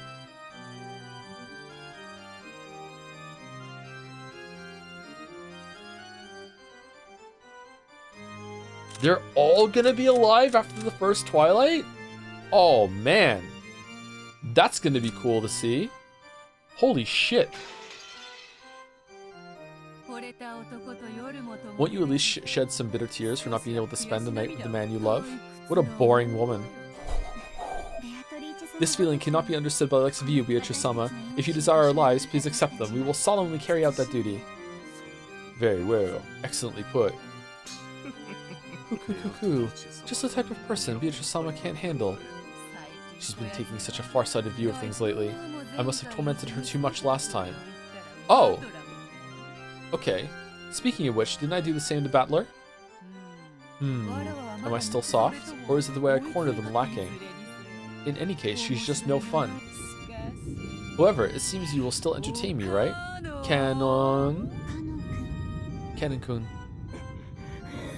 Compared to the two who had taken a far-sighted approach, there was a painful anguish on Canon's face. Canon was still far too young to accept his demise after being told of it by a suddenly appearing witch. Yeah, you're older, you accept it, Canon. I hate boredom more than anything, and the fact that the other two have obediently accepted their deaths isn't amusing at all, so I hope you don't betray my expectations. Are you trying to make me your plaything? Already are, bud. Canon realized that he was being provoked. However, no matter how furiously anger spurred him on, his opponent was a witch. He was furniture. He hadn't had a chance of victory from the beginning, but the witch was expecting that he struggle in vain and writhe around, and was even looking forward to it, but thinking about that was frustrating enough to get his blood boiling. Was disappointing the witch by refusing to exist like the other two, the only way he could strike back at her.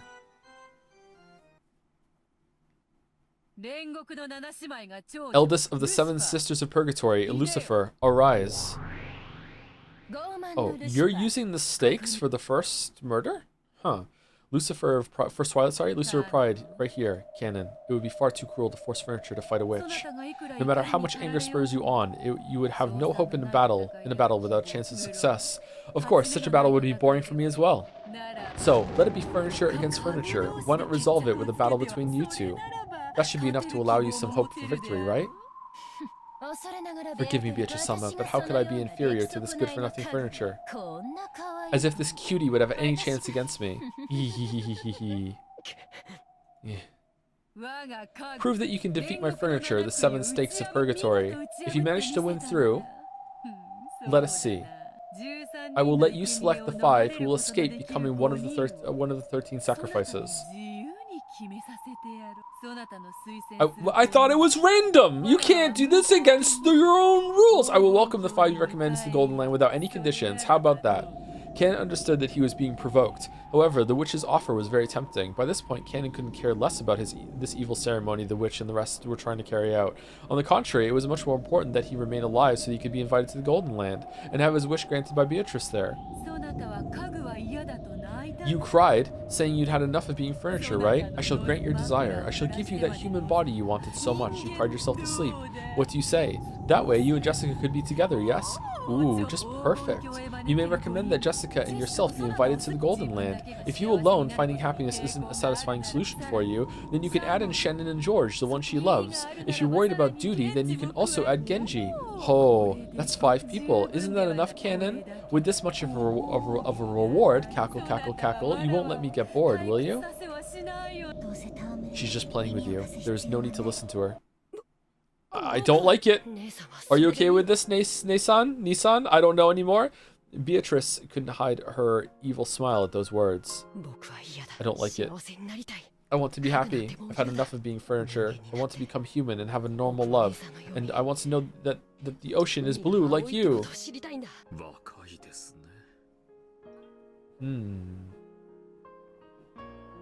Different. How young. I'm jealous. That's why I like the young ones. Genji, Shannon, stay back. Canon, Lucifer, forward.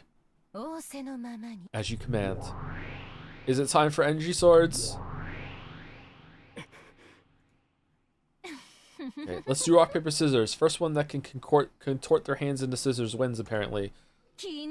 I don't like it. That way you look down on me, as if Beatrice-sama would be impossible, but with me at least you'd have a chance. I really don't like it. That was probably humiliating for Lucifer, but at the same time, she was also happy that she was lucky enough to have this adorable prey all to herself. Come, furniture of the witch. Don't think you can look down on me forever.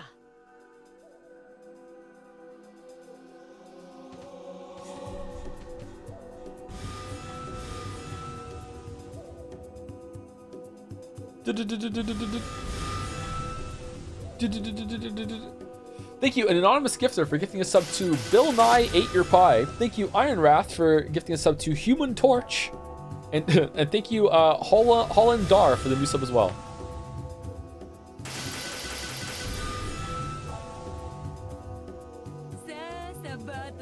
So Battler.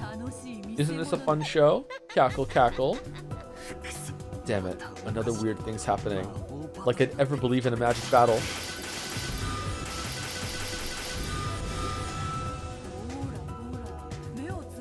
Look, look, don't turn your eyes away. Look at it. Look, look, look. It's magic, it's furniture, no matter how much you try to deny me in magic. Look, look, look, look, look. If you've got all this happening right in front of you, it'd be a waste to miss it, don't you think? Look, look, look. Just stop thinking. Magic exists. This is fantasy. Don't close your eyes. Look closely. Look, look, look, look. Hora, hora. Damn it, damn it, damn it, damn it. I won't accept witches. I won't accept magic. But if it's being done right in the open like that, what am I supposed to say? Damn it. Come now, don't turn away. Look closely, okay? Magic exists. This is fantasy, so stop playing detective. I know your secret. You actually don't really like to think things through, right? Just stop. Stop. Cackle, cackle. Look, look. It's gotta be fantasy. Gotta be fantasy. Yeah. Shut up, shut up, shut up. Don't talk to me.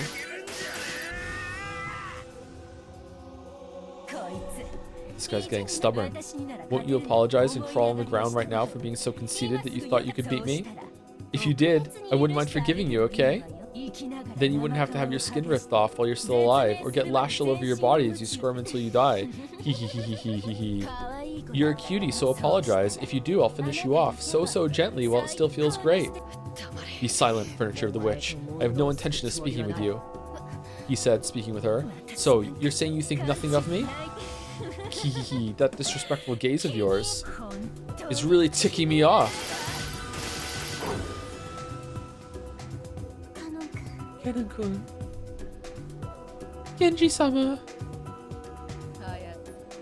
Isn't he stronger than he was against Satan? This is why humans are so frightening. In fact, sometimes they even become witches and treat demons as butlers. Cuckoo. So which should I cheer on? Are you saying this guy's on par with me? Don't look down on me. As long as you have that pride, you'll never defeat me. Bitch, I am pride. You speak of Lucifer, the eldest of the 7 sisters of purgatory, and say that I cannot win? How conceited.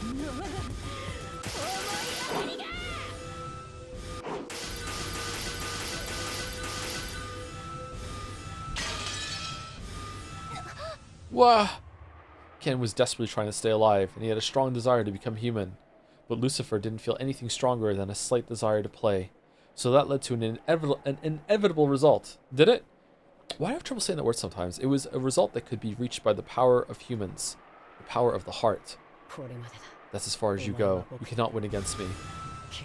The glowing red curve extended straight out of Cannon's arm, pointing at Lucifer's throat, just beneath the tip of her chin. What is this? How could I? There must be some mistake. As she ground her teeth in irritation, she tried to deny the truth right before her eyes, but no matter how much she believed in her own superiority, it didn't change the facts right in front of her. Oh, well done, Cannon. Wonderful, you haven't bored me. How pitiful my furniture is compared to that. Cackle, cackle. Lucifer, you are boring, milady. Was this opponent really too much for you to handle? I'm disappointed, eldest of the 7 stakes. Yeah. It would have seemed like mere rebuke to an outsider. Isn't it or is it fine? Is that okay? Is that a good use of rebuke there? However, furniture serving the witch knew what kind of severe treatment was promised by that rebuke, and understood that what had been left unsaid. Wah! You good-for-nothing furniture! She howled. Abandoning her last bit of pride, she made her body explode, exposing her true form. That form was a demon stake, which bounced off the walls surrounding the room. How could you shame me so much? Kill, kill, kill, kill. You blockhead. Even though you can't even follow my movements anymore. I won't play around anymore. I'm seriously mad. I'll pierce your heart in one blow. I'll fly right through you. Make a fountain of bright red blood reach the ceiling. Die! Canon-kun. Okay. Who's gonna block it? It's against the rules. He won. After flying about wildly for some time, with a speed approaching the limits of what a human eye could follow, Lucifer flew at Canon's heart. She could tell that it was Canon's blood by the sweet taste of it. But she quickly noticed one thing. She hadn't pierced his heart. Oh, cackle cackle. This is why humans are frightening. Would you like some black tea? I am fine for now. This is so amusing. I don't even need any. Okay. Canon-kun.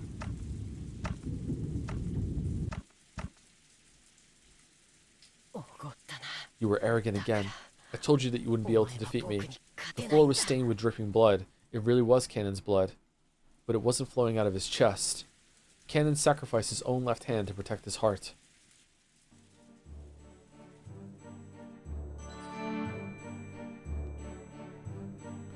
Lucifer was arrogant. Even though she'd been given enough time to realize that this was an opponent capable of cornering her, in her pride she had believed him to be worthless. She had gotten careless. So, just as she had announced, she had aimed for his chest, trying to pierce his heart.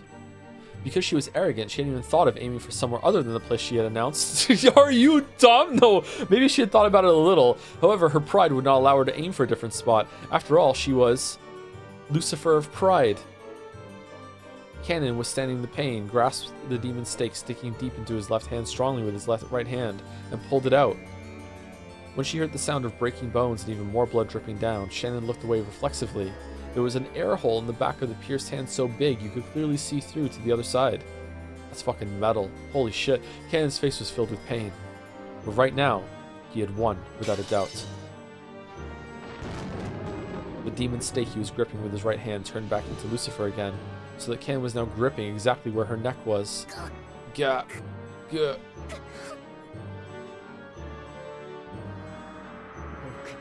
It's my victory, Beatrice. Cannon didn't hold back at all with the hand gripping Lucifer's throat. She had challenged him again after their fight had already been decided. Cannon had no obligation to be considerate. But even so, Cannon released the witch's furniture. Was it his naive humanism, his pity for another furniture, or a final bit of respect to the witch? In any case, when she was released, Lucifer fell face down on the ground, retching and moaning over the pain in her throat. Spectacular, Cannon. Your great efforts have proven the correctness of some of Kinzo's research. Ronove was clapping his hands. Cannon, who had won at great cost and had a wound on his left hand that wouldn't close, Ronove's applause only felt like mockery. Meanwhile, Kinzo's a pile of burnt flesh in the corner. All possibilities dwell within the human heart, was it? My, this is why humans are frightening. Well done, Cannon. You were victorious. Spectacular. Ha. Ha. Ha. Are you okay, Cannon-kun? Shannon ran up to him and wrapped a handkerchief around his left hand, which was still spraying blood. That was incredible, Cannon. Truly incredible. Even I was hoping, at least a little bit, for an upset. That you didn't let me down makes you truly splendid furniture. Cackle, cackle. I think better of you now. I honestly think better of you. You haven't forgotten our promise, right, Beatrice? Indeed. Of course I haven't forgotten. Witches and demons may be inhumane. However, we are much more noble than humans when it comes to keeping promises. I will not go back on my word. I guarantee that if you won, I would give you the right to decide the 5 people who will escape becoming the 13 sacrifices. Beatrice-sama, it's not like I've...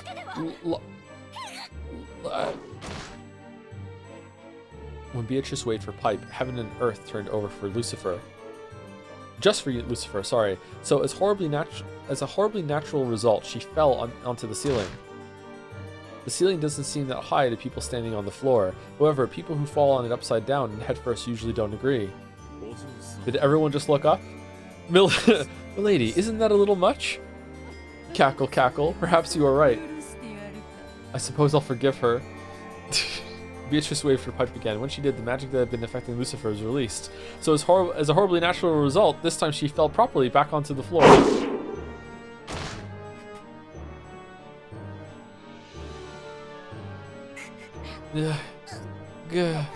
Beatrice-sama, forgive me. What are you so afraid of? I've already forgiven you, haven't I? Cackle. So, Kennen, shall we continue? Continue what? You aren't saying you want me to finish her, are you? Ah, no. It isn't over yet, right? What isn't? Stop dodging the question. I did promise you your reward, didn't I? If you could defeat my furniture. The 7 stakes of purgatory, right? All right, she did say that. Yeah, come arise, the 7 stakes of purgatory. The 6 younger sisters of the worthless elder sister. Yeah. Battler could take them. The air split with shrill laughter, and as a golden splash scattered about, the remaining 6 sisters of purgatory showed themselves. All the 7 sisters of purgatory were here after Kennen was able to defeat one only by sacrificing his left arm. This is kind of bullshit. By now, Kennen regretted his thoughtlessness in accepting the witch's challenge. He had been foolish to assume that a game against a witch would be on an even footing. But the episode description, lame. One-sama, why are you crawling on the floor? You people. Yeah. I told you, Oni-sama's useless. Even though she acts like she's so great, just because she's the oldest, that's only on the outside. Yeah, seriously. Lucifer, One-sama, your disgraceful behavior will damage the reputation of us all. Know your shame, you novice. Kennen-kun, that was totally awesome. But don't get cocky, okay? Lucifer One-sama brags all the time, but she's no big deal compared to the rest of us sisters. That's why I'm always saying Lucifer shouldn't do anything. Just let her keep bragging all the time. After all, those of us with talent can handle all the tough jobs. What are you gonna do, One-sama? Out of respect for your pride, we were planning to stay out of your way in the hopes that you'd challenge him again in that beat-up body of yours. But Kennen-kun sure is strong, right? Right now, no matter how much you struggle, there's no way you could win, right? You people. Cackle, cackle. My, you sisters are always so lively. Is this any time to fight amongst yourselves? It's only together that you're the 7 stakes of purgatory, correct? Now play nice and execute the tasks I give you, and swiftly, okay? Hey, Lucifer One-sama, you want to borrow the power of your little sisters? Then say it, okay? We want to hear you ask us for help with your own mouth. Do you plan to mock me even more? Yes, I, the foolish, weak, ugly, and shameful Lucifer, the eldest sister, beg my younger sisters to save me. Come on, let's hear it. If you let us hear that, we'll save you. Okay? Everyone? You bitch. The 7 sisters of purgatory unanimously closed in on their worthless sister, abusing her. Yeah, we saw. Even Kennen, who had been fighting for his life until a second ago, couldn't bear to look at it. As if I could say something like that. Quickly now. Clearly, we won't make any progress here with you alone. Hurry up, let the 7 sisters strike Kennen. My, what is the matter, Lucifer? This is an order from Milady, is it not? How cruel. After grinding her teeth over and over after hearing her sister's curses, Lucifer trembled all over and answered her sister's request. I, the foolish, weak, ugly, and shameful, Lucifer, the eldest sister, beg,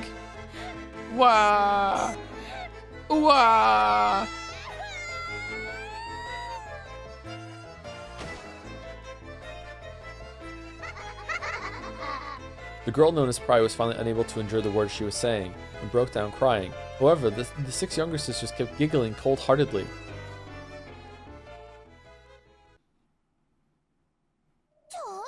Wait a sec. Don't try to trick us by crying. You haven't finished saying it. That should be enough. Come, sisters, let us display our power. I won't be satisfied till I hear the whole thing, okay? Come on. One-sama, keep going. That's enough. Come on, this shame affects us all. We won't let them leave here alive. Okay, how should we play with this pitiful furniture? Any wonderful plans? Yes. The least thinks the 7 of us should get along and split Kennen up between us. Good idea. That way all of the sisters can get along. Then I'll take the head. I'll leave the limbs and guts to you all. No. I get the head. There's no way that promise will mean anything, right? First one there wins. Hehehe. Canon-kun, if you got any ideas for how we should kill you, just tell us, okay? The Seven Sisters will kill you in an awesome way. This is taking a while, huh? Damn. Arg. You shame me so deeply. Slicing you into 8 pieces won't be enough. I'll slice you into 100 pieces. Here we go, everyone. Yes, One-sama. Yahahaha. The 7 of them burst at once. They had no intention of playing or boasting. This time, they would genuinely follow their master's order. Take Cannon down, swiftly. The 7 sisters jumped around the room faster than the eye could see, examining how they could best kill Cannon. They tortured Cannon with their cruel giggles, sometimes making a close pass at him. They kept scraping his arms, shoulders, and cheeks, gradually carving red letters into his body. At that moment, Shannon dashed up behind him, holding onto him so that she blocked the way to his body at least a little. Oh, this again. Okay.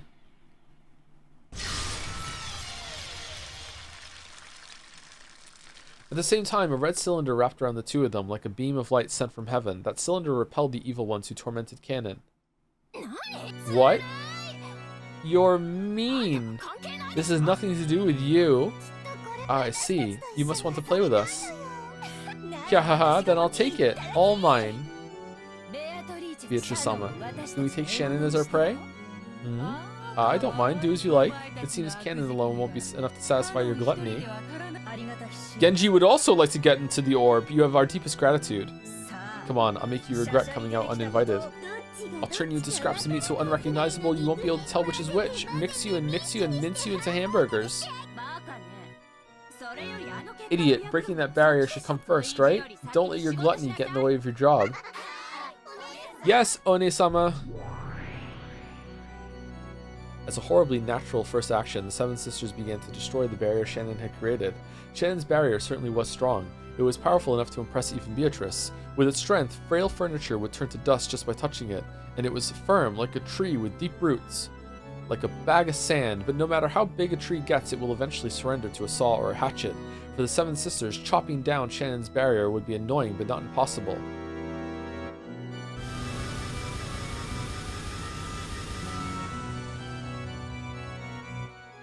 A sound like beetles jumping about grew even fiercer and filled the room. The red barrier began to be cut up and eroded away as though with a hatchet. And hatchet. It's and hatchet, a saw. No, a chainsaw by now.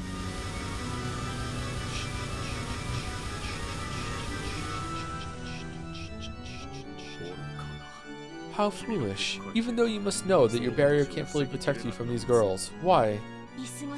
Because I couldn't overlook it. A Shannon-covered Cannon, who was already at his limit, sprawled on the floor. She spoke back resolutely. If you hadn't barged in uninvited, I would have given you a death-like sleep. Why have you gone to all the trouble of exposing yourself before the 7 sisters? Not all deaths are the same. A cruel death will cause you far more anguish than merely dying. Cackle, cackle, cackle. Go ahead, do as you like. Just as you always do what you want. I did what I wanted. Fuck you, that's why. At any rate, you're not quite amusing at the present moment. Romance is most interesting when you're wondering whether it will succeed or not. Once it does succeed, a woman is like salmon who has finished laying its eggs. I've already tired of you. Thank you. No words from a witch would make me happier. Hee. Then at least in the end, let me see you die in a truly entertaining manner. 7 sisters, can you hear me? Kill Shannon in a way that shows me the limits of brutality. Shannon. My apologies. In the end, I wasn't able to reach your level, Genji-sama. You're an idiot, Ne-san. If you just let me be, then you might not have had to meet a horrible end. No, it's fine.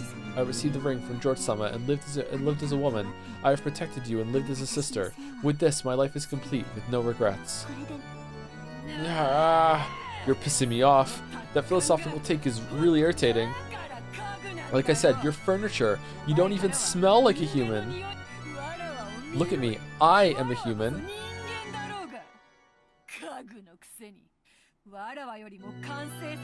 Then how are there only 18 people on the fucking island then, love? What are you talking about?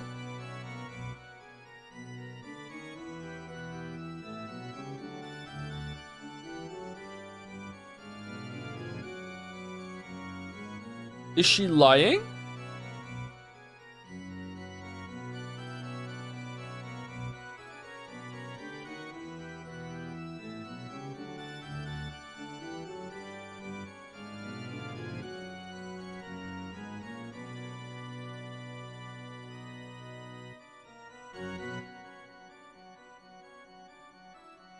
Did they not count?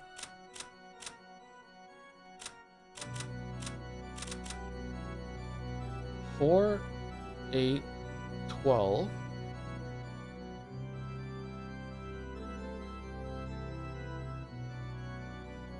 16.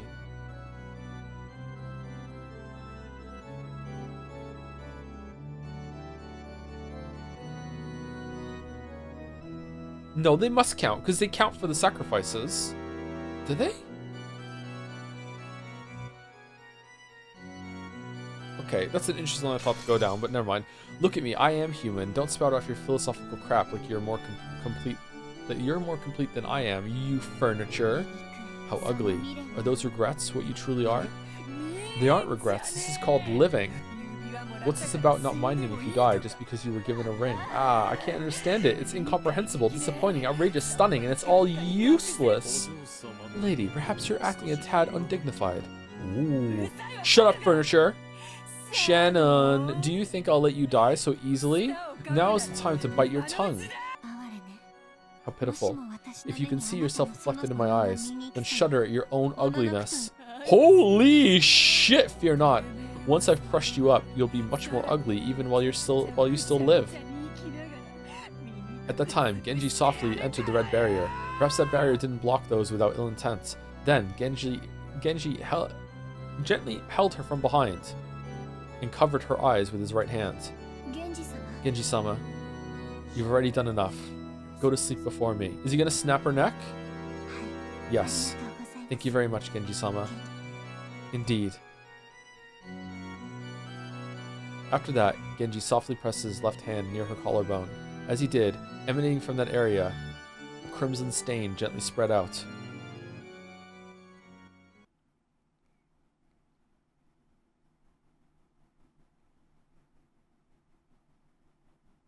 When Genji removed his hand, bright red, fresh blood oozed out of there. Okay, hold on. Whoa, hold on. Whoa. Okay, if these three don't count as human because they're furniture, that means that there's 16 people on the island according to her definition, and she says there's no more than 18. So there could be like 2 wiggle room of extra people that we don't know that are committing bullshit that we don't know about. 2, not 1.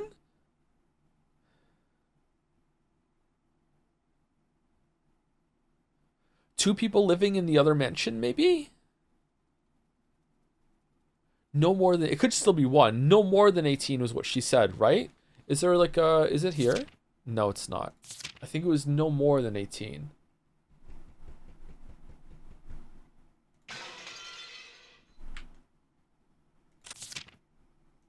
That doesn't feel right to me. That doesn't feel right to me.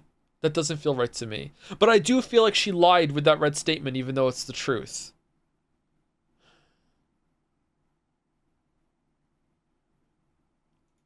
Did he become furniture?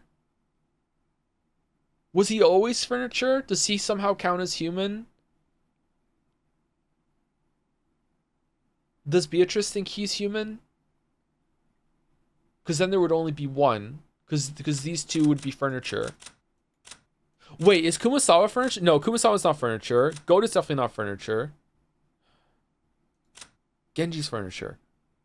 Genji refers to himself as furniture.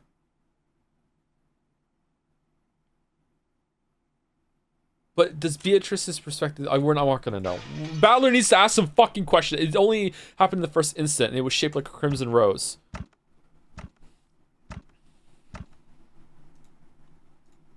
Is the chandelier furniture? And when he removed his right hand covering her face, there was a peaceful expression there as though she was sleeping. Then she fell softly, silently, and slept.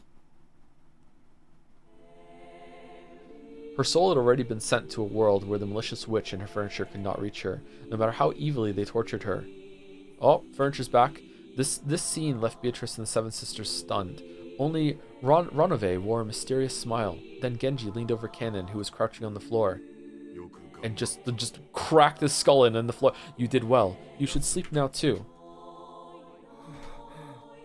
Okay, so all I'm learning from this is that Genji killed some people in the past episodes. Okay, yes, thank you very much, Genji-sama. Just as he had done with Shannon, he softly covered Cannon's eyes with his hand, then gently pressed the area around Cannon's collarbone with his other hand, and when his hand was removed with the lightness of a feather, there was a crimson rose there.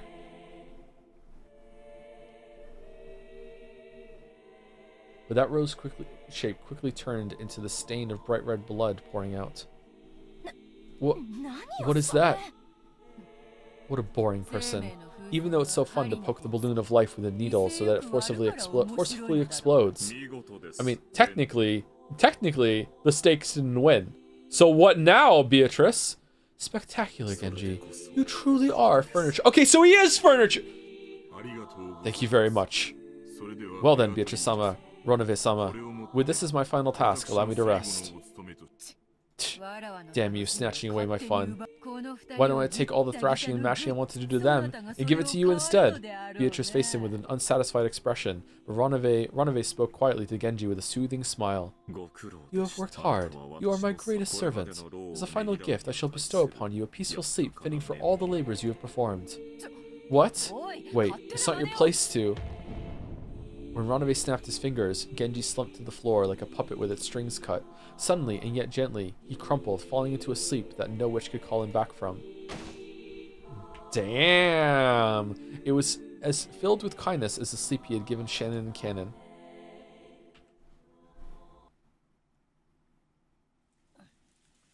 What was that, Ronave? What a boring anticlimax. Are you not a mighty great witch, milady? What happened here is hardly worthy of your concern. It isn't like you to let the provocation of someone like Shannon get to you.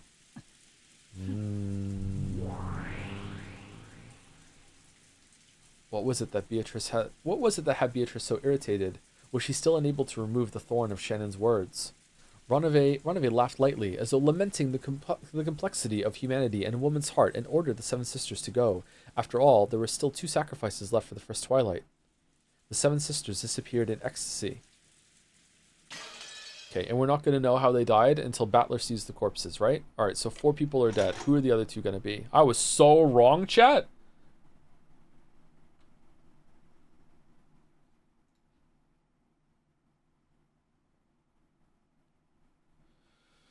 Joe, a personal request from yours truly. Can you not voice out the long cackles? If it's longer than 2 seconds, I might be able to finish. You know, because it's you, Beato's boy toy, I'm not going to do it. Sorry, you can get your kicks somewhere else. Goto was doing the nighttime rounds. Rokkinjima had always been empty except for the Ushiromiya family household. So checking that the doors and windows were all closed had no real purpose. However, ever since the time Natsui had condemned such an attitude as being careless, the nighttime rounds had become part of the servants' daily routine. Okay, so I was wrong. These 2 are going to survive the first twilight, because otherwise there's no couple that can pair off. Huh. Unless these 2 are secretly banging. Oh.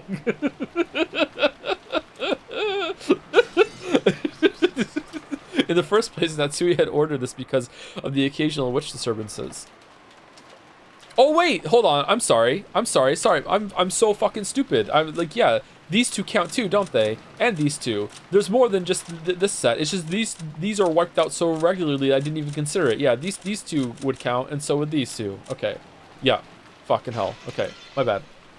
Everyone who came and left this island knew about the legend of Beatrice, the Witch of the Forest. It had become established as this island's characteristic ghost story. Because of that, it was only natural that some people would claim that when they thought they were alone in the mansion, they would hear a strange sound or see the shadow of a person. However, when that created a little too much of a disturbance and reached Natsui's ears, she made a fuss, thinking that some suspicious person might have been entering and leaving. Apparently, she had roused all the servants and had them checked throughout the mansion. Because of all that panic over the witch had happened before Goto's arrival, he had only heard about it from the more senior servants. Ghost stories like that could be found in any workplace. Even at hotels and restaurants Goto had worked at, there had been plenty of them. So when he heard about that story on this island, he'd given a forced smile, thinking, ah, so they have that kind of thing here after all. That forced smile aside, he had figured that, when in Rome, do as the Romans do, and had taken it seriously. Goto went along with it on the outside, but in his heart he'd assumed it to be a childish trick. At first, that is. This certainly is eerie. Yes, I can see why it was so easy for past servants to get into a panic. You can understand how someone doing the rounds on an eerie night like this might believe they'd seen a ghost if they saw a lace curtain waving in a breeze from a window that hadn't been closed. So if you make fun of the witch of the portrait, there is a curse. It seems there was even a servant who received a serious injury and quit. Well, I wouldn't want that. Think of my age. I probably wouldn't be granted a workplace this hospitable again. Ah, witch of the portrait. I'm working sincerely, so please give me some peace. Go to pray to the portrait, his hands together as though he was at a Shinto shrine. Oh, I didn't notice how far the clock went ahead. It seems like it's still nighttime. He's doing the rounds. At that time, he thought he heard a sound. The kitchen? Was that the sound of something metal falling on the floor? My calf steaks! Maybe a mouse or a cockroach had come out and knocked over some of the dishes. No. How could that be? It was... Can a cockroach knock over dishes? It was usually cleaned thoroughly. Thinking he'd check out what that noise really had been, Goda entered the kitchen. He turned on the kitchen light. When he did, he heard a strange sound. Clank, clank, clank, clank, clank, clank. To cook like Goda, the sound felt like to a cook like Goda, the sound felt like the lid on a pressure cooker or something shaking. Surely there wouldn't be a pot on the burner when no one was in the kitchen. Even if someone was using the gas, walking away from it would be quite dangerous. Just in case, Goda decided to inspect the area around the gas range.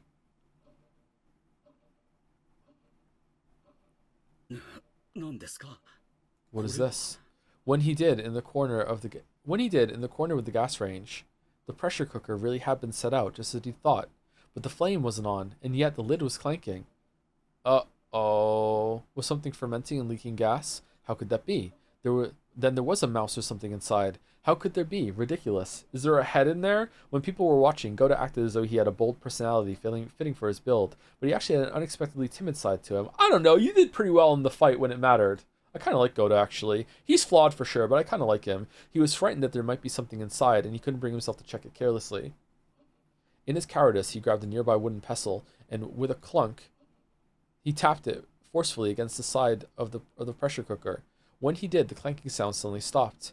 He should have been relieved that it had stopped, but the fact that it had stopped when he hit it was even more eerie, and made him even more suspicious about what was inside. Gulp. Mysterious phenomena do not exist in this world. Yes, witches and magic, things like that couldn't possibly exist. All phenomena can be explained with science. Maybe it's tiny microphone Joe from the other stream has been put in the pressure cooker. As if monsters and witches could exist. He repeated that many times, trying to build up his own confidence.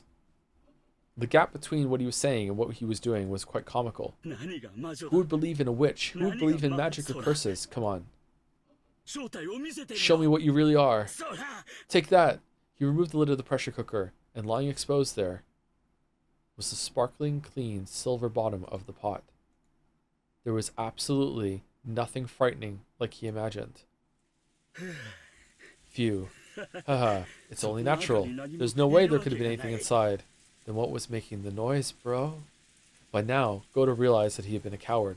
So while he still had some doubts as to what had caused the lid to make that sound, he figured it wasn't a big problem and decided not to worry about it too much. Then he took the lid he grabbed and softly set it back down where it had been. No! No! The tiny person is stuck on the bottom of the lid! It's fine, it won't make a sound. Of course it won't. As if witches or magic could exist. Clank. Clank, clank, clank, clank. Huh? Clank, clank, clank, clank, clank, clank, clank. Clank, clank, clank, clank, clank, clank, clank, clank, clank. Eeeeep.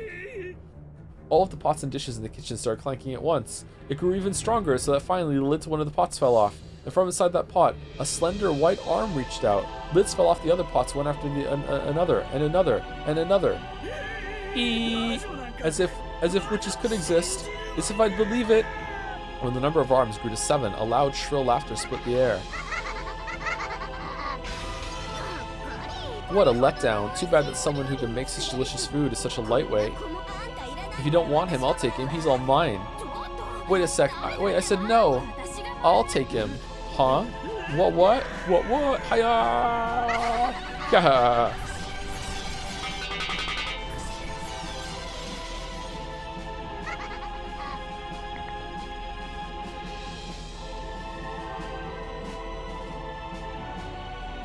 Come on, let's search. There's only one more. That old hag. Where is she? She isn't in the mansion. What about the guest house? Hee. First one wins, right? Come on, search. Find her. Don't be noticed by the relatives in the dining hall, right? And don't get noticed by the kids in the guest house, right? Search in silence. Kill in silence. After all, it's still just the first twilight. She isn't in the guest house. She wasn't in the mansion either, right? Maybe she's at the other mansion. Hey, hey, I found her, she's in the rose garden. Why is she standing around there without an umbrella? She's already given up. All mine, all mine, all mine. You blockheads can just sit there and watch. I told you, no, this one's mine. Come on, if we take any longer, we'll be scolded by Beatrice-sama. Let's take care of it all at once. There, found her, surrounded her. Come on, let's get along and do it all at once, okay? Die. Wait, what?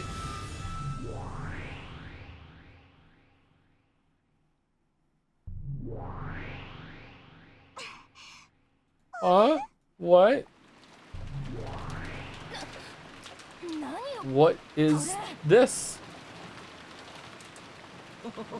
Oh, what naughty girls. You wouldn't happen to be friends with that child, would you?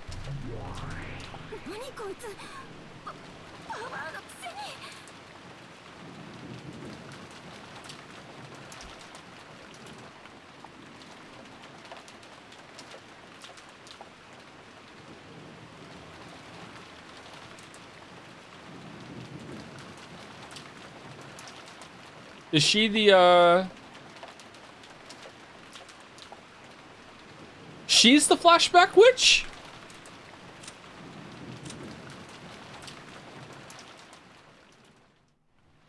Okay, we're just doing a game of Dungeons and Dragons live, are we? Just, what is this old hag?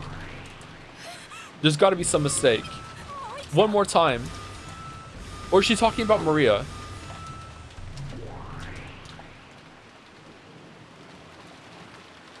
Oh, the rain disappearing is cool. Why can she defend against us?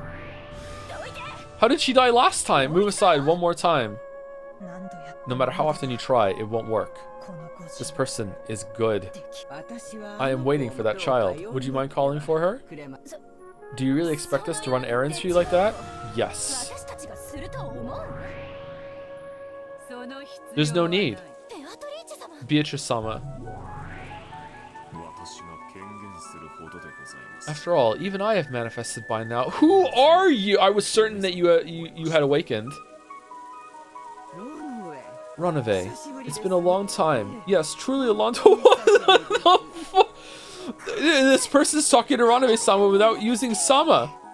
My god, this is going Sama off the grid. And it's been a long time since I've seen you too, Beatrice. She's not even using Sama for Beatrice-sama. Enough. Don't you know who this is? The name Beatrice itself is hers. I only inherited it from her. This is my teacher, the previous Lady Beatrice. The previous Lady Beatrice? Okay, I don't know why, but the story's losing me a little bit right now, Umi Bros. I'm sorry. Give me a minute. Okay, it's losing me a little bit right now. It's losing me a bit. Oh, man.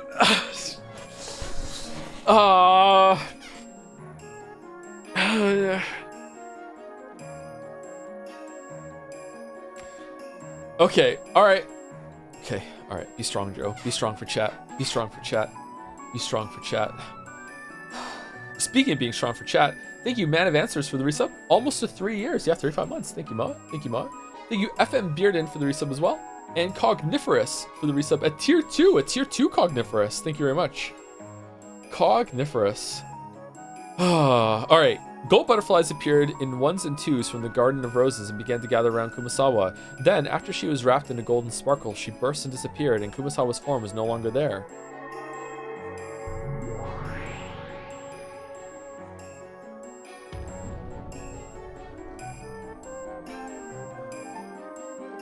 Instead, there was another golden witch, the one who once taught the path of the endless witch to Beatrice, and the only person Beatrice ever called teacher.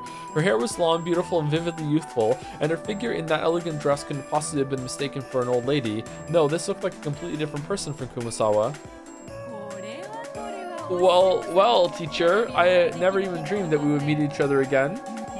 Yes, neither did I. I certainly never dreamed that my sleep would be disturbed. Such a troublesome time for you to awaken. What do you mean awaken? If you'd remained asleep as usual, the first twilight could have ended without much trouble. Or perhaps I should be glad you're here. I was just getting a tad bored. As usual, it seems you're toying with sinless people in a vulgar game. I believe I taught you several times that the power of the endless switch mustn't be used to cause people trouble. Don't say that, teacher. Isn't boredom our natural enemy? This is just a little spice to escape from that. Wait, sinless? The more the corrosion advances, the stronger my power becomes, and the easier it becomes to summon my minions. But who would have thought it would release the seal on you, teacher, at the same time? Seal? It's precisely because I predicted such a thing would happen that I slept so very close to where you were.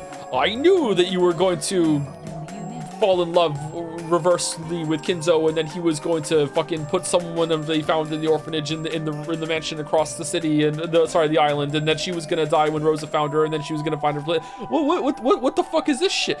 Though I prayed in my sleep that I would not be woken again. Sorry, I'm crashing out. Being reunited with you like this is a very sad thing for me. You're as cunning as always, teacher. Is that the same one wing there, or is it a different symbol? Cackle. Ronove, have that young furniture step back. Furniture only serves its master. The master is responsible for all of her crimes. Certainly, Madam Beatrice. I have already passed that name on to this child. Come now, step back. Furniture girls. I may give warnings a second time if you do not listen to the first. However, do not expect to receive a third.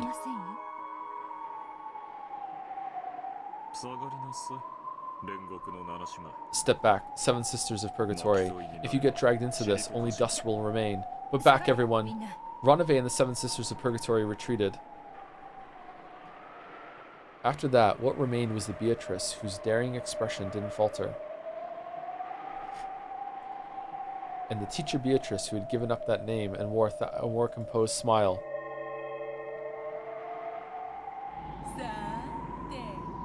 Well then, teacher, what tea shall I prepare for our long-awaited reunion? Aw, spill. Let's see. This reunion was longer in coming than the visit of a comet. Perhaps I will accept your hospitality.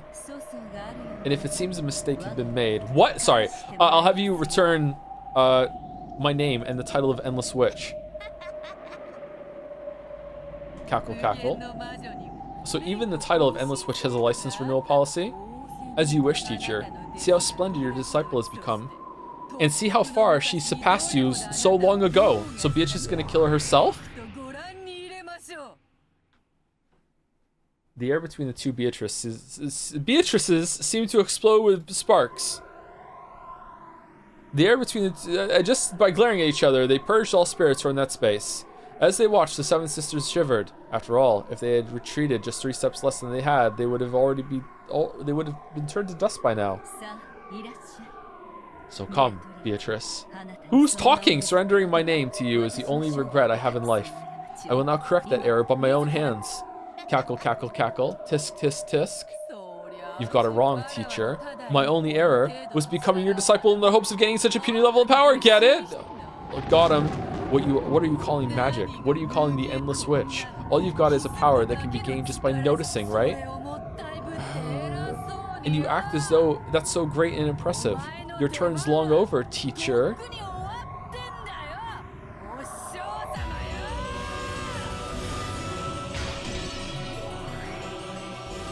Oh man, this sure is peak. Oh man, I'm peaking. Here we go.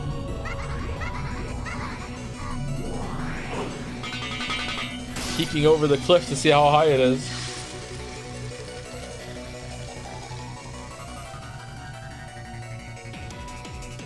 Persona 3 bros wishing that their spoiler chat was unlocked right now. I don't have a clue what's going on.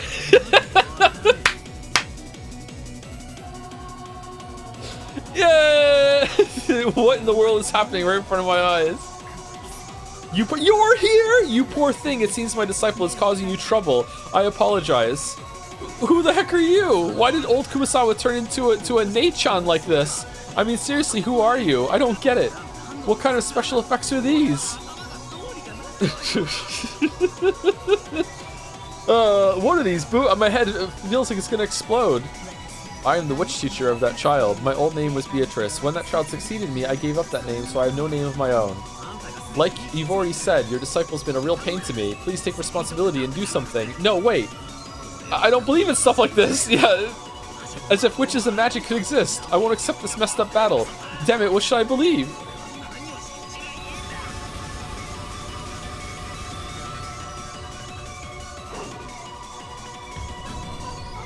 Oh, that's just like you. Hospitality with a very quick temper. Cackle, cackle. I expect nothing less from you, teacher. It seems this is so trivial to you, you don't even feel like opening your eyes. But I doubt you'll be able to win unless you're prepared to wreck this whole island, see? Come, arise. Shoulder War Towers.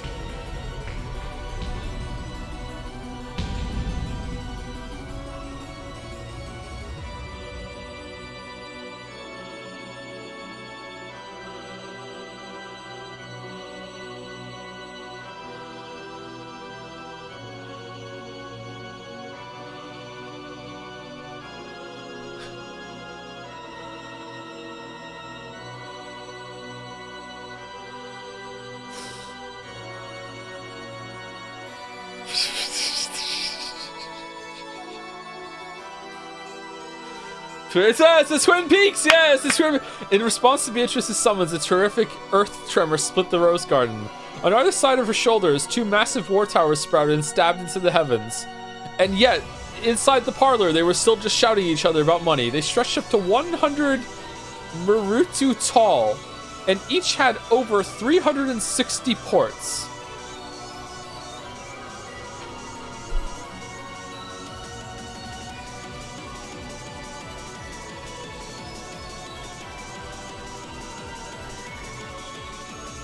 Why is this giving me the Nausicaa wiki? What the fuck is that? They were war towers of the gods' army corps, which had prevented even groups of ancient heroes from invading the sacred grounds. As Beatrice elegantly floated in the gap between the two the massive two-headed towers, she looked down on her teacher, sneering with a sense of absolute superiority. With the two massive towers lined up behind her shoulders, the witch looked very small, like a butterfly dancing between huge trees. Yeah. Don't think you can dodge it by turning into butterflies, okay? The density of the Twin Towers barrage would just make wouldn't just make you a pin bug sample, it'd make you a madly stabbed pincushion, right? Over 720 ports open on the towers, and godly soldiers ready their multi-shot ballistas.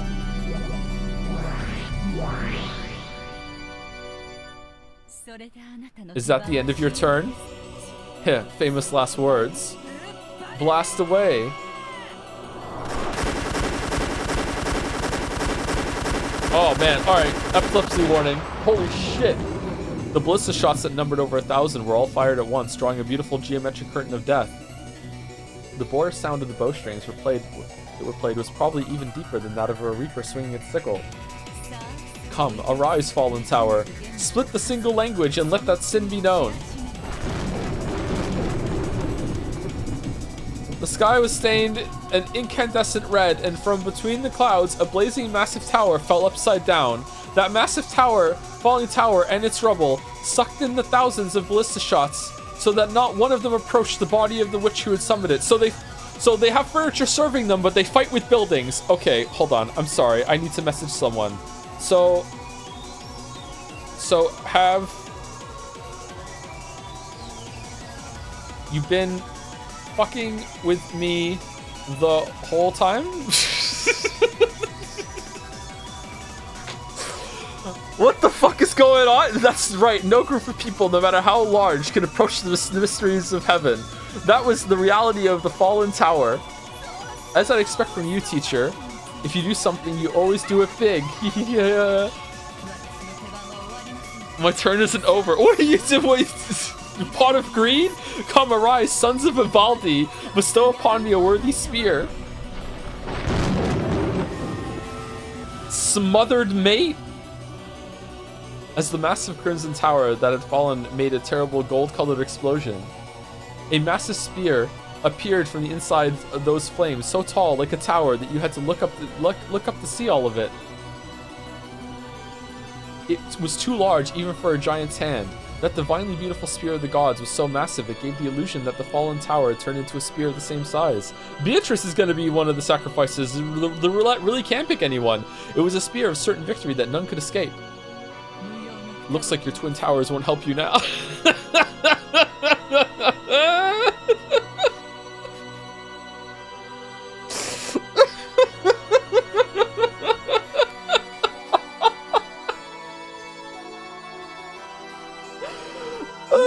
How foolish to block off your means to escape on both sides. You can't defend against even a single spear.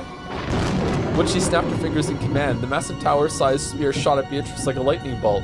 It aimed right for the middle of the center of the Golden Witch's heart with extreme precision, as she danced in the gap between the towers like a butterfly, slicing straight through the air like a flash of lightning. Ha! So you use gun gear in a moment like this! You really are incredible, teacher! Burst, useless towers! Arise, giant soldier battle line! Fully block the divine spear with your shields and chests! Murray in the courtyard taking notes. The soldier war towers exploded in gold. They became, meanwhile, with Battler Vision, they're rolling dice on a fucking mat in the middle of the rain. The soldier war towers exploded in gold. They became several billion gold butterflies. Those butterflies took the shape of the 7 massive armored soldiers. Pure Kino, this is almost as good as Iron Man 2. Fucking each stretched a full 50 Maruti into the sky. And they lined up in front of Beatrice, protecting their master and holding massive shields that towered like windmills. How does this get so much art?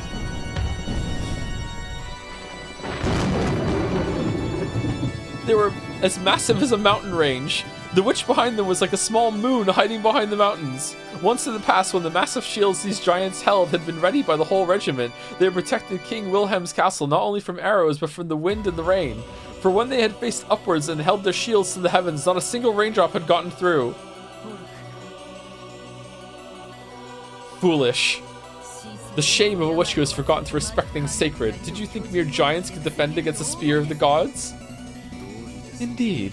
No matter how much human metal you are armed with, you cannot block a spear of the gods. A wonderful palette mate by Madam. No way. Beatrice-sama? Of course I haven't forgotten, teacher. Come, arise, disciples of Hephaestus. You're the bestest. Bestow upon me a worthy shield.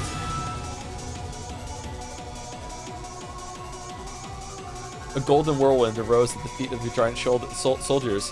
It was a cloud of countless butterflies. They attached themselves to the massive shields like gold leaves, sparkling like they were a gold mirror. It was the absolute defensive wall given to a goddess by the chief of the gods, the Aegis shield.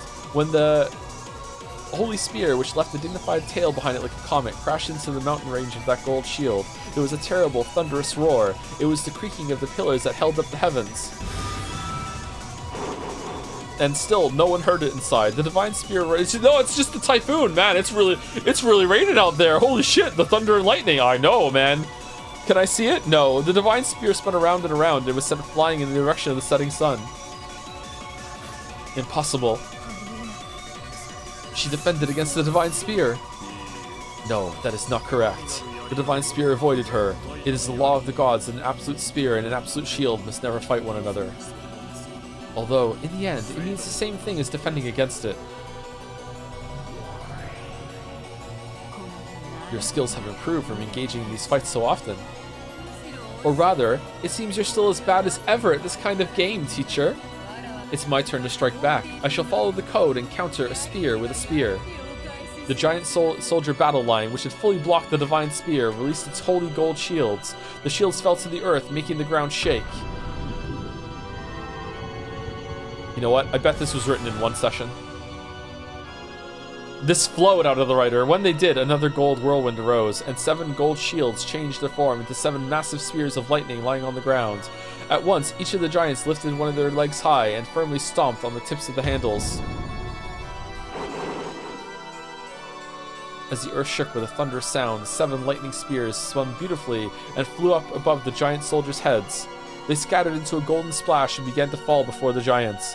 Each of the giants squared off, and with the force of their whole body, they kicked and smashed them. The broken pieces numbered exactly 30 and became lightning spears of exactly the same size as the originals. Just ripping over there, which made 210 for the 7 giants, all of which burst at once, with each splitting into 30 thorns for a total of 6,300. They became a barrage of thunderclouds, drawing a beautiful geometric pattern, and then each changed into 3 bolts of lightning, so that 18,900 thunderbolts shot at the predecessor Beatrice, and she blocked them all except one.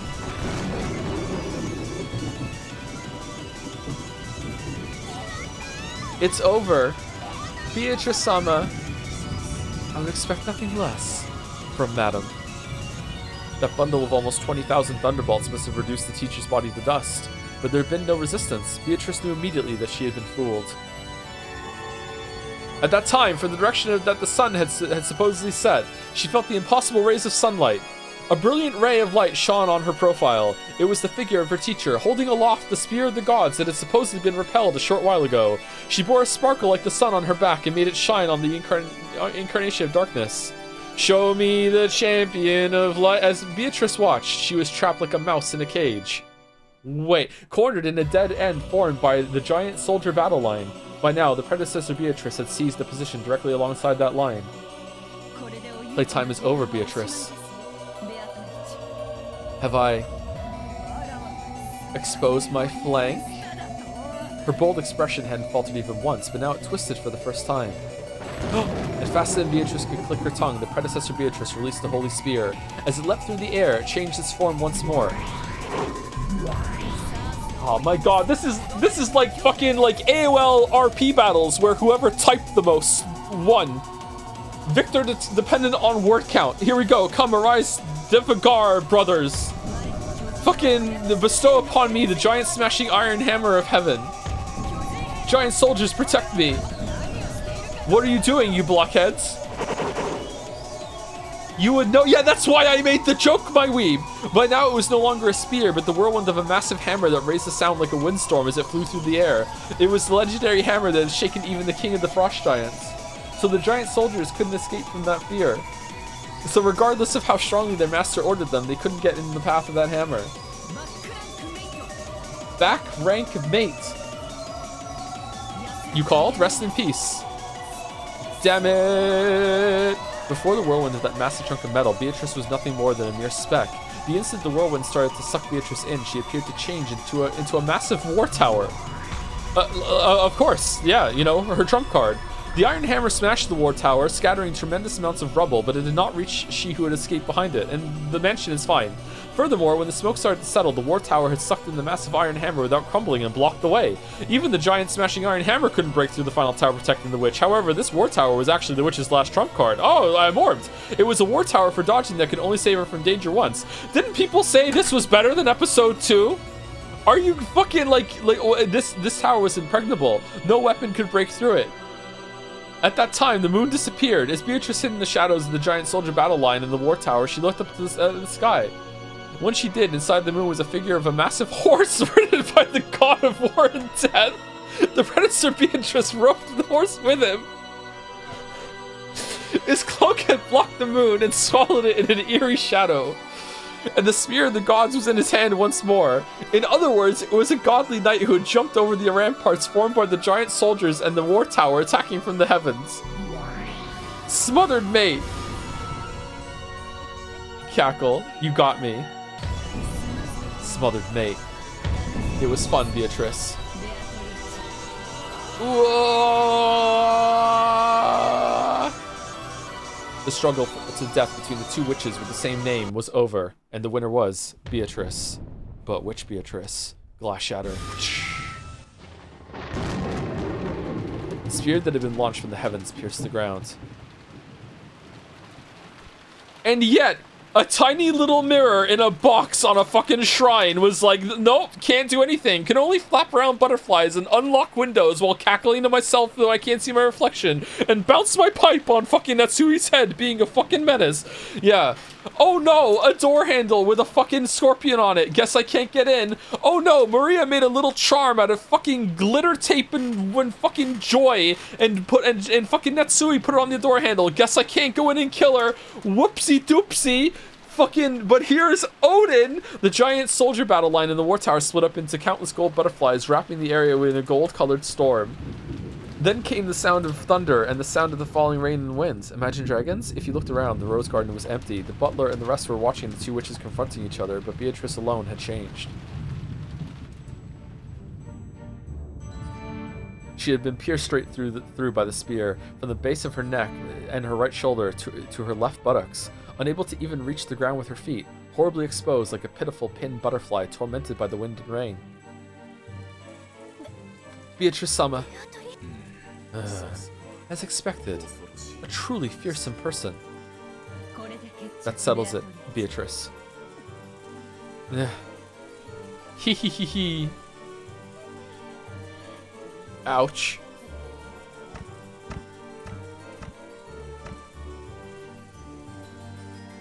Beatrice wore a bitter smile of false courage, but a strand of blood dangled from her mouth, making her look even more pitiful. The title and power of the Endless Witch, you will return them to me now, along with the name Beatrice. You are too immature to call yourself an Endless Witch. Stop. Forgive me, teacher. I was just fooling around. No kidding. I was just joshing when I summoned those towers. I was just, you know, it was fun. I will take my name back from you. I shall return you to your original form. Perhaps you should relinquish this power which is beyond you and live a life suitable for yourself. That can happen? Come, try to remember. What form did you have? The predecessor Beatrice began to recite the words of power. When she did, small gold butterflies gathered near the skewered Beatrice and began to swarm about her. I swear, if anyone in chat has said throughout this, man, this scene is so good and goes so hard with the context of reading the whole thing. I swear to fucking God. I swear to fucking God. Like butterflies sucking the nectar out of flowers, they began to suck the magical power out of Beatrice. And it seemed to cause her intense pain. A cry of anguish issued from Beatrice's mouth. She no longer had any power to resist it. Come, try closing your eyes. Try to remember. What form did you have? Come, Beatrice. Repeat it with me. Let us sing a song together. Oh, she's doing to, like, what she did to Battler when she's pulp. Let's sing a song together, then it will soon be over. Let us end your pain as fast as possible. Oh, the... Hee hee hee hee hee. Ha. Ha ha. You're right. How long has it been? Are you gonna, like, sucker punch her right now or something, or what? Since I've sung with you, teacher. Come, together now. Come, try to remember. What form did you have? Come, try to remember. What form did you have? Oh. When the two of them began to recite the same song, more and more gold butterflies danced around, swarming around Beatrice. It will be alright, my lady. You will lose your place as my disciple, but that will not change the fact that you are the lady I serve. After that, I shall read a book for you again. I shall bake you apple pies once more, just like it was long ago. Come, try to remember. Ha ha ha ha. Yes, try to remember. Are you finally starting to remember? Hey, teacher. Did you remember? That thing behind you?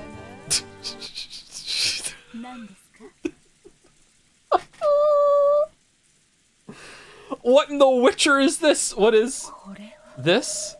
When the predecessor Beatrice looked behind her, there was an eerie hedgehog curled up there. Sanic? No, it was herself. There was another predecessor Beatrice whose whole body had been packed with ballista shots, lying there like a pincushion doll. Come, try to remember. What form did you have? Or maybe that's not right. Come, try to remember. How were you killed? Hee hee hee. The predecessor Beatrice was stunned. Her form gradually began to fade away. What, she died and you just gave her a fun fight to see her off? This is... When did you... At the beginning. I did not summon a pair of shoulder towers. I summoned a pair of leg towers. There were 4 towers.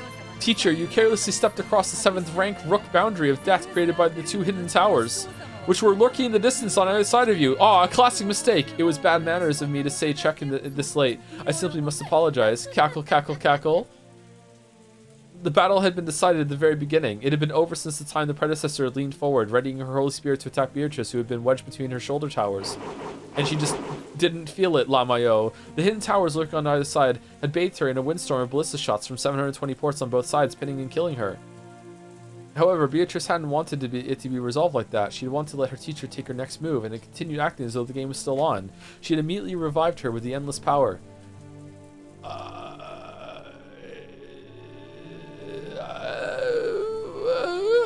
And had made her continue the game as though nothing had happened. And Battler slaps the table.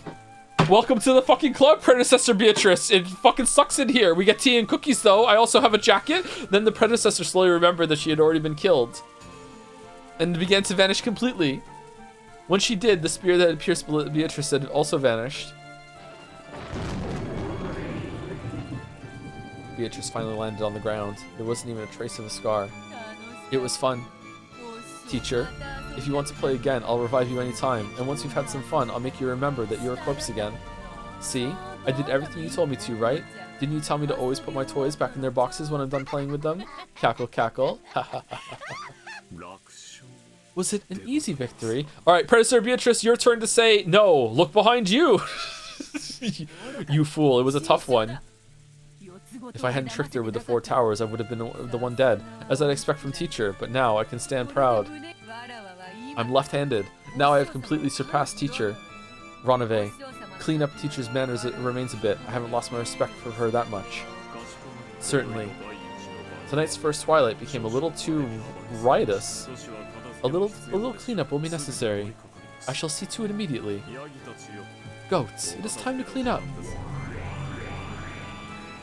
When Ronave snapped his fingers, blazing, sparkling eyes began to blink open in the shadows and darkness, becoming goat-headed attendants that appeared one after another.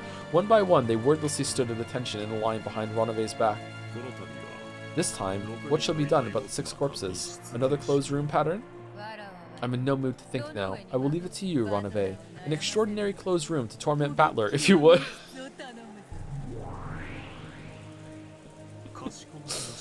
Certainly, then it shall be extraordinary. Cackle, cackle. Avarice? Okay, where's Battler? Battler, did you see my big moment? Damn it. After being shown that screwed up magical storm, what can I deny? Forget just witches existing. After being shown that tremendous flashy fantasy, what can I deny now? I don't get it anymore. It was like that last time too, but how can I deny these awesome, wonderful magical battles?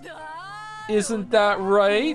After watching this, you can't talk your way out of it, right? Because I know you love anime, so I gave you an own anime showdown. I didn't just prove that witches exist, I proved that anime exists. And you love that shit, you fucking weeb. So now you're gonna believe it's real because you want it to be real, because it's more interesting. Right, weebs in the chat? Right? I exist now, right? Okay, Battler, let me hear some ridiculous reasoning. Milady, your laugh is becoming undignified. Oh, my apologies, but that isn't my fault. After all, if Battler tightly closes his eyes, grinds his teeth, and shows me that ever so bitter expression, it just automatically slips out of my mouth, you see? So, Battler-sama, why don't you return to the table without losing heart? Milady is expecting your counterattack, you see? Quit messing with me! How the hell can I make a counter-argument?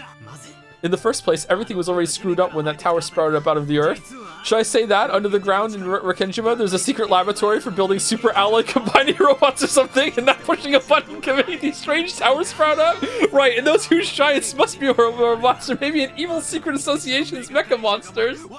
I don't get it. Don't talk to me. Cool. Look, don't cry, okay? Bang, bang, it's magic. If you want, I'll crush the moon and make comets fall like rain. I could even bury the whole island on those massive breasted Neichans you like so much, see? Come on, look, my turn's over, see? Show me your response, launch your counterattack. You can't, can you? Except that there's a quadrillion things you can't do. You're useless against this, right? You actually like this kind of fantasy, don't you? I get it. That's been going on in the streets lately, hasn't it? In manga and light... Yeah, I was right. In manga and light novels, anime movies, some teenage brats get a whole bunch of strange special abilities and they blow up all sorts of stuff with the fate of the world on the line. You would love that, don't you? I know. Don't hide it. You love it, right? That's the thing you love. Just... Oh, shit. Fucking bullseye. What the fuck? You just before your very eyes? Why do you believe in manga and anime, but you won't believe in me? Believe it. You can't argue back, not after you've been shown something like this, right?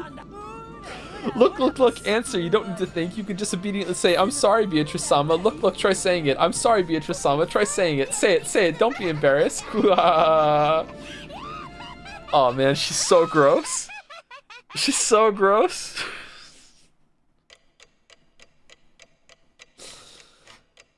Oh man.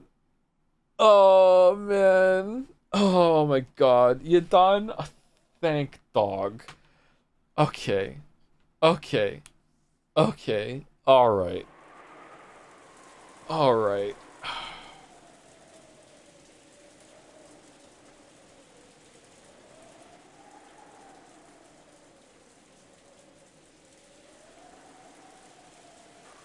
There would have been no way to tell that morning had come without opening window and looking up at the cloudy sky, which had become a tiny bit brighter. Okay, what about like the rubble of the tower and like, oh my god.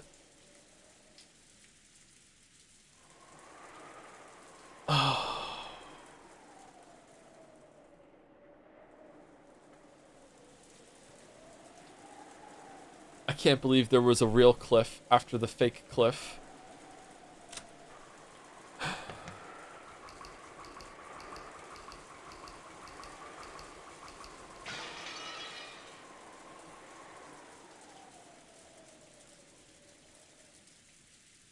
Oh, thank you for the raid, Koski. Thank you for the resub, Jamo211. Thank you for the bit, Sorgrox. Thank you for gifting a sub to the real Cliff Ironwrath. Thank you very much. Thank you for the bit, Sorgrox again. I guess magic does exist. Nothing to be done. Nothing to be done. No, this is anime. Joe, this fight goes unbelievably hard with context. Is critical low. Sure. Sure. If you don't get it by now, then you're just dumb, honestly. I feel like I'm pretty dumb. Alright, Raiders, where are we going? Are we allowed to chan the Twin Towers or what? Do not chan the Twin Towers. Speaking of raids, Ruffle, Smollett, and Squeaks are alive. Alright, make a decision for me, chat. Who do you wanna raid?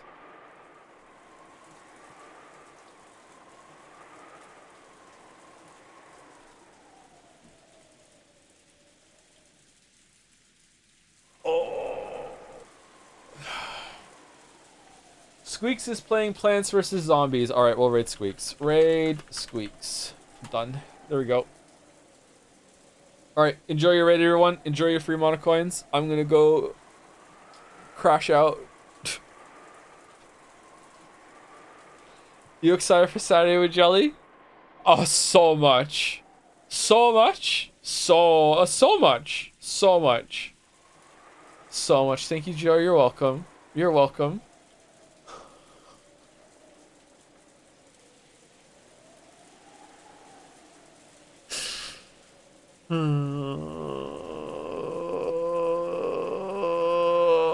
Alright. See you later, everyone. See you later. For Signalis tomorrow. Oh man, the hits just keep coming. No. No. No. No. No. See you later. See you later. Raid's gone. Alright. Anyone still here? See you later too. Have a good one. Bye.